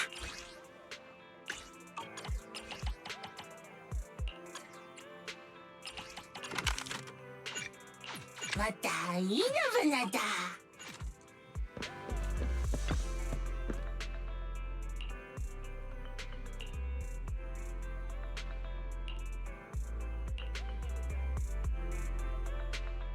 Pleased to meet you. I'm Public Security Officer Jing Yi. May I know the specific request you have for public security community service? Shh, hold on for a second. Oh, is that you, Manager? My apologies. I didn't recognize you while I was in autopilot mode. What are you two? If even androids can understand the meaning of life, then perhaps humans can too. Finished. What a classic. What are you watching so intently? And Bringer 2. It's the kind of classic you can watch over and over again. Oh, is the film that captivating? One moment. Just give me a second. And done. I've watched it. It's about an E-800 model android protecting a little girl amidst the perilous apocalypse, supporting each other through thick and thin. They gradually become attached to one another, but in the end have no choice but to part ways. The plot's decent enough, I suppose. So you actually went and looked up spoilers. Watching movies like that is a real waste, officer. I didn't look up spoilers. I simply extracted the movie from the database for data analysis and pattern recognition. Master, this is technical jargon of an advanced artificial consciousness. Allow me to translate for you. Yes, Qingyi essentially read spoilers. The smart voice assistant you two are using seems to have quite the unique personality setting loaded into it. Ah, right. I happen to have a work-related matter which requires your assistance. I need to borrow some tapes to further analyze human behavior. Horror movies, to be exact. With mysterious forces at play, the more the better. It's for Public Security's community service program. Huh? Just curious, but what kind of community service are you talking about? I can tell you find the whole thing a little unusual too. Actually, I also think this community service is somewhat dull. Which is why you activated autopilot mode, right? If only I could also handle tedious tasks while catching up on sleep. Tedious. Ha, ha. As if the mere word tedious could encompass everything. It all began when the bigwigs at Public Security realized that no matter how many decrees they make, Internaut is still unstoppable. As a result, who else other than Officer Juyuan proposed a strategy of guiding rather than blocking? Citizens have a real need to face the Hollows and can't always turn to Public Security for everything, so Internaut has naturally appeared to meet those needs. If only every Public Security officer could dedicate a set amount of time to community service, helping citizens with their actual problems. Once we establish trust between citizens and Public Security, then the plan to completely eradicate Internaut will have taken its first step.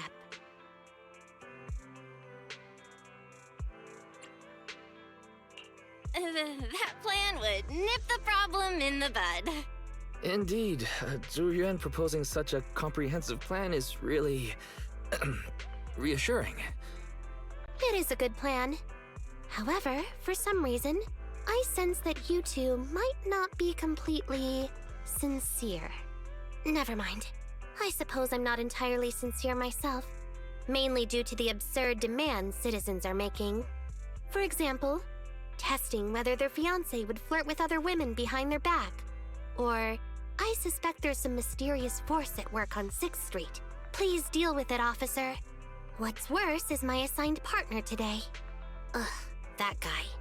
One second he's proclaiming that though community service seems a little trivial, he's determined and dedicated to taking up that task.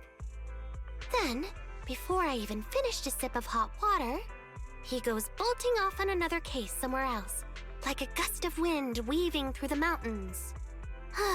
Young people these days. Not every young person is like that, you know. If you need a partner, count me in. Solving cases with a Public Security officer. It's like something out of a movie, right? Sounds kinda cool. I never expected the manager to be interested in such things. I think Belle just wants to show off and strut around with the Public Security badge pinned on her coat. If the manager is willing to assist, it would indeed be a great help to me. However, giving you a badge is out of the question. Nominally appointing you as an assistant Public Security officer, though, is a possibility. Then you go ahead, Belle. I'll look after the store. Then I'll go ahead and clear up the other community service appointments first. Let's meet on the street later.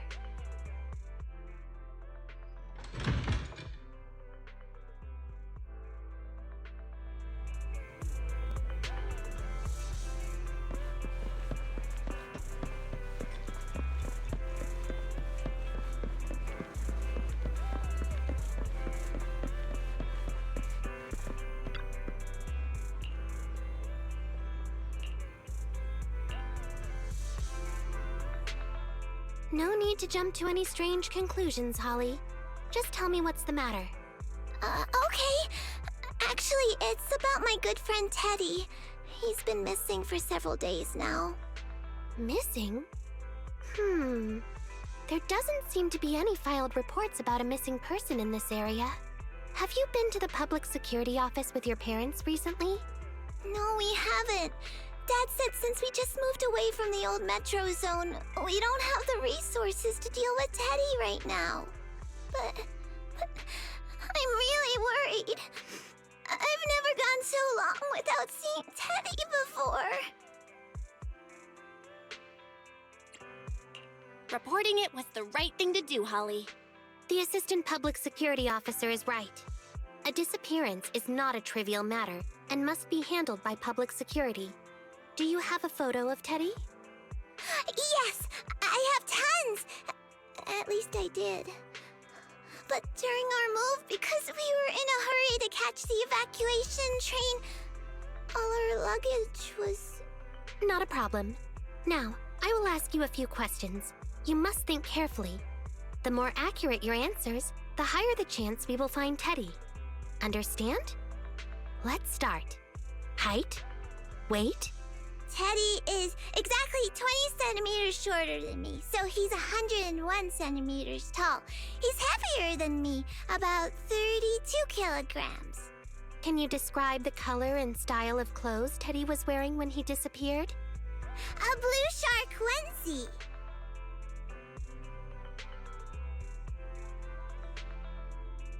So, Teddy must look something like this, right?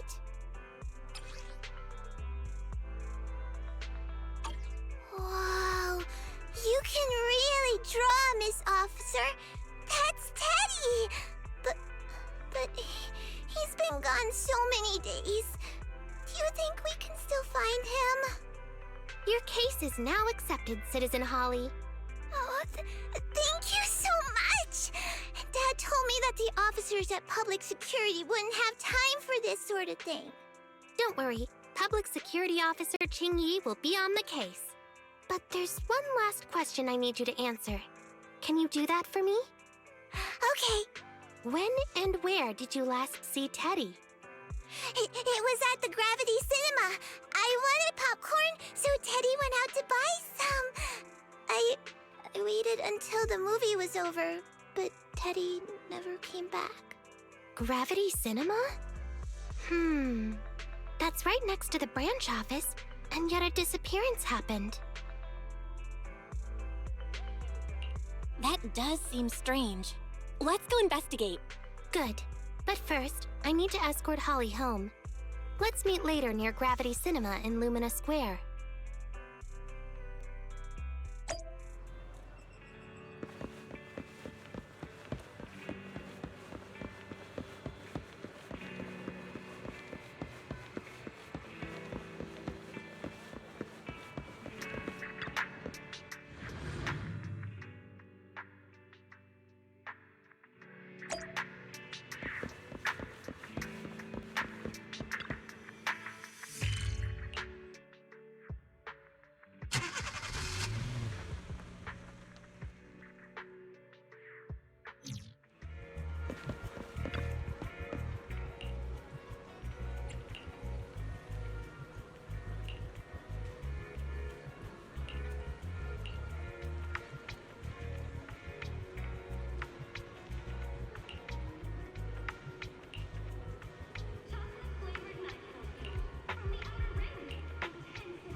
Judging from your appearance, it seems like you found something.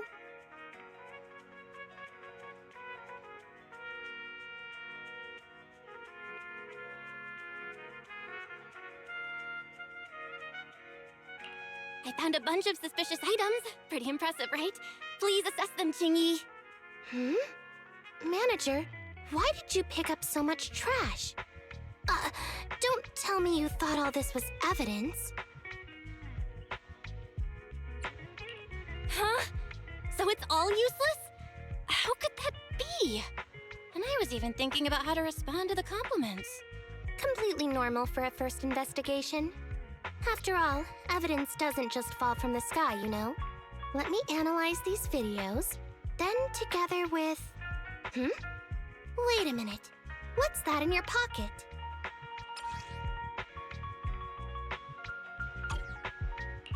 I picked it up earlier. It's a signed poster and seemed collectible, so I thought I'd take it home.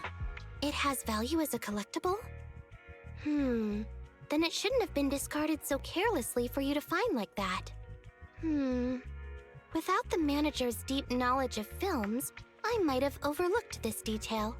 The handwriting is a bit smudged, but you can still make out "To Holly." If it was dropped by Teddy, it's worth further investigation. Let me scan it. Look, there's residue of a strong reaction from highly active etheric matter. Quite a significant amount, too. An item outside a hollow contaminated with such a high concentration of etheric residue. This actually makes our search easier. I've also made some progress. I discovered a suspicious vehicle that was parked here when Teddy disappeared. If it's related to the disappearance, then the vehicle might also be contaminated with etheric residue. Let's go and check it out.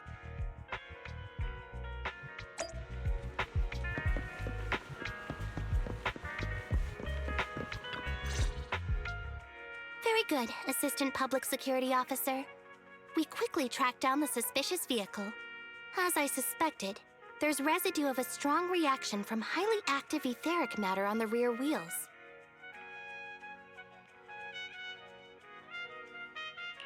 Then what are we waiting for? Let's go arrest the car's owner. Huh? No, that's not how this works. Criminal investigation requires concrete evidence. We need to keep calm, Assistant Officer. Etheric residue is indeed suspicious, but this is new Eridu after all. There are various causes for contamination with etheric residue. We can't quite deem it something particularly strange at this stage. No worries.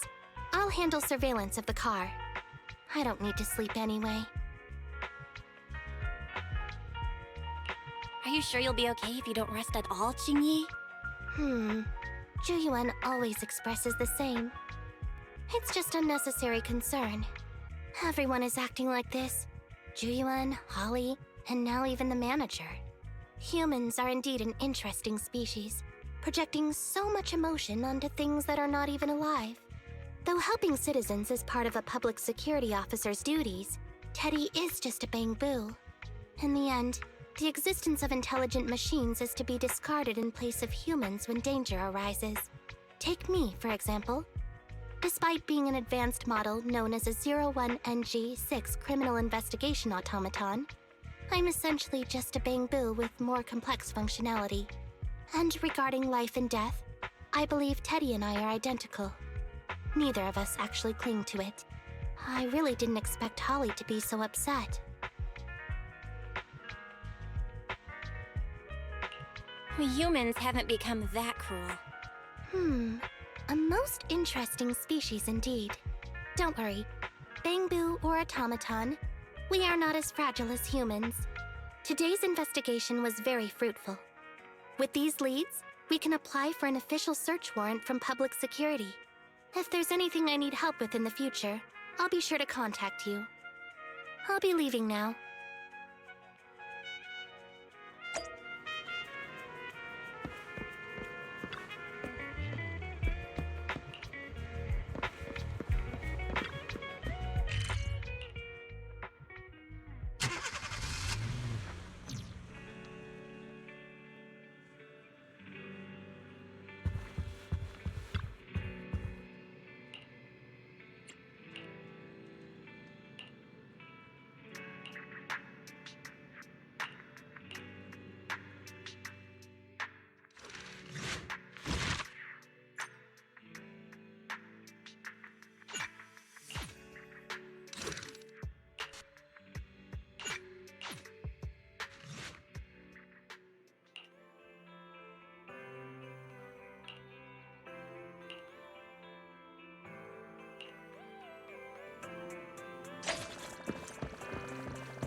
Pleased to meet you. I'm Public Security Officer Qingyi. Please tell me the specific request you have for public security community service. Seems like autopilot mode kicked in again. What do you think? Should we wake up Qingyi?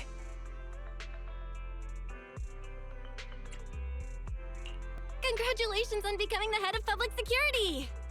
Oh, very well. As head, my first command is to stop all community service. The video store managers? Oh, seems I was having a pretty good dream just now. You seem kind of tired. Are you okay? It had been too long since I last shut down, and my processors were being occupied with redundant data. That's all.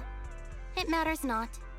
I've been keeping watch over the suspicious vehicle we identified last time, and finally caught evidence of it entering and exiting the Cretan Hollow. I've applied for personnel and carrots from public security. Once the approval goes through, we can go find Teddy. Excuse me for interrupting. I thought I saw a public security officer heading this way. Ah, you must be Officer Qingyi. Our little Holly has really caused you trouble lately.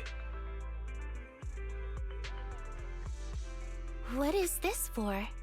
I'm so sorry. Kids don't understand. To trouble public security over such a matter is really making too much of a fuss. If it was lost, it's lost. That Bangbu was old anyway. I thought I might as well buy a new one for Holly this time. Just reset the Bangbu and give it to her. You can tell her you found Teddy and that'll be the end of all this. Are you sure? Your daughter must have really cherished Teddy. Right. Please trust that... Oh, wait a minute. I understand, if that's what you wish. Huh, Qingyi? Why the sudden...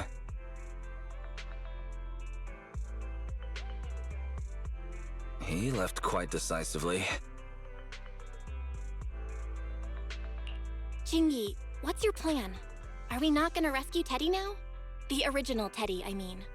He's just a father worried about his daughter. No need to argue over the details of the investigation with him.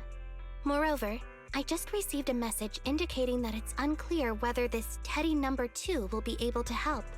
So, I've decided to handle it this way for now. Did something happen, Qingyi? Yes, the approval didn't come through.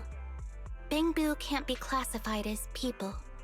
It can't be handled as a missing persons case, only as a theft. So we can't get approval for extra personnel or a carrot. This means the rescue operation in the Hollow will inevitably be delayed. And by then, Teddy's chances will be quite slim. But deceiving Holly with a new Bangbu isn't right. I never said we were abandoning the real Teddy. It's just that bringing the real Teddy back in one piece isn't very realistic. You haven't forgotten, have you? The biggest advantage of intelligent machines is replaceability. If an arm breaks, just attach a new one. If the body is damaged beyond repair, just get a new one. As long as we can retrieve the most core memory chip. Good idea. No wonder you're the public security's intelligence system. You see things from a different angle. Master, stay calm. If you can't remain composed, then allow me to pour a bucket of cold cybernetic water over you. This plan has a flaw. Teddy is a model from 8 years ago, and there are aesthetic differences from this year's latest model. It seems Officer Qingyi's AI system requires further iteration for thoroughness. That's not a problem. The difference between the Bangbu isn't that big. Just some modifications to make it look similar to the older version should do. All right, Fairy, enough with the attitude. Please search for the specific differences between the old and new versions of the Bangbu. Understood. Scanning the blog. OMG, is there anything cuter than the old Bangbu models? I just wanna hug it to death. Result 1. The old version of the Bangbu has a super chubby tubby tummy. Am I the only one who loves its tummy? Result 2. The old version of the Bangbu is super duper cute the way it sputters with its mechanical kinetic core. Result 3. Wah! The previous version of the Bangbu clearly had more emotes. I miss those. Based on the results extracted from the blog, we can modify the new Bangbu's appearance based on these 3 points to perfectly replicate the old version of Teddy.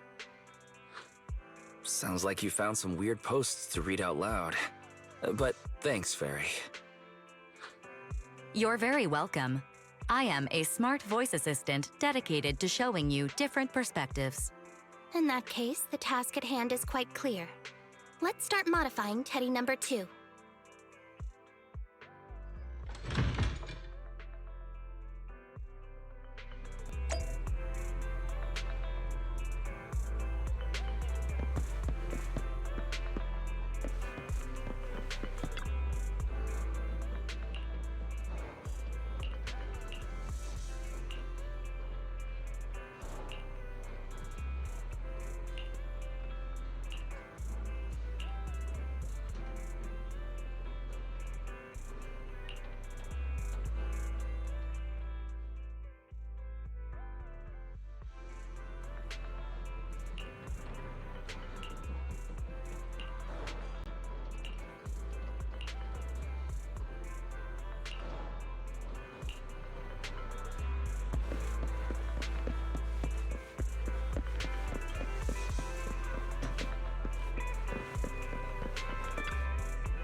saw you and the video store manager on the street, so I thought I'd... What? Is that Teddy? You found Teddy already!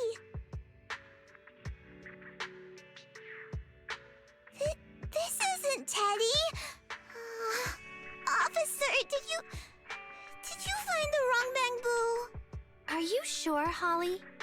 Yeah, I'm sure. Teddy is my closest friend, and I would never mistake him. Teddy's ear should have a dent here from when he tried to protect me from falling one time. And Teddy's bottom should have glue on it from when I was little. The glue was stuck so strong that it wouldn't wash off. Officer Chingy, was it because you couldn't find Teddy, so you... It appears that you remember everything about Teddy, Holly. Listen, it's all because this rookie public security officer here trusted the wrong information, and we got the wrong Bamboo.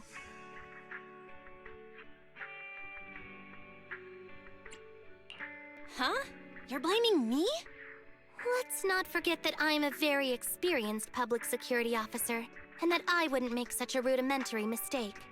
From here on out, I will be taking over the case personally, and will definitely find Teddy. Really? Yes, really. So, we'll be busy now continuing this investigation. Can you return home on your own, Holly? Yes! What a sharp child. Even if they look nearly identical, and even if we could retrieve Teddy's memory, Teddy number 2 would still be a completely different Bamboo to Holly.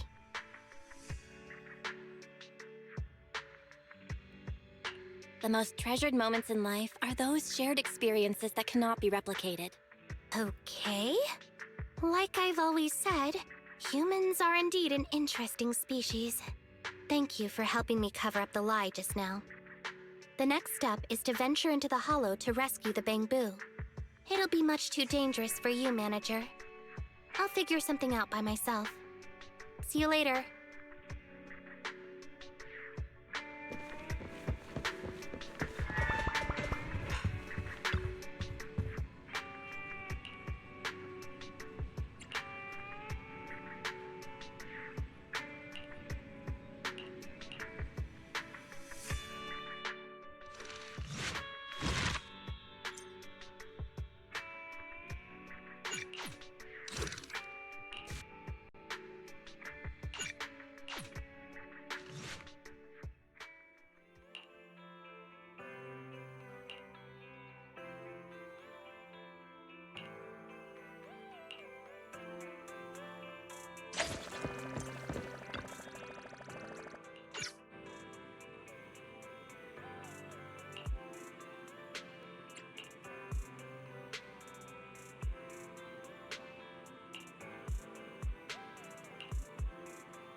I just tried contacting Qingyi again, but still no reply.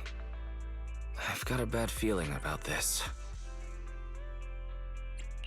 Do you think she went into the hollow alone without getting approved for a carrot? Very. Quickly search Internet for any posts that might have been made by Qingyi. Search complete. There is a suspicious post. The content is as follows. Esteemed proxies, I wish to hereby notify you of a Bamboo rescue commission in the Cretan Hollow. Based on data analysis and pattern recognition results, the rescue target is likely in the T8AE32 area. Any interested parties may leave a message. Details to be discussed in person. Meeting face-to-face can effectively advance the work progress. Data analysis and pattern recognition, along with that old-fashioned tone. It's definitely Qingyi. Bad news. There have been no responses to the post from any proxy, and the last message was posted by the author 13 minutes ago saying, I have arrived near the hollow. Just checking one last time. If there are no takers for the job, then so be it. Belle, if we hurry straight to the target area mentioned in the post, we might still make it in time. Right, let's get going.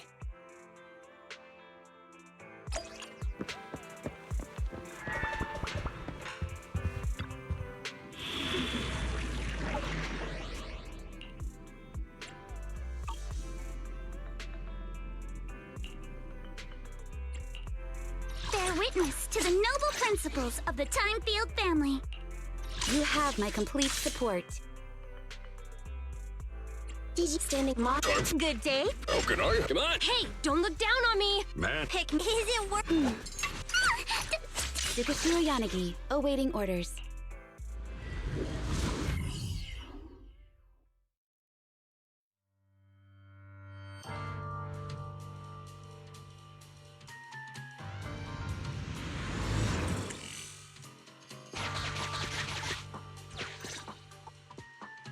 Master, I have located Officer Qingyi. Huh, a familiar Bangbu indeed. We meet again, Faithin. As the #1 wanted proxy on Internet, isn't it a bit careless of you to take the job? Can't be helped. It's a job from public security after all. Think of it as banking some goodwill for future favors. Huh? What? Did you know it was a job from public security when you accepted it? To be honest, Officer Qingyi, your post on Internet was way too obvious. So it was too obvious, which is why nobody signed up for this gig. Then why would Faithin... No. Could you actually be a decent person? Please don't sound so surprised when trying to compliment someone. Very well. I suppose it's only fair to show a bit of courtesy now that I require your assistance. The situation is this. I'm tracking a vehicle related to the case, and have found traces that could belong to that car. I need a proxy for navigation inside the hollow. Please assist me with my investigation. The suspicious vehicle we were staking out was last seen here. Compared to the legal investigation activities registered by the HIA, everything else counts as suspicious activity. I'm sending the coordinates to you now.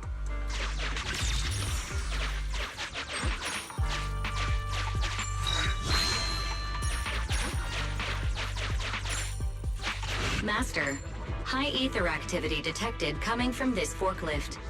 This matches the evidence previously collected by Officer Qingyi. A forklift? They're not exactly a rare sight in the Hollows. But how should I put this? This particular forklift seems to be giving its own game away. It seems to be screaming, I'm just a totally normal abandoned forklift. I'm not blocking anything at all.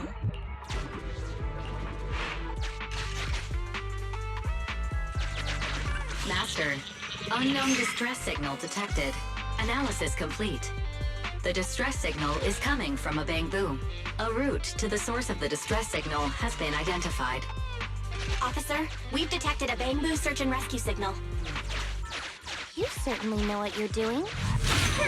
Catch So me much if you so that I can, want to Officer break my Grandma. promise and arrest you. Infuriating. Slow down. Respecting your elders is a virtue.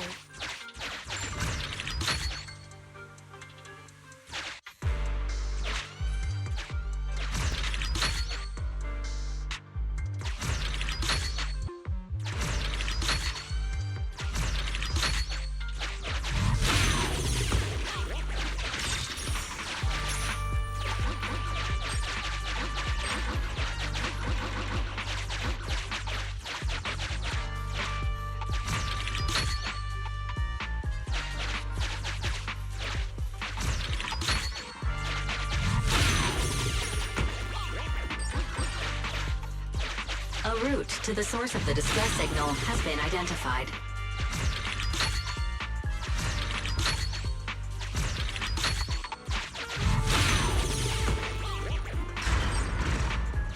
I think I just heard a click, but nothing happened. The ejector failed to launch. Oh, the recklessness of youth. Not to worry, I'll fix it. Don't go running off, Proxy. The source is just up ahead. Belle, go wait for Qingyi over there.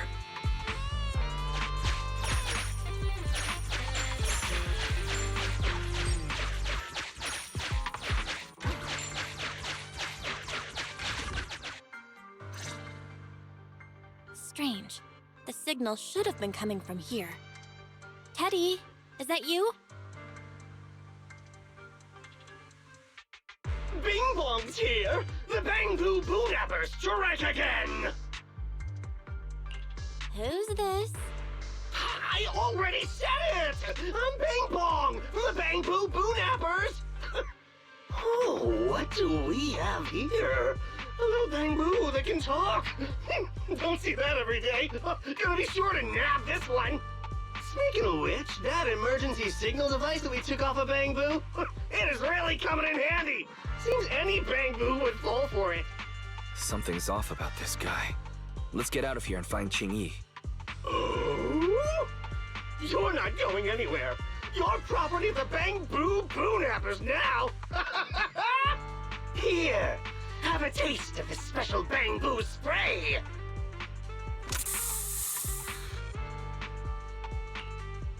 Everything suddenly went black. Did we lose the connection with Eos? Belle, are you alright? All of a sudden, my eyes started hurting. Your eyes? Don't worry, I'm okay now. But what about Eos? What happened to it? Fairy, can you still connect to Eos? Hurry! After disconnecting, I've sent 28 reconnection requests. All have failed. Now attempting to use a backup line. Eos. I have successfully connected via the backup line, but the transmission is extremely unstable. It appears that the communication system has been severely damaged. However, the communication signal between Eos and Qingyi hasn't been damaged. Do you wish to bridge a connection via Eos to connect to Qingyi? To prevent Master's identity from being exposed, I can add a heavy voice masking effect for both of you. However, there is still a 43% chance of you being recognized by Officer Qingyi. What's your decision, Master? Bridge a connection to Qingyi. Understood. Bridging a connection to Qingyi via Eos. Qingyi, can you hear me? Oh? Has the connection been restored? That's Faithin for you. Don't worry, I've arrived at the location of the emergency signal. I'll be sure to rescue your Bangbu. I'll need him to get out of this hollow. I don't want to become an ethereal.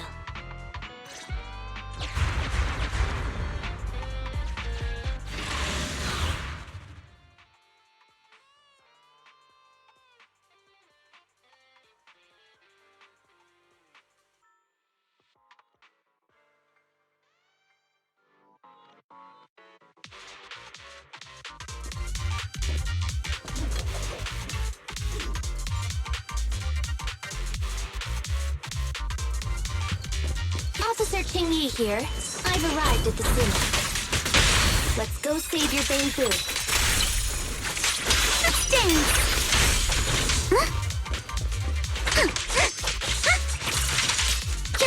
Roger. I'm all ears.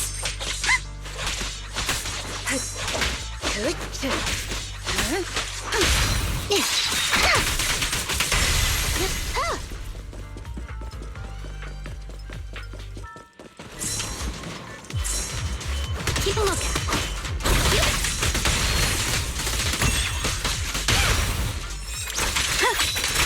I'll handle it.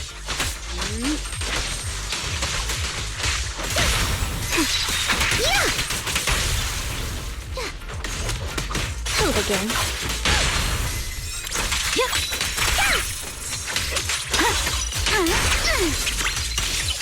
You can't run!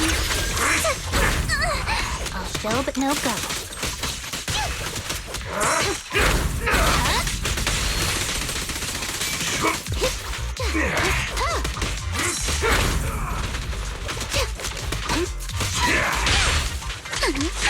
I see your weakness.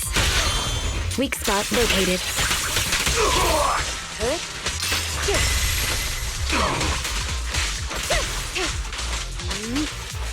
Surrender.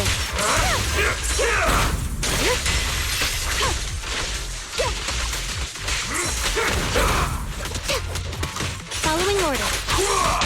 I'll handle it. A flurry of thrusts. We press on. The suspect has given up and surrendered.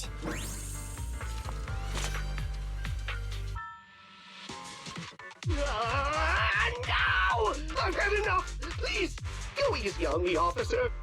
Anyway, what's a public security officer doing around here? Is it really worth all the trouble to come after a little resale business like ours? Incorrect. At this moment, I am not a public security officer. Now, tell me, or you'll get a taste of this pepper spray. Special bamboo spray. No, wait! That is not pepper spray! It's a concentrated ether solution. Please, let me go! I'll tell you everything! Concentrated ether solution? Eos! That's right. The person you just heard is a fellow public security investigator. A heinous crime. Wait, officer! I had no idea. I wouldn't dare do such a thing. Huh? Wait, didn't you just say you weren't from public security? Then explain. Why did you attack a bamboo? Where is your base? How did you carry out the crimes?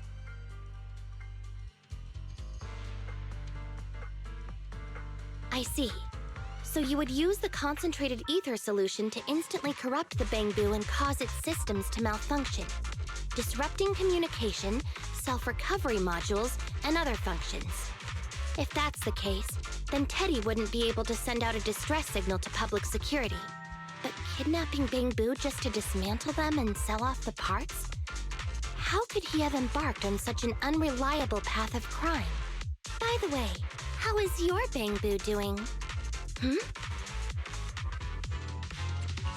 Is it serious? No. He doesn't appear to have any cosmetic damage, but it seems like his intelligence has suffered a drop. Master, I have both good news and bad news. Tell me the bad news first. EOS is only capable of basic communication for the time being. The module for collecting holo data has been damaged by 87%. Please do not use it. As for the good news, there is no more bad news. Oh, Teddy has already been sprayed with the ether spray for several days. If we don't hurry, there'll be no hope of saving him. According to Bing Bong's account, there's still a whole pile of stolen bamboo in their hideout.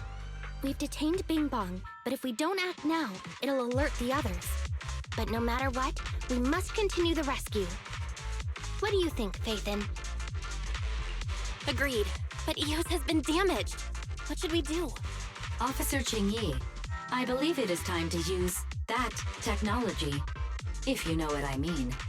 We sprung from the same stock. What need each the other fry? An AI calculating an AI. But it is a good idea.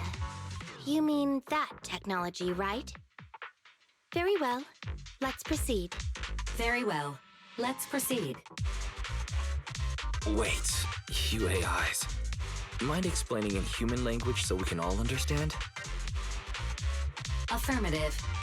Translating communication into language that can be understood by humans.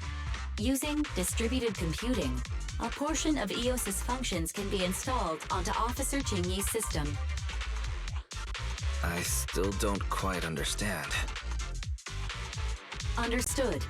I will attempt to explain EOS and Qingyi's distributed computing technology in layman's terms. You will use sensory sync with Officer Qingyi. By using distributed computing, you can immediately restore the ability to search the holo as long as we can maintain stable communication. The risk of using this technology is that Officer Qingyi will also be affected by EOS's ether corruption. Oh, but... It matters not. Just don't overdo it, Qingyi. Don't worry. I'm a 01NG6 criminal investigation automaton. It's my duty to save every citizen of New Eridu. I'm not such a fragile existence like humans. Isn't that right, little Bamboo? I've granted you access to my interface, AI. Let's start the sync. Understood. Initiating sensory sync.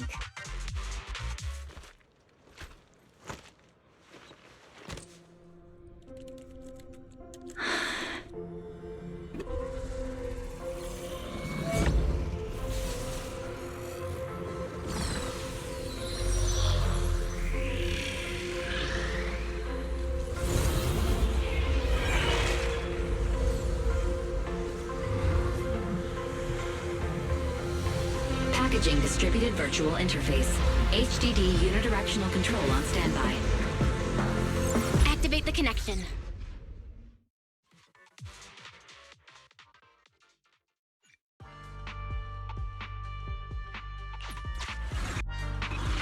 Anyway, the secret passage is right here. Let me give it a scan first. Sure enough, here it is.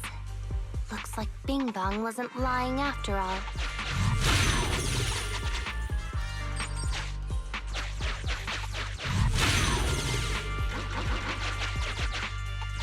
Everything's been scanned now. Go to the secret passage and take a look.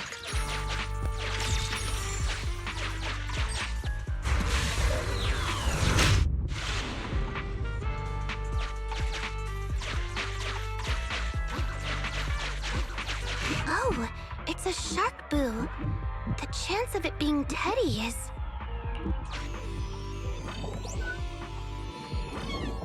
Master, your powers of deduction know no bounds. The identity of this shark boo cannot be ascertained, but it is not Teddy.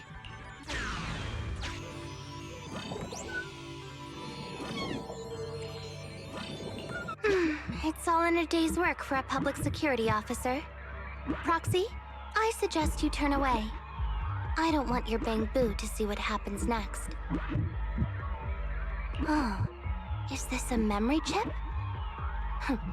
Criminals always say, dead men tell no tales, silencing witnesses to cover up their crimes. The data's been recovered. Access my mind space and I'll share it with you.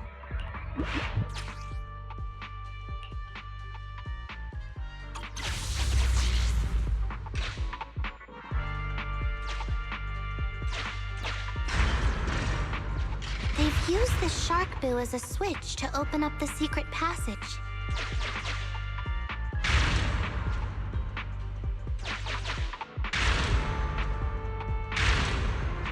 Enter the passcode, and then it's open sesame. Reminder, there is a 99% probability of finding clues on the shark boo's chassis. They've used the shark boo as I thought the kind of criminal syndicate that would take in the likes of Bing Bong would lack the intelligence to be capable of causing any serious trouble. But it appears that thought was rather naive.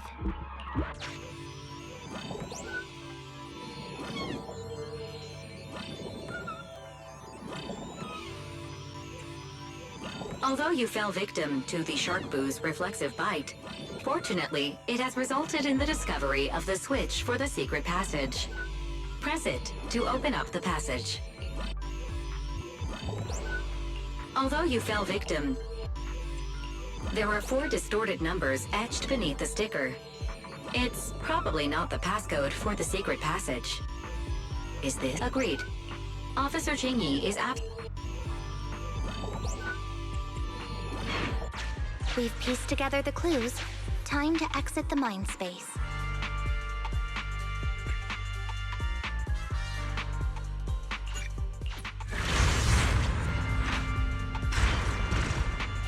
Enter the passcode to the secret passage to open it. You haven't forgotten it, have you, Proxy? Mm-hmm. I remember the passcode. It's...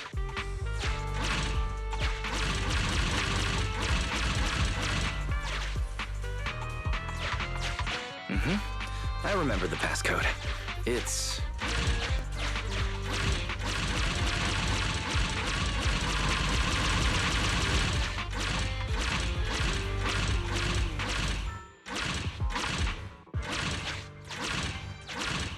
Open green tea!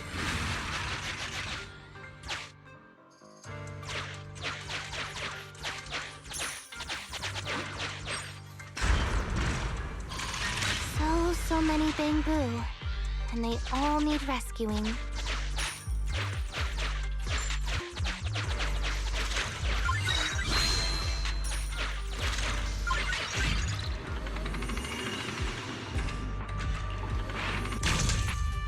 This door needs a key. Let's go find it. Master, scans have detected a non-corrupted and conscious Avakabu. It has tried to lie down flat, but has instead been rocking back and forth by 0.5 millimeters at an incredibly high frequency. I am Officer Qingyi. Why is it shaking even more now?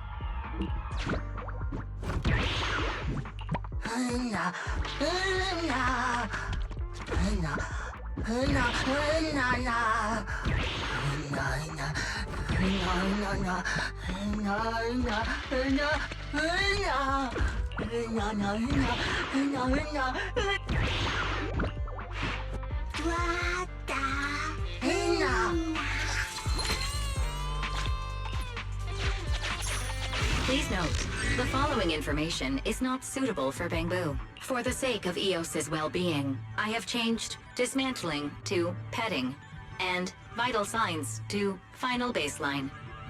Please forgive me for any difference in semantics. This Bangbu seems to have been petted inhumanely, losing its final baseline, and leaving behind nothing more than its chassis. Just like the shark boo earlier. Yet another one. How inhumane. Committing crimes against Bangbu, one after the other.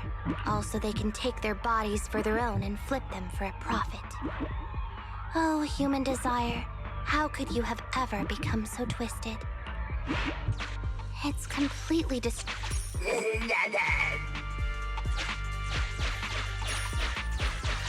It's completely destroyed. Let's take it out once the rescue is over. Why is this Bangbu's face twitching like that? It's completely destroyed. Let's... It's still conscious. Hold on.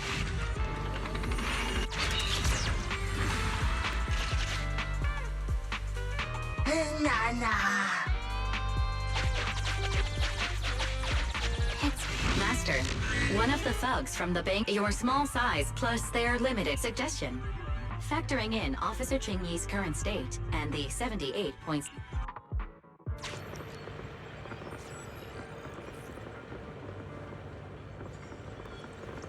Captivated by the movie Never Overtime, the thug is totally unaware of Officer Qingyi's stalking closely behind him, 3-section staff in hand. Pow. Whack. Knocked out cold, he slumps to the floor. The thug's coordinates have been marked out. Rescue all of the Bangbu before calling for support for the rescue and arrest. Highly active etheric spray paint, identical to the one Bing Bong had, was found on the thug. It looks like the Bangbu were all subdued using the same method.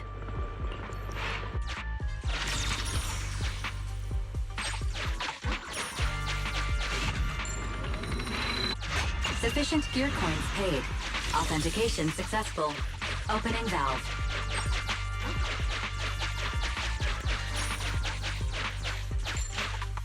The corruption isn't obvious, but I've almost used up all my power. Don't worry too much about your friend, Avakabu.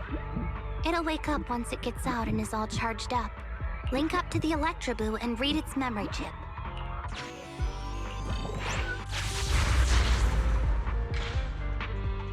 It's the POV of the Electroboo.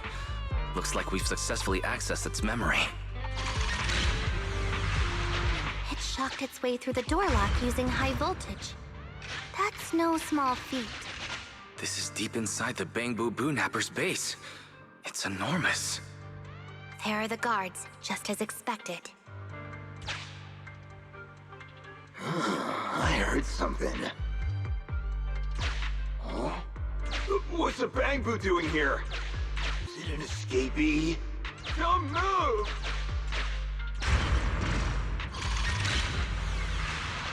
Huh? I think I just saw the silhouette of a shark boo. Let me investigate. Hang on. There was a shark boo among all those Bangbu. Let me just check if it's Teddy. Teddy has a blemish on its ear from when it was protecting Holly once. And there's glue on its butt that Holly stuck there when she was just a kid. It's Teddy.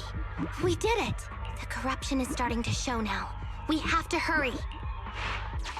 Now that we know where Teddy is, how can we get in there?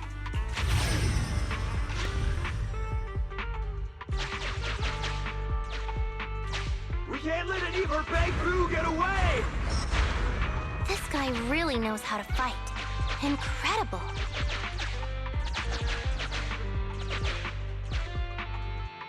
If the boss finds out about this, he'll dock my pay for a month. Outflank it!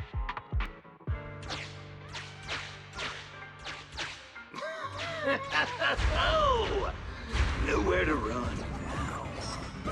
Trying to squeeze your way through? Oh, why, you unscrupulous little Bangboo. You'll never make it out.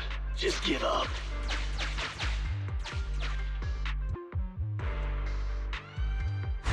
Ah! The Bangboo are escaping! Boss! Pass! Why, you...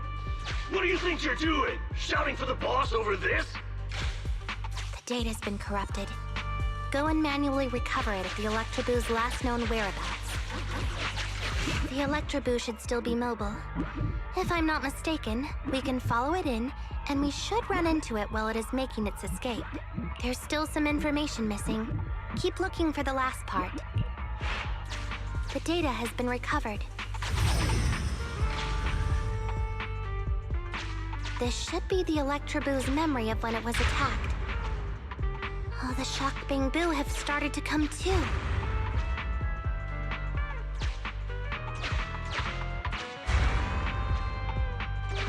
He's beaten them silly, but they're still trying to run off!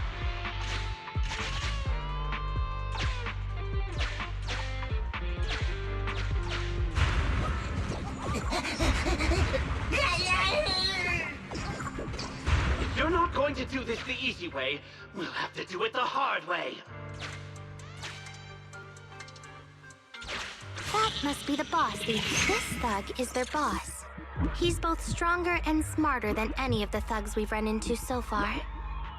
Well, he's at least 0.73% better. Look, the gloves that 0.73% guy used to pick up the Electroboo are completely scorched, meaning we can trace his fingerprints and uncover his true identity. Turns out that 0.73% guy is no joke. He's a fugitive suspect in 3 criminal investigations. No wonder he hasn't been caught. Has he been laying low in the hollows all this time? Huh. Well, seeing as you're so keen to come down to the precinct, don't blame me if I show you no mercy next time we see each other. The Electroboo Bell. The entrance is over here. That's pretty much all of the info. We can head back now.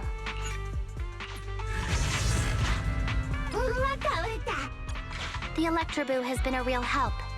Let's head over to the secret passage.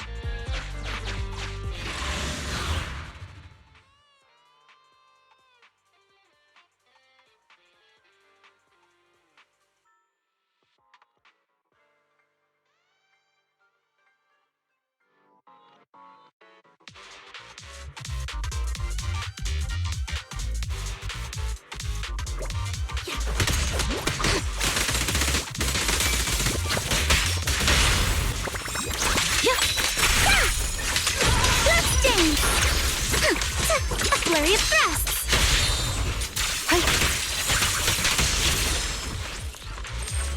Such provocations don't go unanswered. Good.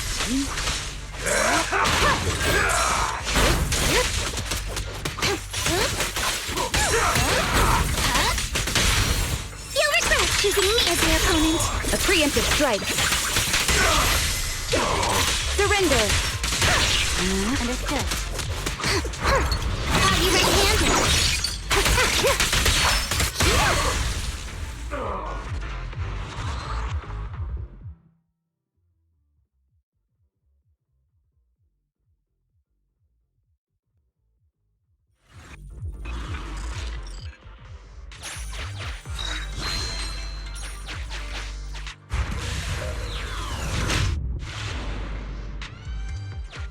body should be right here. It's that 0.73% guy. Take him out, and it's completely destroyed. Let's take it out once the rescue is over.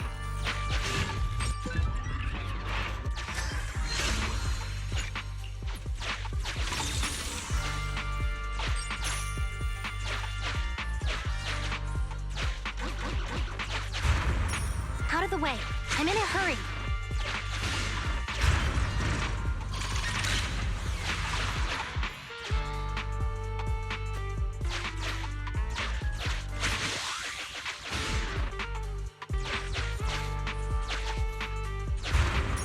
I told you, I'm in a hurry.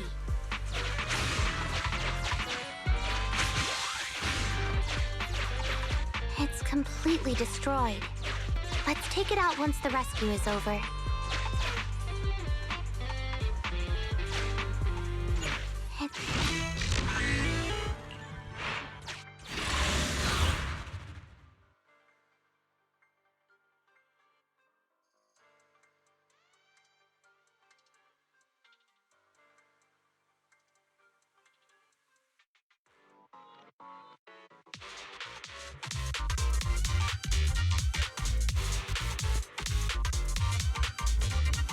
The pressure's so high. The target is just up ahead. Jingy, can you hold on? I'm fine. Saving Teddy is what's important.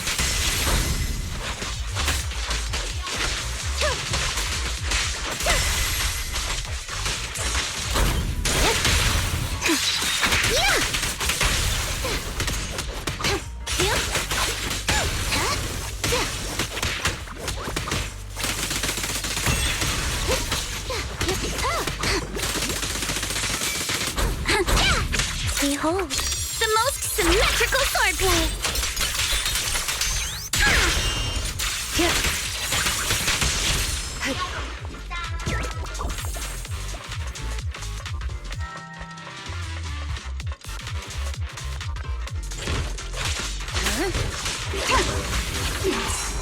We made it this far! What's this? An elite enemy? Now things are starting to get a bit tricky. Nevertheless, I'm still going to get all of the civilians out of here. None left behind. I'll take you. Smash 'em! Let's go! We press on. Mind your manners.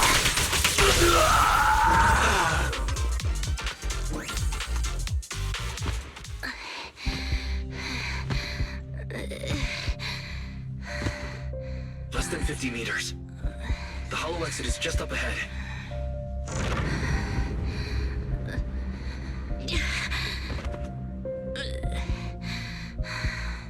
Jingy, do you copy?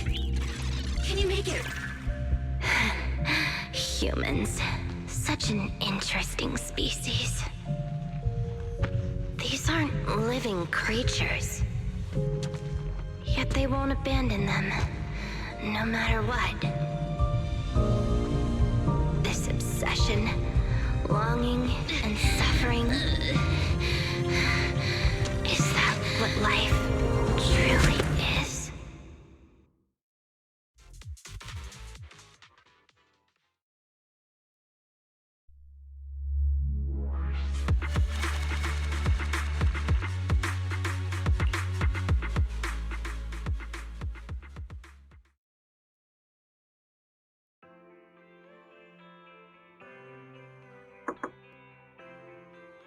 Three strikes and you're done, right? We've already had public security's help 3 times now. Why don't we just skip today? You misunderstand. I'm just here to express my gratitude. You 2 upstanding citizens helped me investigate the missing Bangbu case. Thank you. Teddy was repaired and I took him to Holly. It was quite moving to see them reunited. Don't worry about it. Besides, he didn't really help that much, right? Right. If it weren't for Qingyi, then we could have easily lost Eos. Huh? What was that you were saying? Oh, I was just thinking to ask how you've recovered, Jingyi.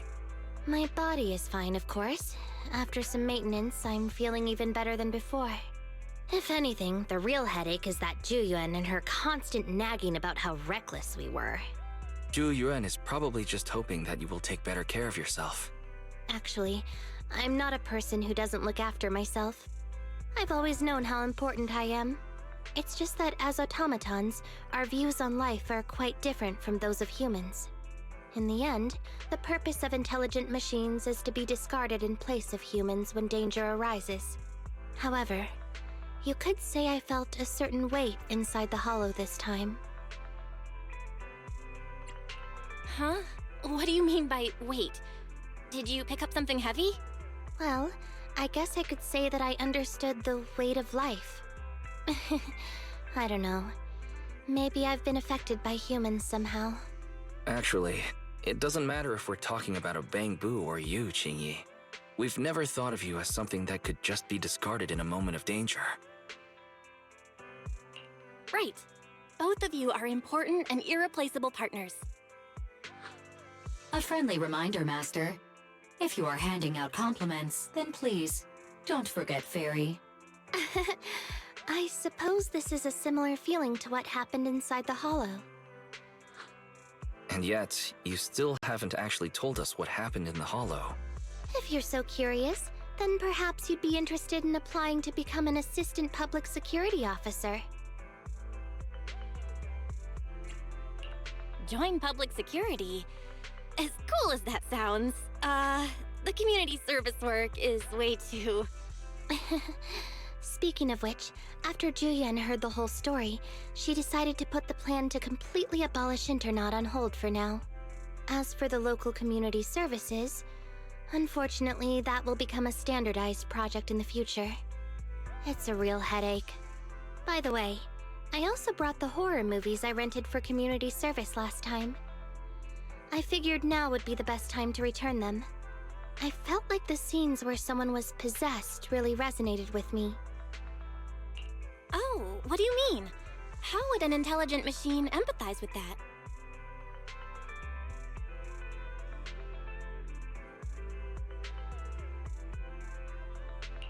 We can't let Eos meet Jingyi.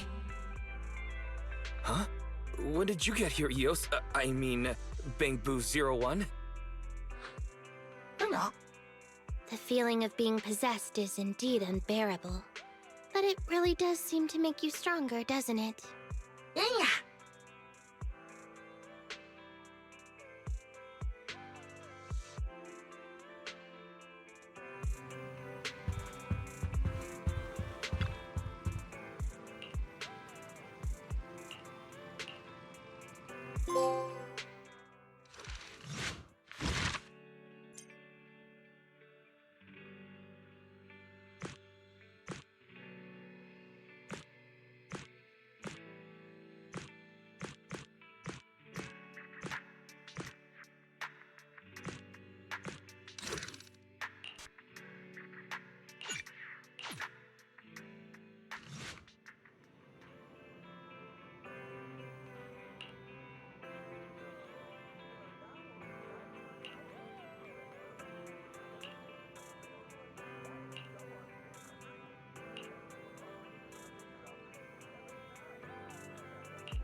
Let me give you an example.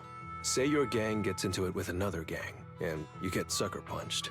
But not long after, the two gangs make peace. Wouldn't you still be a little pissed? Yeah, not just a little pissed. I'd be mega mad. Exactly. That's what settlement days are for. In the Outer Ring, nobody just lets stuff like that slide. Even though Caesar's the new overlord now, there's still some unfinished business between the gang members. They've got 3 days to settle their beef by challenging each other. After that, it's time to let it go and move on. In these challenges, both sides put something on the line. Kind of like a wager, and winner takes all. Whoa, those duels sound intense. But wait, hold on. Am I even supposed to be at something like this? Yeah, it used to be pretty hardcore, but it's much more chill this year. After all, Caesar's not the type to make enemies, and no one will come looking for trouble. This year's duels are mostly stuff like target shooting, rock, paper, scissors, tongue twisters, and the stakes are silly things like stale bread or a rabbit someone grabbed from their backyard. Oh, I just saw two gangs having a contest over who had the longer cat. Sounds more like a fair. Pretty much. But hey, Caesar's having a blast, so I guess that's just the new Overlord's vibe. Since you're here, Proxy, if there's anything you're not happy about from our last job, now's the time to settle it. Things I'm not happy about. Actually... Why are you looking at me like that? You're not holding a grudge against me, are you? You stepped on Eos's foot back in the hollow. Boy, that really hurt. Oh, really? Sorry. I'll watch where I'm stepping next time. But hey, that's a perfect excuse for a nitro fuel drink-off. What do you say, Proxy? You just want some nitro fuel, don't you? That's not true. Actually, I don't do well with nitro fuel. It makes me dizzy. But Caesar told me to make sure you have a good time, so I wanted you to get the full experience of settlement days. Anyway, I'm wagering a Bang Boo ether battery, and if I lose, you can take it and give it to Eos as my apology. All right. Then I'll bet a discount coupon for our video store. All right. I'll go queue up at Steel Tusk. There's gonna be a lot of people buying nitro fuel today. Take your time looking around. We'll meet up at Steel Tusk later.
All right, Proxy. I'll go warm up. I know Settlement Days challenges are usually not too serious, but does this one count too? Well, for cat people, their cats are like family. So if they miss out on cute moments for whatever reason, it could be something they'd regret for a long time. So this challenge is valid. I'm ready to accept it and make amends. By the way, did you buy the Nitro Fuel raffle ticket? Nitro Fuel raffle ticket? What's that? Sounds fun. It's just a little extra fun to spice things up. You can buy tickets from the Nitro Fuel vendor and place your bet on who you think will win before the match starts. And by the way, if you bet on me, oh, you'll have all the Nitro Fuel you can drink tonight. But if you lose, you're gonna cover my Nitro Fuel, right? There is no if. The champion never loses in the ring.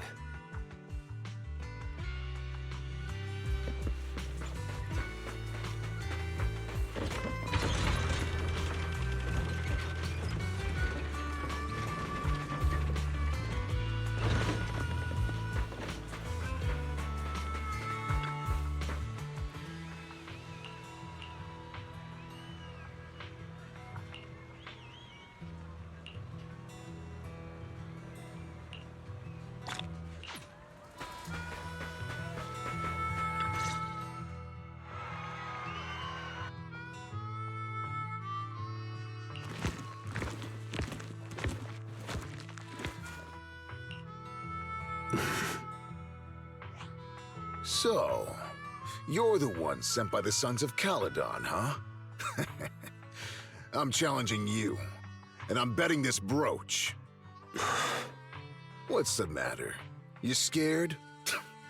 I knew the Sons of Caledon didn't deserve the title of Overlord. What a joke. Hurry up! Fight me or scram!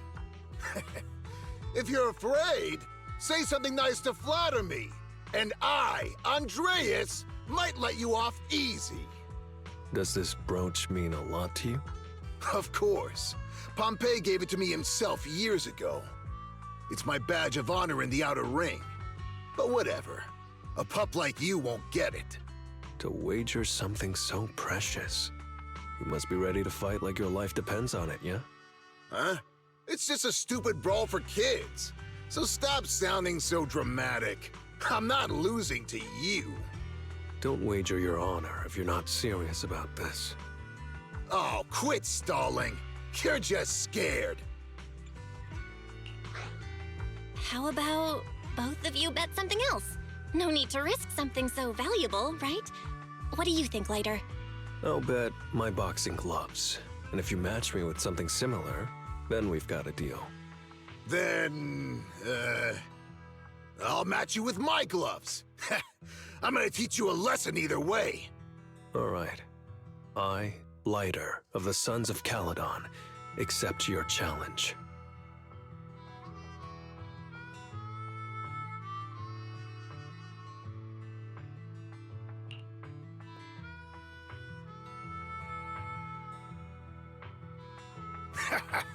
Not bad, kid. But I bet you learned those moves in the underground fighting pits, didn't you? Did you share any of that dirty money with your dead buddies? Or did you just blow it all, not giving a damn? Who told you about all that? No secrets in the world of a big shot like the champion. I've made peace with my past. Now, I only fight for the Sons of Caledon. Oh, fighting for the Sons of Caledon, huh? Or using that dirty money to buy yourself a flashy job and a bunch of fangirls in the outer ring. You know exactly what I mean. Strutting around with that red scarf, acting all cool like a big shot. Ooh, I'd want a gig like that too. You and the Sons of Caledon. You're just riding on luck. But you know how it goes for those flashy, lucky dogs, huh? They bite the dust and end up 6 feet under in the outer ring.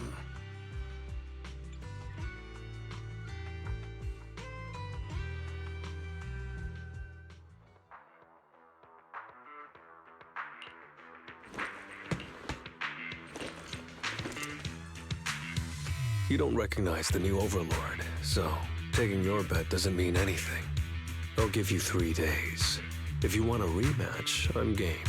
Anytime, as many times as you want. Oh hey, the sun's about to set. Who's up next?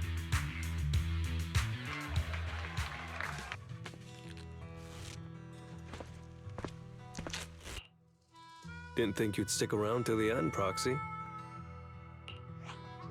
Of course. I bought those nitro fuel raffle tickets, didn't I? So, did you bet everything on me? I've worked hard to keep my promise and get you all that nitro fuel, you know? Who else would I bet on?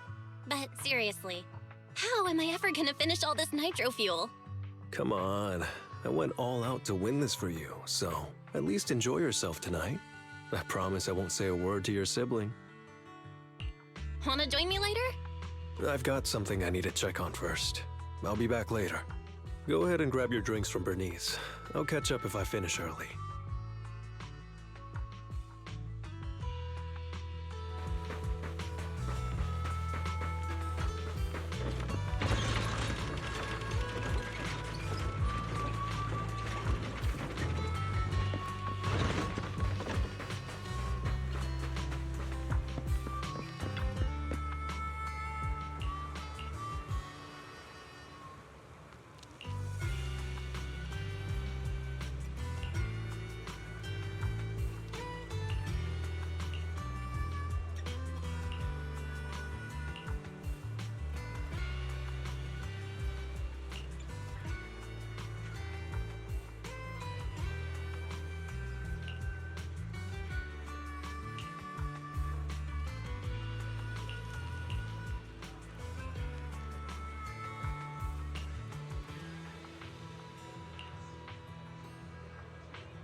What brings you here, Proxy? Bernice asked me to pass on a message when I was grabbing the nitro fuel. She said Big Daddy wants to see you. Oh, sure. I'll be back in a minute. I've got something to tell Big Daddy, too. Remember Andreas? I had a feeling something was off, so I came here to keep an eye on him. I saw him answering a phone call, arguing with someone, and then he mentioned something about the Hollow. I'm gonna go back and do some digging on this Andreas guy. I always thought you're the red scarf who steals all the spotlight. I didn't think you'd be watching what's going on behind the scenes. It's because Andreas brought up some things from my past, so yeah, I'm being more cautious. I'm pretty sure we've never crossed paths before, and I've never talked about my shady past since I came to the Outer Ring. It can't just be a coincidence that he knows about it. So it's all true. I had no idea that you'd been through so much later. Yeah, if it weren't for my past, I wouldn't be wearing these sunglasses all the time. Sure, I get lightheaded around blood, but it's mainly because of a bad eye injury I got in an underground fight. My injury was pretty severe. I had to keep my eyes covered and live in the dark for a while. Even though it's all healed now, if I don't keep it shaded, it feels like opening up old wounds again. And, never mind. Anyway, I hope you don't mind me always wearing sunglasses when we talk. Ah. I always thought you were just trying to look cool. But don't worry, I'm totally used to it. You're funny, Proxy. By the way, why did you become the Red Scarf? Because Big Daddy paid off all my debts, and I needed to repay his kindness. Plus, Red Scarf sounds pretty cool, don't you think?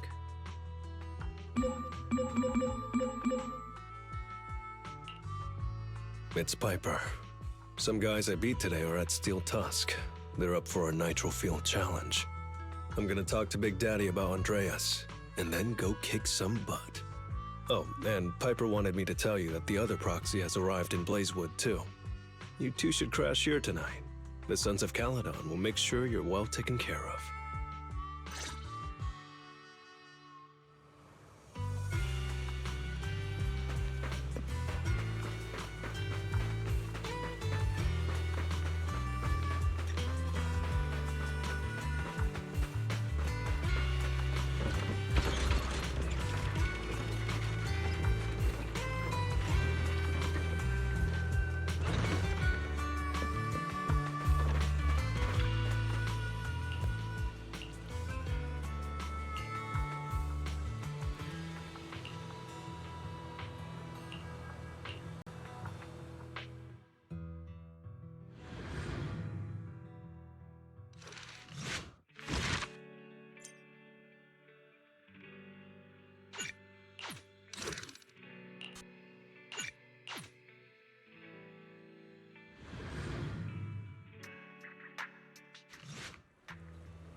I was gonna ask Lighter to grab today's raffle ticket for me, but I couldn't find him anywhere this morning. I thought you were out partying all night. I didn't expect you to be up so early, Proxy. Do you think Lighter's in trouble? It is settlement days after all. Nah, don't worry about it. Lighter goes off by himself all the time. Nobody really knows what he's up to. Big Daddy never said anything about it, so I'm sure he's not getting into any trouble. Maybe he'll be back in the afternoon. Well, little ol' me needs to go catch some ZZZs. If you see Lighter, tell him to drag away those guys who passed out by Steel Tusk, will ya?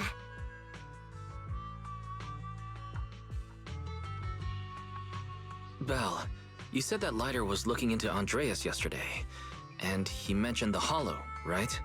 Should we go check it out, just to be safe? I know Lighter isn't the reckless type, but he really looked out for me yesterday, so I can't just leave him alone. Let's check inside the Hollow and look for him.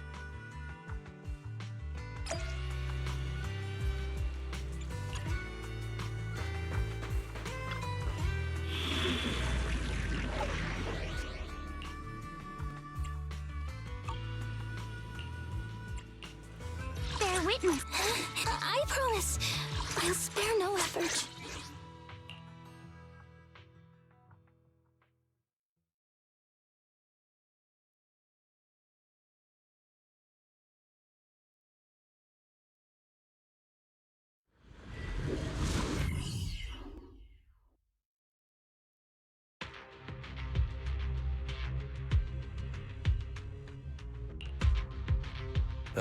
Sorry for worrying you, Proxy. I usually handle these things solo. No one really knows or cares, except for Big Daddy. Last night, I did some digging and found out that Andreas was probably goaded on by an old rival gang. That's why he showed up during settlement days, looking for trouble. Earlier today, I spotted some shady new faces around Blazewood. I figured they're probably connected to Andreas and our old rivals, so I followed them into the Hollow. What happened? Simply put, they're trying to use settlement days under Caesar's supervision as a chance to settle their beef and bring down the Sons of Caledon. They're setting up an ambush around Blazewood. They plan to strike tomorrow and start a full-blown fight. As you know, the town is now packed with regular people and other gangs. If the Sons of Caledon can't handle this right, people will lose their trust in us. I was hoping to figure out their route and take care of them before they could do anything, but they went poof and vanished. It's too dangerous for you to do this alone, Lighter. But during settlement days, everyone's got their own roles to play. Honestly, I didn't want to drag you into these outer ring disputes, Proxy. But I'm glad you're here, or I would be stuck with no clues. Running off solo to play the hero is a bad idea. Well, could I ask the esteemed Faithin to lead the way now? You got it. Leave it to me.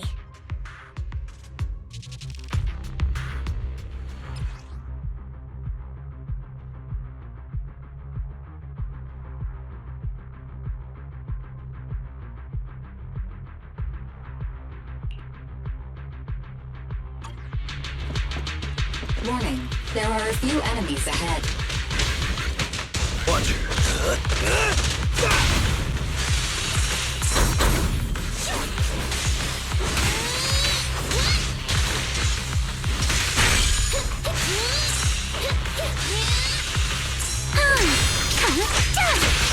What's your honor really worth? Sweep up!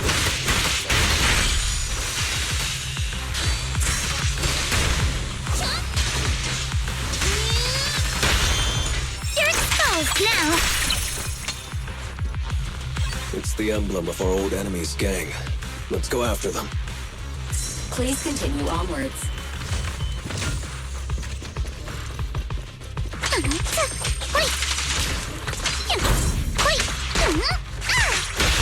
There it is. I'll try to make the cuts clean! You're exposed now! Let me show you how it's done. Speculation. The enemy is behind the debris.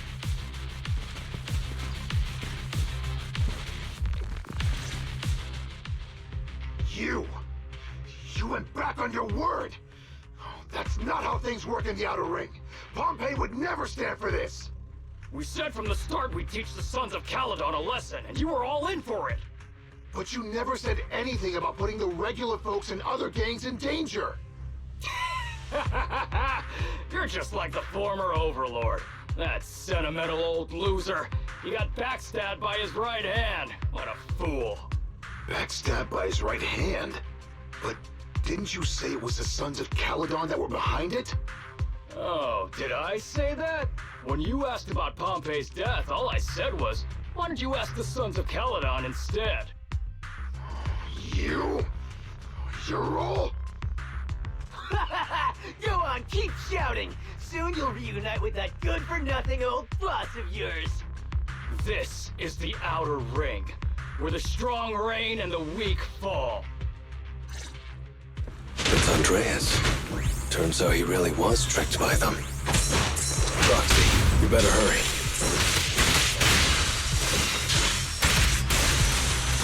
Out of my way! I'll take you! Out of my way! Let me show you how it's done. I'll take you. I'll try to make the cuts clean! I'll take you. Out of my way. Stay away! Move it.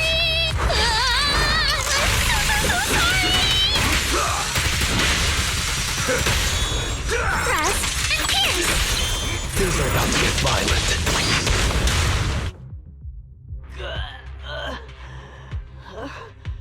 My head's still on. I'm still alive! By Settlement Day's rules, you face your challenges head on, not sneaking around and stabbing people in the back. Screw your rules or whatever.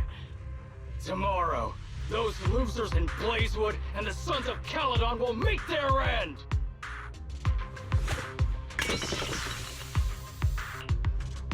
No need to chase them, Proxy.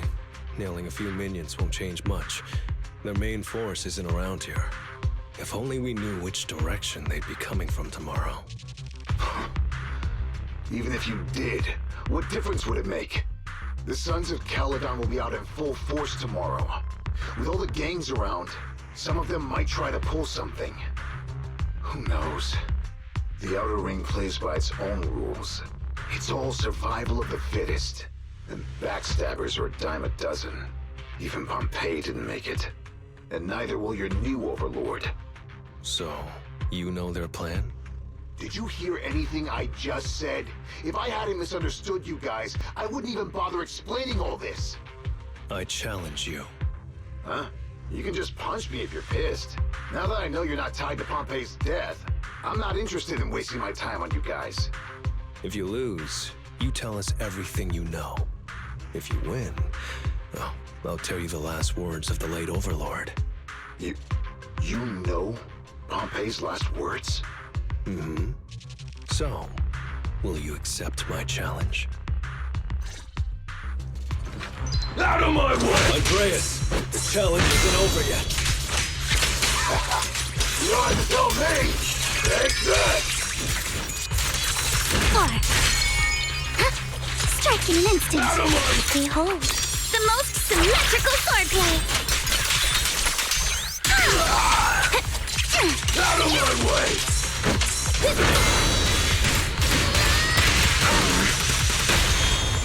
You're exposed now. Things are about to get violent. Please allow me!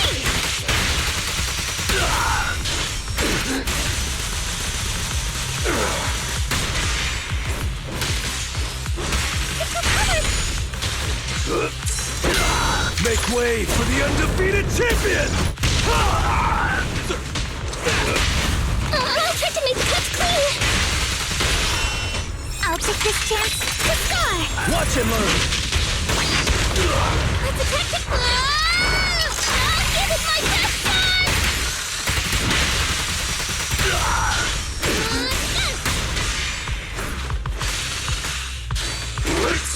With my sword, I'll face you.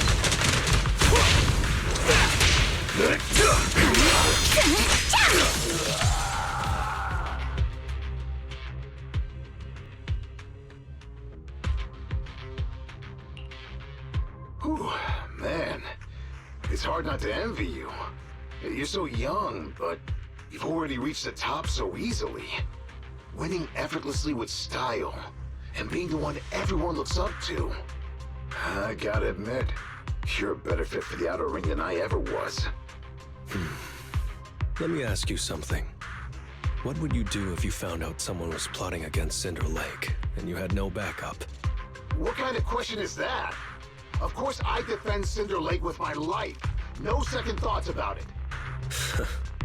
What's so funny? This isn't just talk. Cinder Lake is the pride of the outer ring. I'd risk everything to protect it.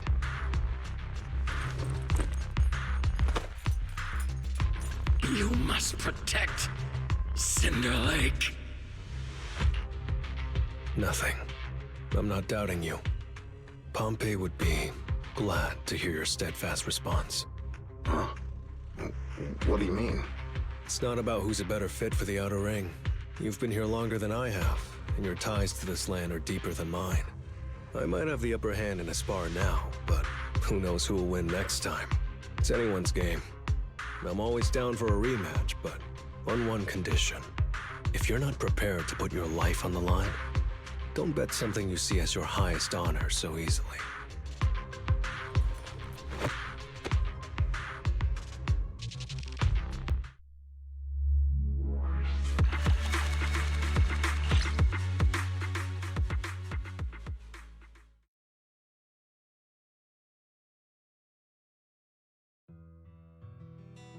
Thanks for today, Proxy. Lucky you were there to guide me. Otherwise, I wouldn't have learned about their plan. Are you planning to handle this on your own tomorrow, Lighter? Well, like those guys said, if the Sons of Caledon go all out on the last day of settlement days, it'll look like the new Overlord doesn't really command respect from the other gangs. And the folks in Blazewood might worry that the Sons of Caledon's old enemies will keep coming back to cause trouble. So, I think it's best if I handle this on my own. Besides, when Big Daddy pulled me out of the underground fights, we agreed I'd deal with any old grudges and enemies from Caledon's past. Dealing with old enemies. I didn't know you had to do all that. The Sons of Caledon are still growing, and a lot of gangs in the Outer Ring are eyeing this new faction full of Caledon's legacy. Big Daddy wants Caesar to be a fair leader, and not to follow in her father's footsteps. So, there are some things only I can handle. Are you doing this for the Sons of Caledon to pay back Big Daddy? No one in the Sons of Caledon knows what you're doing for them. You're making it sound way too serious, Proxy. I'm getting paid, so I've got to do a good job, right? Well, at least let me guide you through the Hollow tomorrow. Don't be so quick to turn down my offer. After all, I'm a proxy, and it's my job to ensure my clients get back safely. I can't afford to lose such an important client like the Sons of Caledon. Looks like I'll have to bring my A game tomorrow. Can't let the red scarf of the Sons of Caledon embarrass himself in front of you. See you tomorrow, Proxy.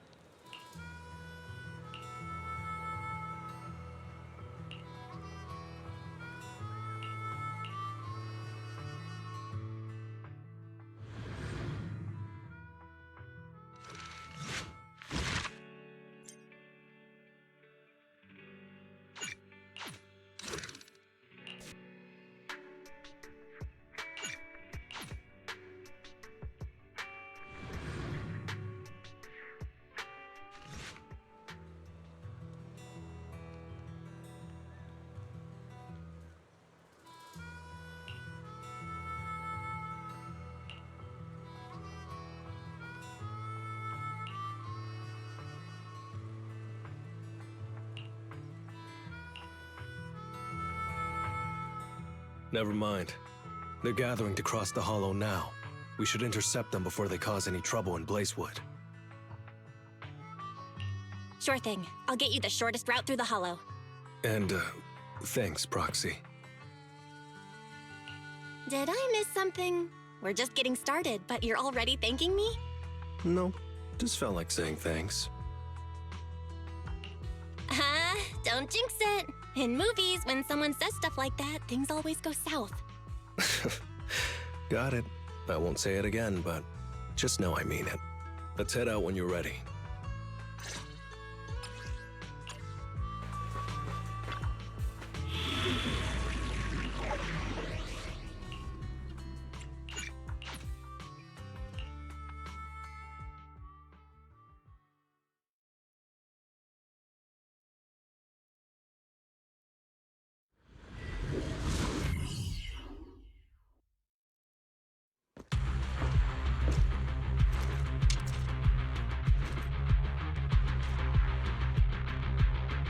Proxy, we're running out of time.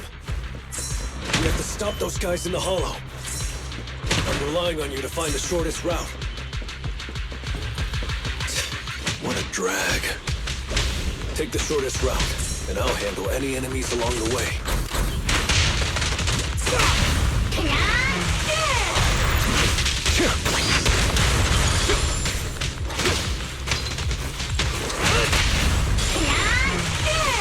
Ooh, that was close. I almost stepped on Eos's foot just now. I'd be stuck carrying Eos if I did.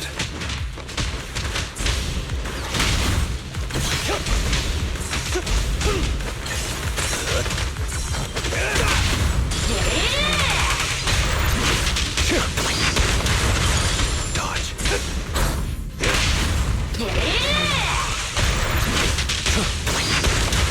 Keep going, Proxy.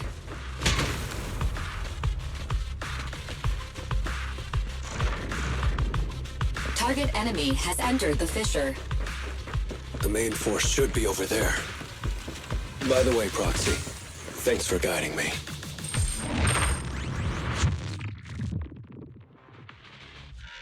Hey, you there! Beat it! Get out of the way, we're in a hurry! Sorry, but I can't let you pass. Whoa, hold up. Red scarf and sunglasses? You're the red scarf from the Sons of Caledon. Huh? The Sons of Caledon really think one guy can stop us? If you've got a problem with the Sons of Caledon, settle it fair and square. Don't go causing trouble in Blazewood. Fair and square? Since when does the Outer Ring care about fair play? I must have missed the memo. In a place like this, it's all about who's got more muscle. Only the winner gets to decide what's fair.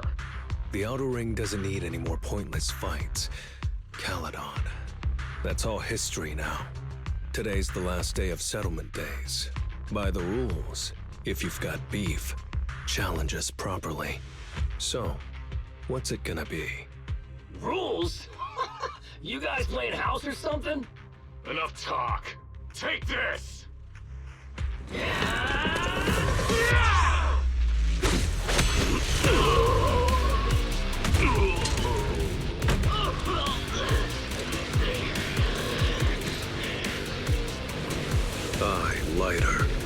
Sons of Caledon.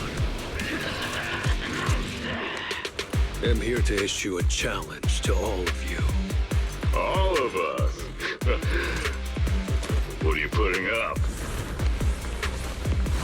I bet my red scarf. Fine. We'll stake our bad blood with the Sons of Caledon. Don't quit right away. Challenge accepted. I'll take on all of you. So bring it!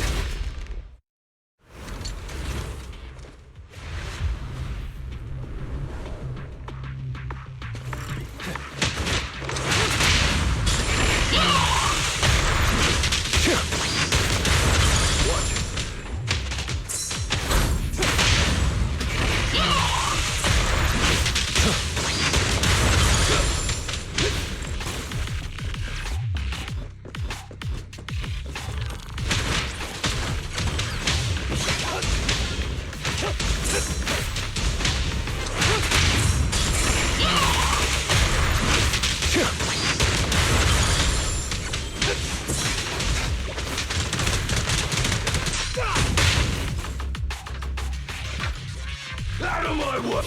You're unarmed! You really think you can take on all of us? To deal with you, fists are more than enough.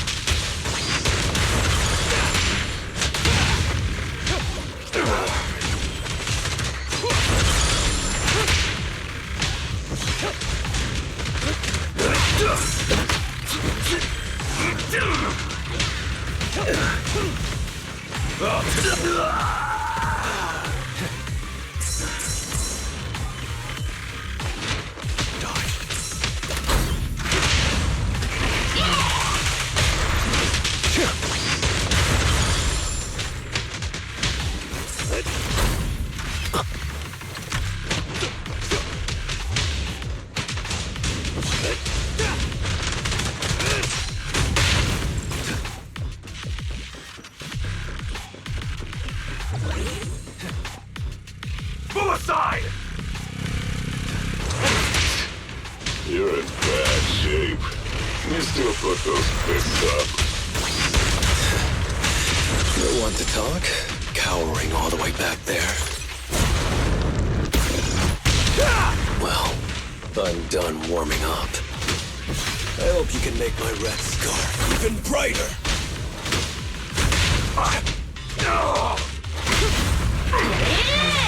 Let me show you how it's done.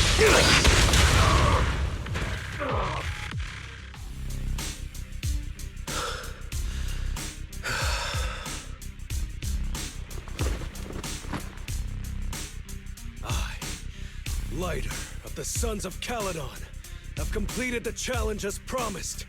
The red scarf isn't something you can take from us. By the rules of settlement days, all your old debts with Caledon are settled here and now. Proxy, I did it. Beat every last one of them. No cheers for the champion?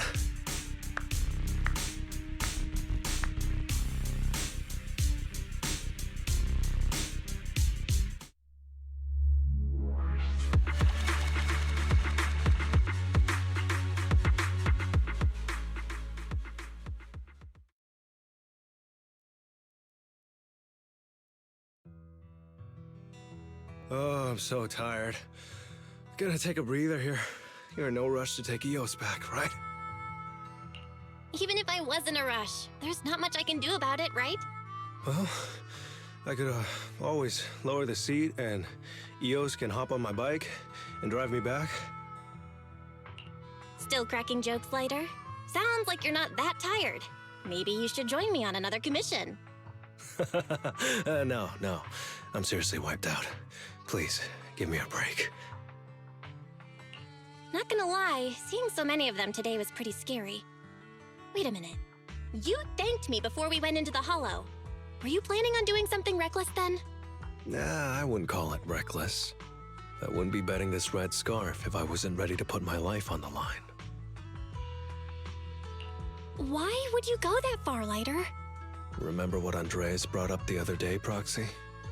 it's all part of my past. Because of my poor judgment, my mercenary companions lost their lives. I was filled with regret, but I knew that even giving up my own life wouldn't change anything.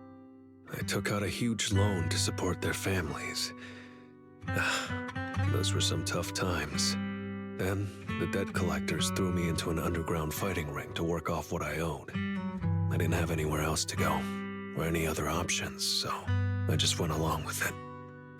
I was like a zombie those days, just seeing one opponent after another under the spotlight, with nothing but cheers and curses ringing in my ears. After being there for a while, I became scared to look anyone in the eye. I was afraid of what I'd see staring back at me. And then, Big Daddy paid off my debts, pulled me out of that place, and handed me this red scarf. He called me a high-profile fighter, saying I rarely lost. He said he wanted me to keep winning for the Sons of Caledon. When I joined the Sons of Caledon, I thought it was just another boxing show. But over time, I genuinely wanted to protect everyone, because I can't stand losing any more friends. I know this might sound a little arrogant, but as long as I keep winning, other gangs will show respect and fear for the Sons of Caledon whenever they see me. This red scarf isn't just a sign of victory. It's a warning to anyone who wants to cause trouble. As long as I breathe, I'll never tarnish the honor of the Sons of Caledon.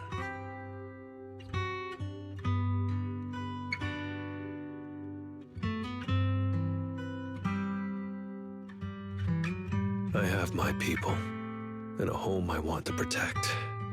Sorry for making you worry, but thank you.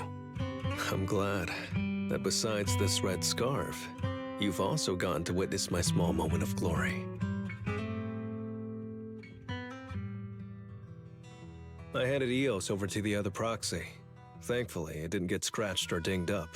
Otherwise, the other proxy would have been pretty pissed. And what about me getting pissed? I can be pretty scary when I'm mad, you know. Well, settlement days are finally over. These 3 days really flew by.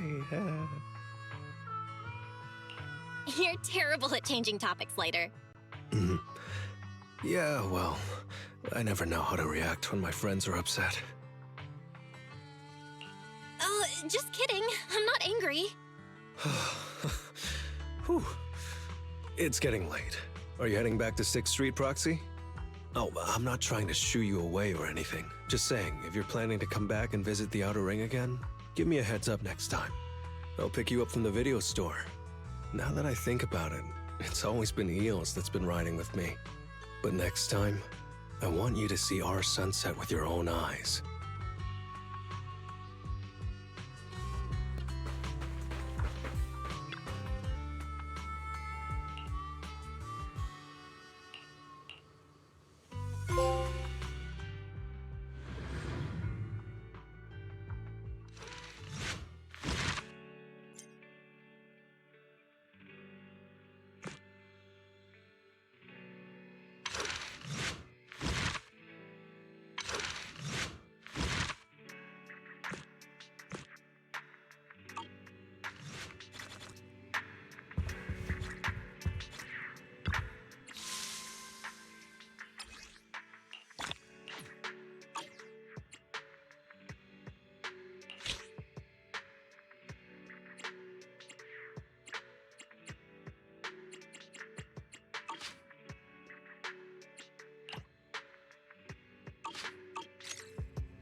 Bye.